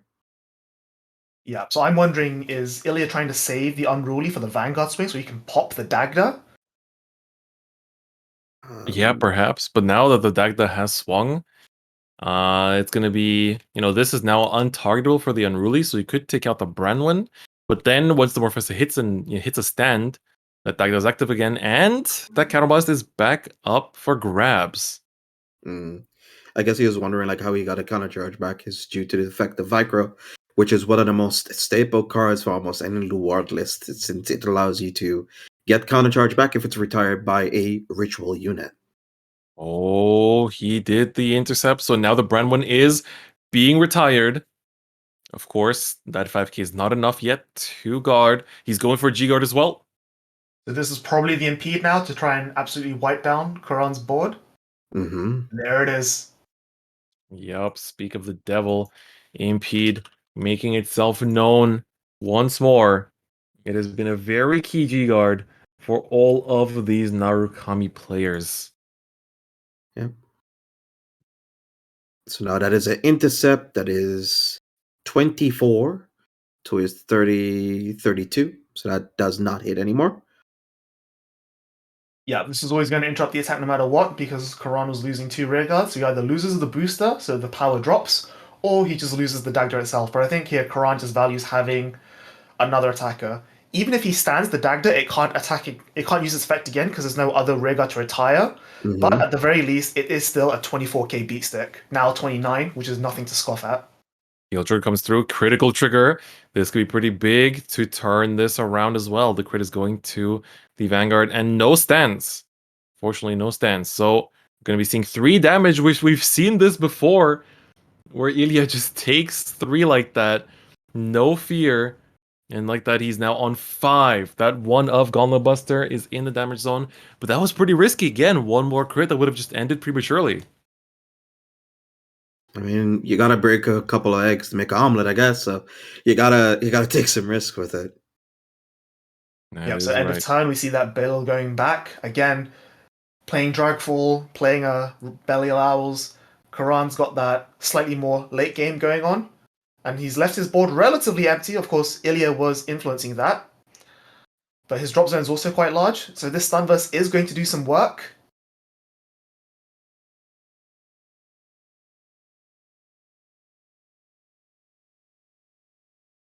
Right, Stunverse coming down onto the board here, and this will be able to... Alright, first he's using the Stride Fighters effect. Lets him search the top 7, if I'm not mistaken, for an Eradicator grade 3. He's going to find himself the Vowing Sword, which might come in handy in the later stages, especially when that deck is compressed for Karan. Yeah, especially we saw in the previous game, Illia was just keeping the opponent on 1 damage, really restricting his options. Karan's already burned his Vicro early on, so he's kind of run out of counter charge a little bit, but he does have 2 damage. So again, at this point, I'm just wondering, is there going to be that sort of mental switch in Illia going like, okay, no more defensive, maybe it's just time to aggress a little bit, which is why he's grabbing the Vang Sword now, ready to reride next turn and go for it. Because we did witness this by the start of the game where he did end up actually just going on an all-out attack earlier. That's right. Okay, here we go. Stunverse time once again. We've said it before, we'll say it again. This card is very key for Narukami's survival in Premium. It is the card that allows it to keep going in the current, not just in current format, but just in Premium as a whole. This was the most welcome stride, I think, that Narukami has ever gotten. Oh, that is true. I think one of the coolest things that's going to happen also is the fact that the Dismal is gone now. So True. any other unrulies or any other things that he's going to be committing to the board, he'll need to be careful it's not going to be attacked first by any of the rear guards from Karan. Yep, so Karan's now on Thunderstrike 6. So he binds the Quick Shield from hand, which vanishes. But Illia does still get to draw. Yep. That Quick Shield was a really clever play there because Karan had 2 cards in the bind zone already. He bound the Dagda from field and then 4 cards from the drop zone. So he would have had 7. If he had bound a proper card from hand, that could have hit him on 8, and that would be a threshold for the next Stunverse. Uh-oh. Well, let's see here. Natsu. I like that. Yep. Keep that searching going. Keep that searching going.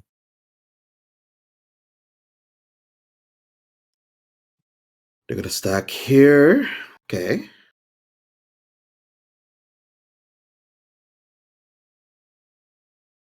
Also, the thing to be aware of is that Nusku is not a straight plus. You add 1 and then you discard 1.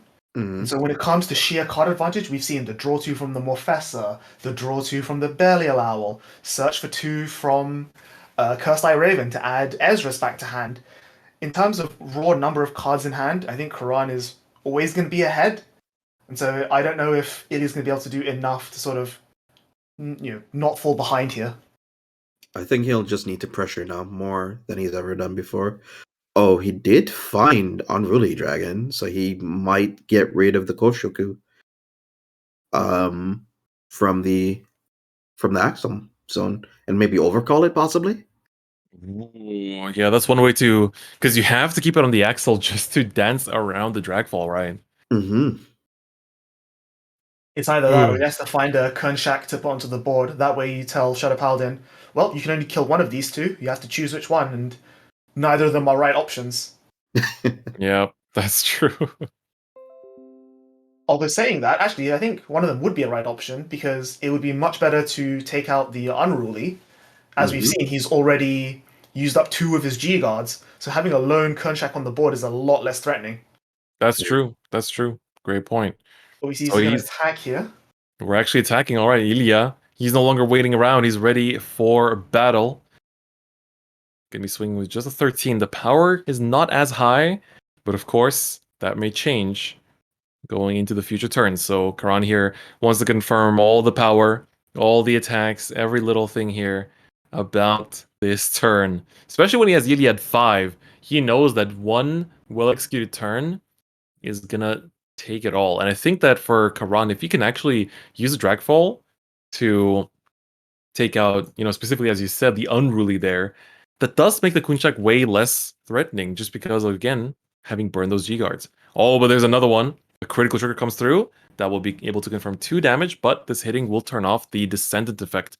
Does he want to commit this, or does he want to put the crit on Vanguard, power somewhere else, and then restand with that crit pressure and the drive check withstanding? Well, thankfully, since Dragfall is a 11k, it hits either way. Yes, he doesn't need to that worry is true. about it. That is true. Yeah, so you can put all the triggers on the rear there. So now it's a 19k Unruly, which Karan is thinking about guarding probably, because 5 damage is not where you want to be against a Vowing Sword. Yep, that's right. So correct me if I'm wrong, Karan now is at 3 or 4 damage? That is 3 damage. All right. He's thinking about whether or not he wants to trade a card from his hand for it. How he's going to be striding next turn, because he is currently on Ritual. Yep. And the important thing to consider is that even if the Diablo comes down here, he can use the Dragfall Stride effect to pop either Kernshak or Unruly, but Illia still has more than enough rear guards to retire to be able to guard naturally anyway. So he just takes the 2 damage. Going to 5. He loses another Raven. That's 2 Ravens gone from the deck now. That's not going to be good for Karan. No, that's pretty scary, but we're back to Karan's turn here. Now we know that he has outs to this board, thanks to the Dragfall. That's when you compare the different Luards and different builds of how you can approach this deck. This is really showing to be the strength, especially, for Illia being able to showcase Eradicators at the top tables here. That might just bring a lot more players to start bringing this deck to other community tournaments. So it's definitely something to keep in mind. Yep, because it's really admirable to see like a deck where he was playing it super defensively early, and in the earlier rounds, and now he's just playing it super aggressive into a slower variant of Luard is very interesting to see a deck being able to just shift gears like that. That's correct. Morpheus coming down. Yup, once more returns to the battlefield.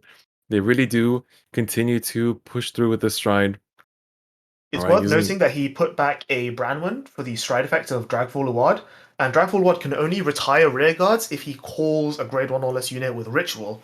So he has to think, does he want an Ezras, does he want a Belial? Yeah, we see his search for the Belial where if he was going to search for, say, Karan or Branwen, he would lose out on that ever so critical retire. Oh yeah, that's right. That is correct. So now the Morpheus is also going to be live in a bit. That gives him an excellent retire target too. And now he has to worry about the battle tricks a little bit less. Especially because there was no heal trigger found on Illia's side that turn either. No, he possibly could have drawn it off of the Stunverse, but we wouldn't know that yet. Or even off of the draw phase, because there's a lot of information we still don't have. That's right. Oh, the second Belial, that's going to be a huge Morfessa, basically drawing 4 cards. Yup, Belial absolutely massive right now. Incredible card, been incredible ever since its initial release. All right, there we go. Just highlighting the effect as well that when it is retired, as long as your Vanguard is a Luard, you get an extra draw. 4 cards. You're showing me you draw 1 from Stunverse. How about 4 from a single Morfessa? A fresh new hand for Karan to play with. New options, new choices, new plays, new combos. Let's see if he can actually maybe even finish it all in this turn. We don't know how big Illia's hand is. It looks moderately sized, but not exactly, the Book of Grand Blue or the, or anything akin to that. Yeah, the important thing as well is that Illia has 3 bodies on the board, so even if he intercepts with a Kernshak, Impede Dragon won't be as threatening as it should have been, provided he even has the second G-Guard at all. Oh my gosh, so his domain ended up resolving without effect here. Ooh, no targets. I don't know if that was a mistake or what, but we'll see. Is there really no targets left? I mean, to be fair, Karan's list doesn't actually run that many targets. He runs 2 Owls and the 1 Vicro. And then after that, that's actually it because it doesn't have any triggers that have 5,000 power. The Heal Guardians are all 10. Yep. So there's actually no target. I'm not doubting that. Dagda, though, on the board, that's a huge component here for this turn. Especially because, it all depends if Illia has G-Guards or not. If he doesn't, this will be a different story.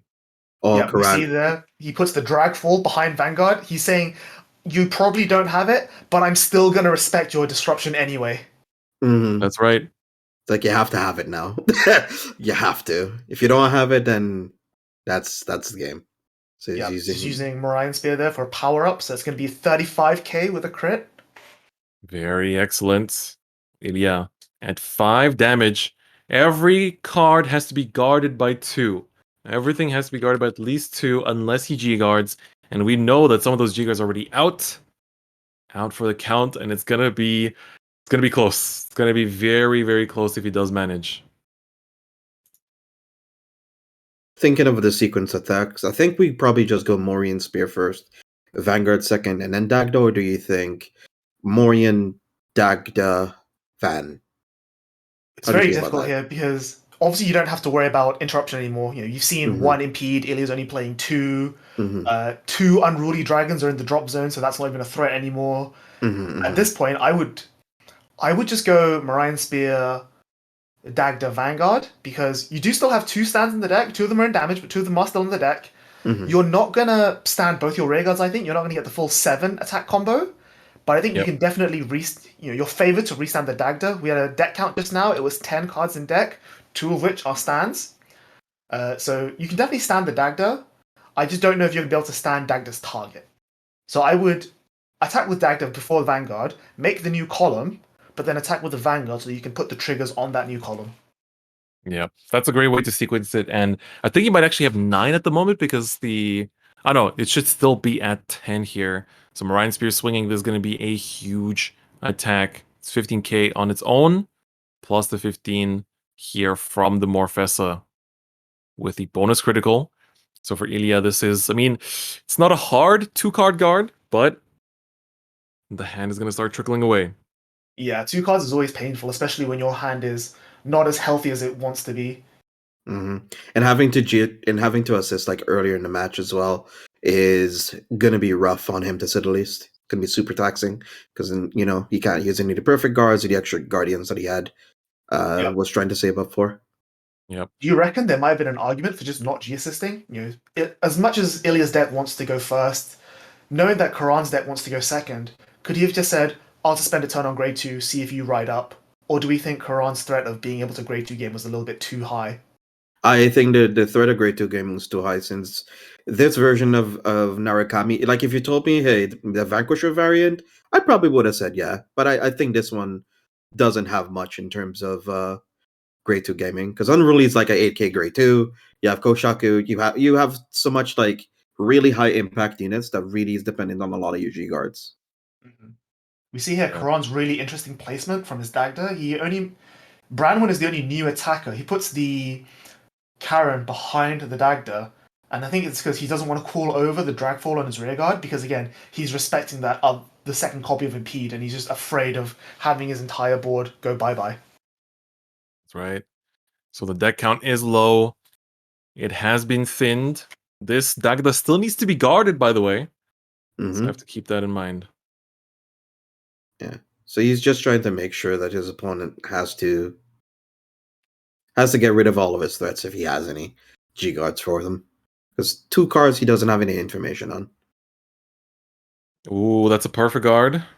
Plus Overtrigger. So I guess he's just guarding Using that way. the perfect guard as the second card, yep.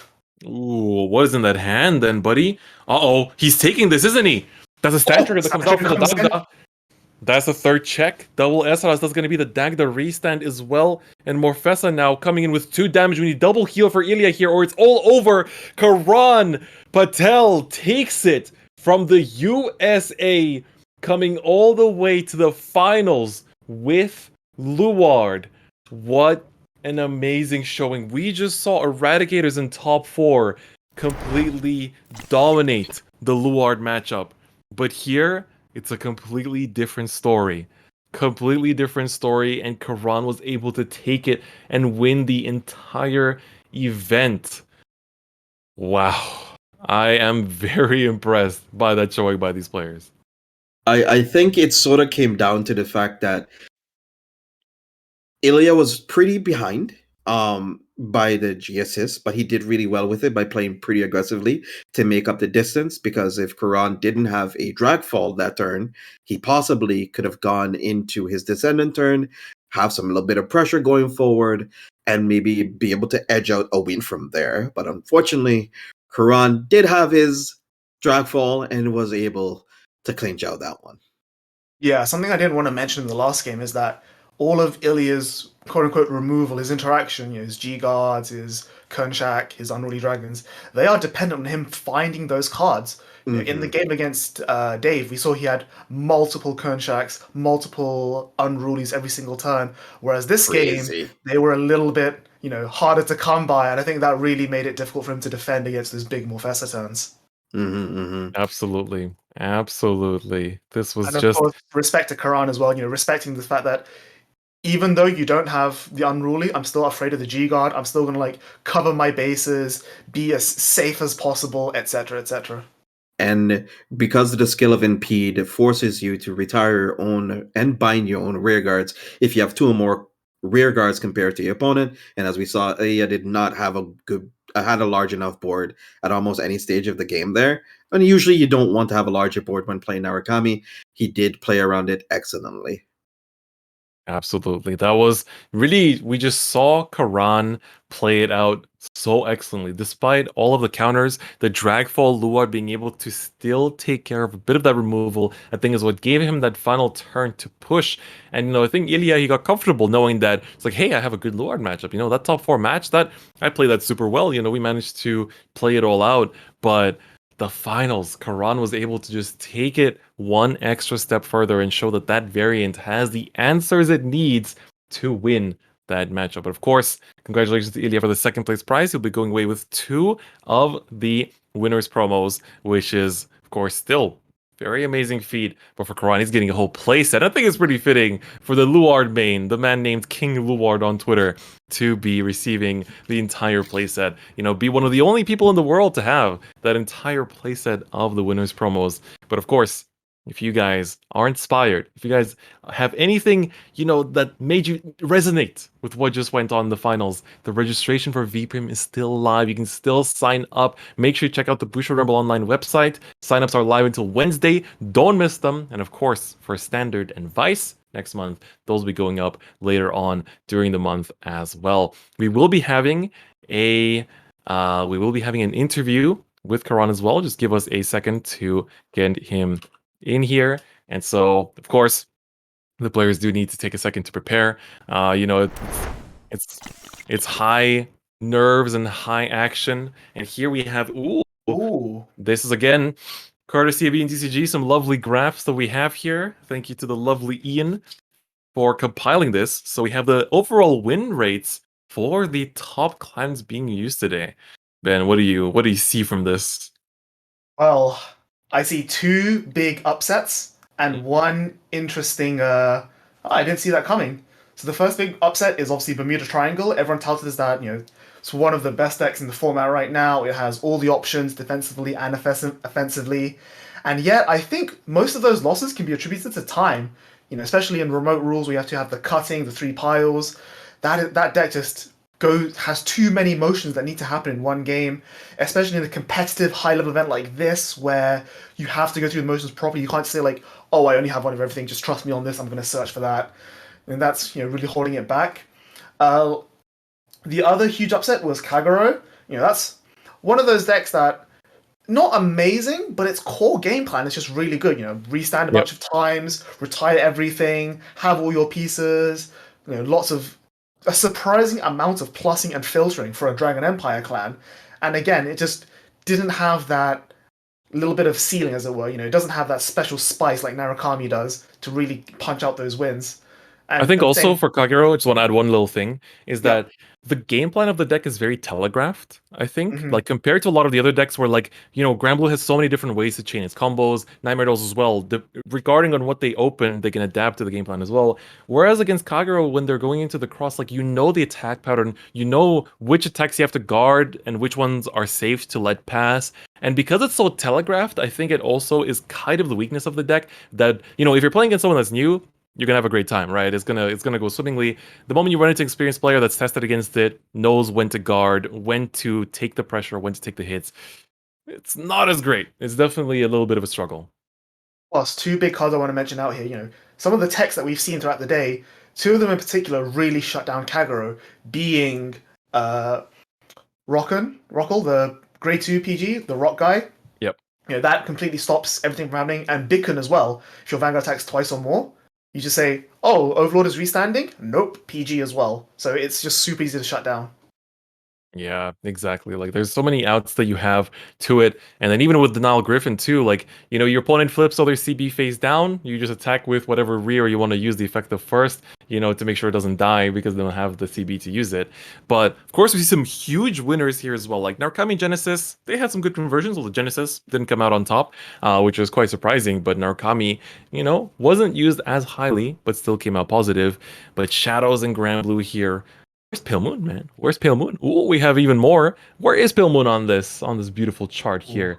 Ooh, it's actually negative too. So it must have been the few winners that, of course, could take it highly, but then the few that could also not take it to the top. Yeah, looking down at the bottom end here, a few other interesting bits and pieces like DP, Great Nature, Link Joker, all with slightly positive win rates. Would not have expected that going into this event. Yep, that is really, really interesting. Of course, the one Neo Nectar player, the Murakumo, the one player that took Murakumo, of course, broke even at the end of the day, but it was a great way to feature him as well. Aquaforce, what happened over there? Look at Aquaforce. What is going on here, man? Yeah, that's another deck that we would have said is a really, really good pick going into the start of the day. They have early game aggro. They can ride back down to grade 2 with Thavas. They have a really, really strong stride in the form of Jumbold, and they have a really good win con in the form of Balanera and Megiddo. Aqua Force is basically just Grand Blue Light.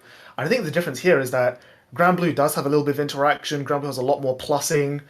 Aqua Force is a lot more reliant on you. Kind of like Kagura, it's a lot more telegraphed. You know that, okay, he's going to make a Tidal Assault, he's going to make a Terrific Coil, they're going to make a Coral Assault, and then that's going to be it. So as long as you can dodge those 1 or 2 pieces, and I think at this point, when you, like you said, when people are knowing how to play against it and know what to look out for, it loses a lot of its threat power.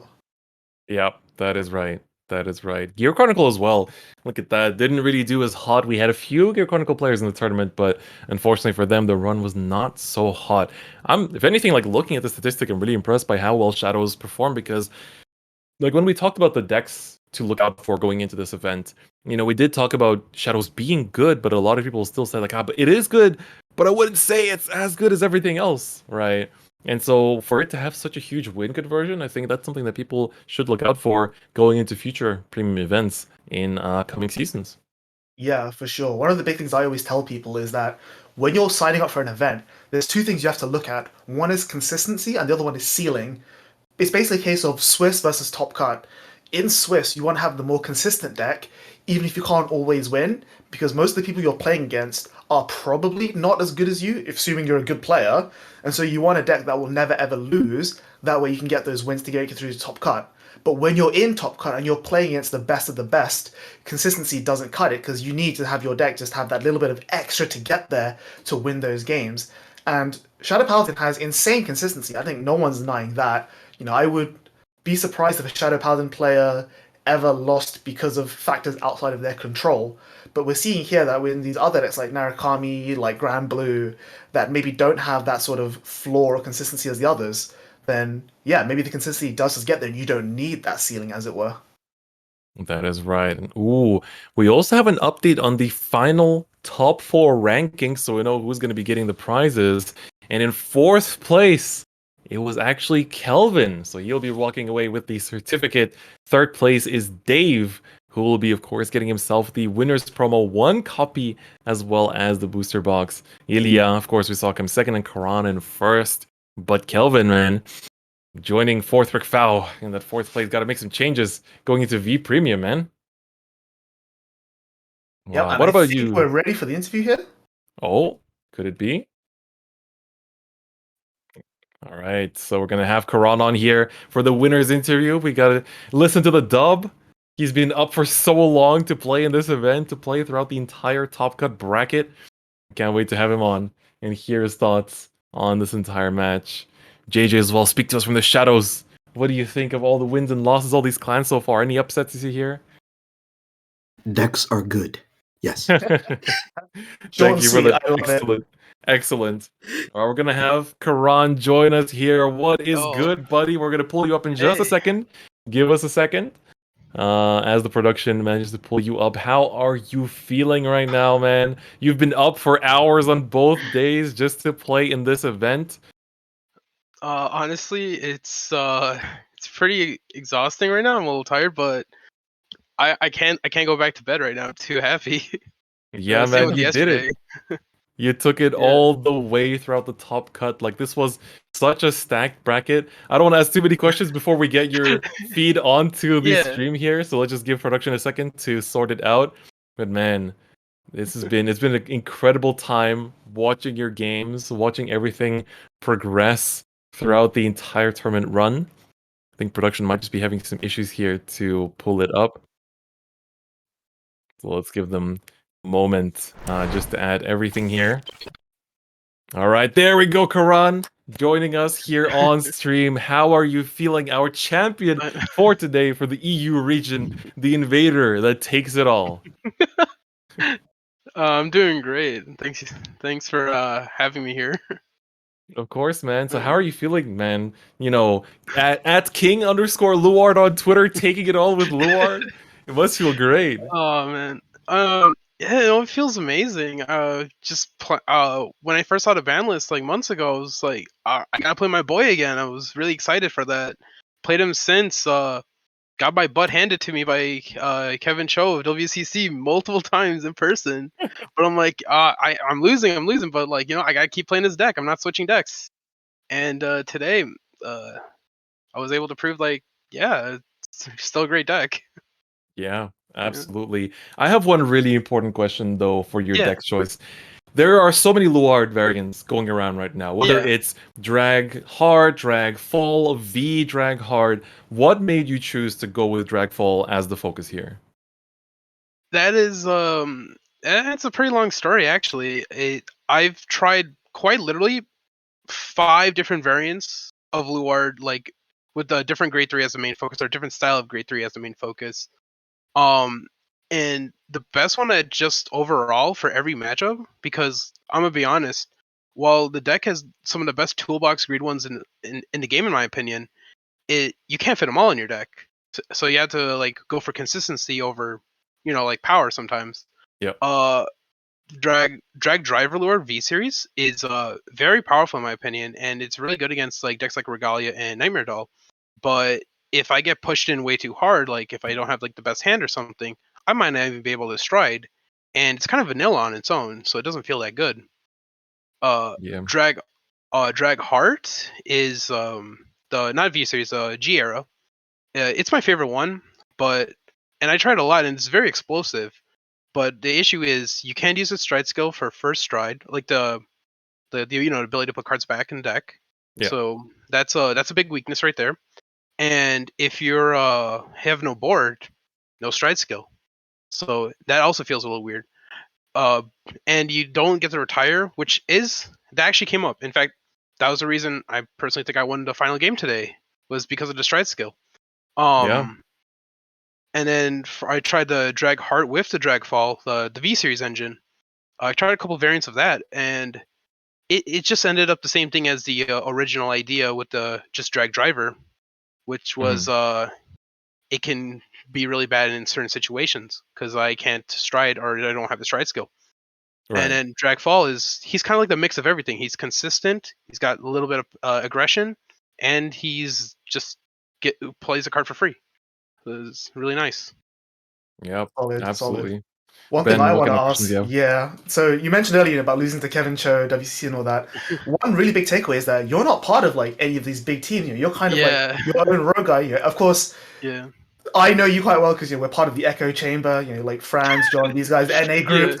But when it comes to, like testing and prepping, like you're kind of like a one-man army, right? It's just like it's me and Luard, 2 against the world kind of thing. Like what other how did you prep and how did you do this testing? How did you settle on this list? Like I said, I play against Kevin. He lives really close to me, so we're in the same town. So I play with him at our locals all the time. Shout outs to Cardfight Vanguard for that. Not Cardfight Vanguard. I'm sorry, Cardfight Underground. That's our locals name. And I play him all the time there. He helps me out. There's a couple other friends there. Kevin's the only one who's sponsored in my area, so that's why I guess there's no other like big names near me. But he tested a lot with me. I got a bunch of other friends, and then a couple others on Discord who just said, "Hey, Karan, can you just play with me? I need a test." And I'm like, it's fine, I guess. Like I was doing homework or something. Like I got time, I guess. And was like, I might need a test against a Gold Paladin matchup, or I need a test against whatever else my friends were playing and stuff. And it just went on from there. It's just whenever I had time, someone would ask me, "Are you able to play?" And I would try to play with them. But Yeah, that's definitely good to have that kind of strong testing partner. That's for sure. I wanted to also ask about this specific finals because we watched the top 4. Very similar thing. It was Luard against Eradicators, and Eradicators kind of like choked out the Luard. Using all that battle phase removal that they had. And it makes it really tricky to play around, especially for the Morfessa turns. How was that matchup specifically for you? Because we saw in top 4 it was really, really tough, but you were able to kind of like still play around it, and especially using the dragfall there to get rid of some of the annoying targets. So what I essentially what happened was I actually lost to him in Swiss, and from there I was a little down on myself because I knew it was a hard matchup for me, but I knew I could have played around it better. My biggest issue was I didn't know what his cards did. I mean, even though I had the whole list in front of me, right? I'm not used to this kind of playstyle. I'm more used to the Vanquisher playstyle.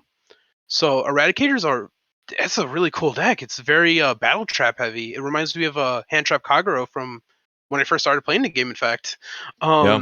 so I thought about it and I was like, all right, what's my game plan here, and what should I do? And of course, it's fall spot removal, but also I need to have a good amount of damage. I notice his numbers are typically very low, so I can like accumulate some damage, and it's easy to guard. And then stride skill, kill, whatever in column. It's typically it's usually the guy says when you see a retire, you and your opponent retire one, or the interceptor. My biggest issue is the interceptor because that starts the entire like engine pretty much, you know. So there's that, and then I also have to play around Impede Dragon, which just call full back row at that point. You know, they're all going to be dead cards. They're just wasting space. And when I found out I was going second, because after the die roll, I knew for a fact I got to keep Quick Shield in hand just in case I survive or he survives my first or second stride, whichever. I can use the Quick Shield to discard it, and it will not count as a card in Bind Zone. So that would have made his first time, because he made me bind one, I would have 8 instead of 7. So the next time I would have been minimum 2 to 3 now, or 3 now instead of 4. So helped out in that for future planning. Yeah, we touched upon that exact thing. You know, again, you binding the Quick Shield and says you didn't have 8 bind, only 7. You filling up your back row with grade 3s that even though they were dead grade 3s, you don't get Impede Dragoned. It was really high level play. JJ, you got anything to ask? I just want to know, like, what inspired you to everyone want to pick up Shadow Paladin? For what inspired me, I just saw. I'm not actually. I'll be honest. I was never the biggest Shadow Paladin fan. I thought they were too edgy for their own britches or something like that. I was more of a Kagero guy. I know, right? That's kind of like, but whatever.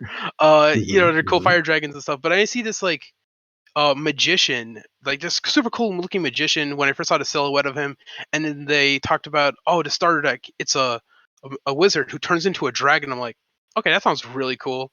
And I saw the anime character Kazuma like playing it, and the character just made it come to life for me. Like the game or the part of the anime which inspired me to actually play lore. This is really dorky, but it's true. He was playing against the Great Nature guy and he was losing, but then he did this really cool combo with drag driver and everything, made a full board, big board, and it's like, and that's how he got game. I was like, I want to play this. I want to learn combos like this. This deck sounds really fun and really cool, and I just stuck with it. I find Luar to be a deck that even when it's weak in the meta, it's still strong because it has nice recyclability. It has like just great power, amazing consistency with rear guards. Even before Marfesa, we still had Drag Abyss, which gave chunky numbers to the front row. We had cool different, and there's so many different playstyles too. Like if I picked up, let's say Overlord, there's only really 1 or 2 playstyles I could play in Premium, right? But with Blue Ward, I think we talked about multiple different playstyles. In fact, what's his name? Misgrade King from the previous tournament, he played Dragheart, GR Dragheart. I actually don't know the name of the opponent in the top 8 today, who was also playing Luard, but I was told he was playing the Standard Plus variant, or you guys actually told me he was playing Standard Plus variant. Yes. And then I'm playing Dragfall. Like that's 3 different variants. Like that's awesome to me. Like you can't say, oh, you know, like Luard's strong. It's like, but which Luard? They're all cool. You know, they're all strong. Exactly. Exactly. Yeah, that's amazing. It's great to hear from someone that's such an expert of, you know, not just the clan, but the specific unit on top of that. I wanted to just quickly ask, you know, if you have any shout outs, anyone you want to thank. And on top of that, just like, how does it feel to be the one that wins that Brandwin playset as the Lord main? So first shout outs, first to my boys, Kevin Cho. Other playtesters were David Cho, no relation, Ty Smith, Brian Blanco, and couple others I can't get off the top of my head right now. I'm so sorry, guys. There's so many. And then one more shout out, or 2 more actually. One more to my locals, Cardfight Underground, best locals in the United States, if you ask me or ask anybody. And then last one to my best friend Alex Pham. He is the one who got me into Vanguard and got me inspired to play it and everything. So I always have to shout him out no matter what. That's really kind. Oh, I'm sorry. So what was the second question you said? Just how it feels to win the entire Brandwin playset, you know, the winner's promo as a Luard main. So to be honest, at first I was like, "Oh, these are cool, right?" I was like, I'll try my best to get them and all that stuff." And I didn't have. I'll admit, I didn't have the best confidence after getting my butt handed to me by Kevin so many games in testing. But someone told me, "Hey, bet you can't win them." I'm like, "All right, I guess if I win them, I'm like, cool." He's like, "But you got to play them in your deck." I'm like, "I don't know about that." Because Ooh, like yeah. if I got them, I want to frame them or something, you know, like and it just adds something too. Like you said, it's because it's Shadow Paladin's a Luard card. It makes it more special to me. Like in 2019 when I won the Harmonix Messiah, like it's a very special card to me. I like it a lot. But if that was a Luard, it would have Yeah. been so much better. Last year when they had the shop, or I think it was early this year, in fact, when they had the shop challenge where the winner got the congrats promo Luard. Like I went really try hard on that. Like I went to I remember locals every seeing time I that, can. Yeah. I was like, I love this. Like, I need him. I needed that card, so that felt really nice. And this made it even nicer, just like having more nice cards in the collection. Yeah, that's I think that's the answer everyone wanted to hear. We all know that it must mean Yeah. a lot as well. It felt how. Oh, I'm sorry about that. It felt really anime. Like, it's just, yeah. Sorry for cutting you off, though. I just No, wanted to no, say of that. course. Yeah, I definitely agree with that. Boys, do you have any other closing questions? One big one. So, as you said before, you won BCS 2019. We saw you at Worlds. Yeah. So you're no stranger to the spotlight. But for this tournament in particular, what was your one big highlight? Honestly, my biggest highlight has to be the moment I got into top 8, and I just posted on Twitter, "Hey, I got in top 8." That was my biggest like tweet that I got likes, and I just got private DMs and everything like Vanguard related, like since 2019. In fact, like it made me feel like it made me feel really happy about like such an accomplishment. I did top in the BSFO and in the summer, but it was never as big as this. Like everyone was more hyped about this event, and I was really happy about that too. It's just made me feel better, made me feel more excited to even play tonight and everything. Fun fact, and actually, when the Swiss was starting for Europe, I just woke up and I saw my phone. I'm like, I checked in and I'm like, do I want to play though, or should I go to sleep?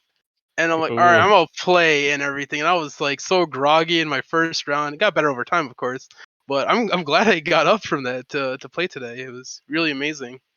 And Yeah.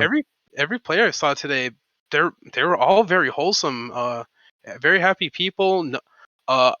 When they I got hit with the overtrigger, I wasn't mad. They got hit with overtrigger, they weren't mad. Like everyone was just having a fun time, and I really enjoyed that. Yeah. Reminds me of actual regionals and stuff. I think it speaks a lot to the current format as well. Like people are just very happy to play current premium, right? Oh yeah, it's got its little like quirks, but it's still a very fun format and very diverse. Like I'm not gonna lie, I did not expect to see that much Aquaforce today. Well, not for me playing it or playing against it, but just topping or into top tables. There's a lot of Aquaforce. I knew Deep Police was solid, but not this good. Like that was a very good deck. Oh yeah, how was that And top 8? yeah, and, shout outs to him. I forgot his name, dang. But Yeah. I played him against him twice, and those were really fun games. And another one too, Tachikaze. I knew like Tachikaze, Super Kentaro, get big numbers, swing multiple times with him. But people were playing a very different variant that just had a lot of aggression and multi attacks with I think it was their new V collection grade 3. Yeah, I Spider don't know. Driver. Yeah. Yeah, and I was like, that's really cool too. Like, there's all these decks coming out of the woodworks I just did not expect. Like, and I think that was amazing to me. That was my favorite part about this. The format's very diverse. Where even in my opinion, the best deck in the format, Nightmare Dolls, didn't. It still had massive weaknesses. It still had other decks that could play around it. Even though I don't think I could play around it with my deck, other people were able to. But like, Yeah. that's awesome to me. And also that too, Regalia. I thought Regalia was going to be one of the most popular decks today. No, it was. I think it was actually Shadow Paladin. I'm not even sure honestly. Yeah, But I'm like, surprised with how yeah. little it's been showing up, if at all. Yeah, it's definitely a big upset. JJ, any other questions you want to ask? I think if there was any other changes you were going to make to your list today, based on the tournaments that you ended up playing, what was it going to be? That's a tough one actually, because I really liked a lot of the cards in my deck. I think there's 1 or 2 changes on most. I would be adding a Drag Wizard Flamneck, which is the resist grade 1, where I can discard a rest a unit to draw 1. That would be really good in the Narukami and Kagero matchups, but it didn't come up as often as I would like to. Another card would be maybe more Blue Espada Dragons, but I think 2 was enough just because in one of the other games that actually got streamed, I was actually against Narukami again, and when I drew it for turn, I had only 4 cards in deck. So if I played it, I can't attack, and it's because it's a mandatory mill. It's very good early game.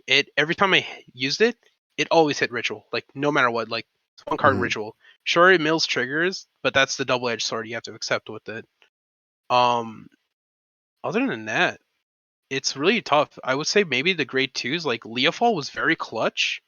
Maybe bump him up to 3 to 4, and then bump down Morion Spear, because Leofall was very nice because it added extra consistency buff within the main, which is really helpful.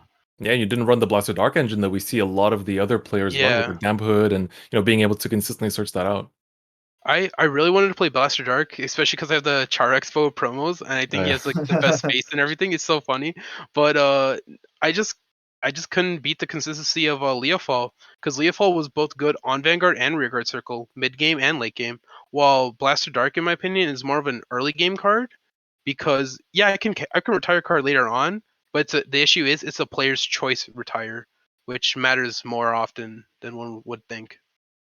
That is true. For sure. Thanks for so much insight. Like, again, of you're one course. of those players who's like, everyone knows you as being a Luard fan. You've had top to 4, and so just really see that come through and show off, and finally get yourself that big deserved win is really great to see. So thank you very much, and once again, congratulations on your win. Enjoy your Branwins. Yep. Enjoy a well-earned rest as well. I think, you also won the hearts of the viewers at home. And I hope that they, after watching your games, they also are motivated to sign up, for V Premium and Standard and Vice. We still have so much BRO action. Are we going to see you here for V Premium as well? Yes, and you can already guess what deck I'm playing. Let's go. That's what I want to hear. All right, man. Thank you so much for coming on. Have a nice, well-earned rest. Once again, huge congratulations on the dub, and I guess look forward to, if you were happy with your top 8 announcement tweet, then I think the winning the whole event tweet is gonna go even harder. Yeah, I can't wait. I'm going to start doing that actually right after this. Oh man, once again, huge congrats. Thank you so much for your time for the interview. And again, congrats. Thank you. Thank you so much. All right, ladies and gentlemen, we'll come back to the 3 of us now. Let's get JJ back in here as well on our nice little 3P layout that we have for the 3 of us. And so, man, it has been amazing. Oh, JJ, you're so large. It's such a zoomed in view. You can see every single pixel of your face. I am now Patel. Welcome the winner. back, JJ. And that was Karan. That was your winner. That was King Luard himself. He definitely made a statement about his name there. What an amazing tournament. I really can't say it enough. I think that was an amazing tournament, amazing games, amazing moments.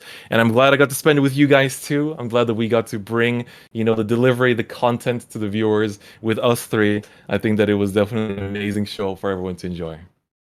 I agree wholeheartedly, because we do have a lot of things in common, and that is the love of Vanguard and and how we spend our times playing it, how we can theory craft, the people we meet along the way, and the friends that we develop, lose and gain is all part of it, and it's what connects us. And I love Vanguard for that, man. So thank you, Cardfight. Thank you. Yes. Ben, any closing comments as well? It's going to be hard to top that, but yeah, for sure, we all play this game for a reason. We all have fun playing it. It's what brings us all together. Like I said last night, just all of us chilling around in a Discord call is really fun. Talking about your games, talking about what's coming up next. Some moments from the stream, like NA with their Glandios Geese, or EU with our 300,000 power X-Gallop double laurel, these are things that people can be talking about for weeks to come, and that's exactly what I want to be seeing in a game like Vanguard. So yeah, thank you to Bushiroad for having us on and for producing this event for us. Yes. But beyond that, I've not got a lot to say other than, hopefully I'll see everyone back here next week for V Premium. Absolutely, guys. Do not miss the deadline. Sign-ups close on Wednesday. You can still sign up for V Premium. And don't forget, if you like the show, if you like the games, if you have anything you want to say, hashtag Bureau 2021. We'll be checking out the hashtag even after the stream ends, so don't worry about that. And I think for us, guys, it's time to start the V Premium Bootcamp. It's time to show the world what the casters can do in the other regions that we're not commentating in. So it's time to get sweaty. But for those of you watching at home, thank you so much for tuning in. It has been our pleasure to bring you guys the finest of the premium format for this weekend. There will still be the NALA live stream happening in just about a good 4 or 5 hours or so. So you guys can look forward to that as well. So catch the action there for the top 8 of the NA region. There are some European names in the top 8 bracket that I'm sure some of you are happy to see, such as Maxime and others, so make sure you check it out. But that is it for us, everyone. Thank you so much for watching, and we'll catch you next week for more BRO action.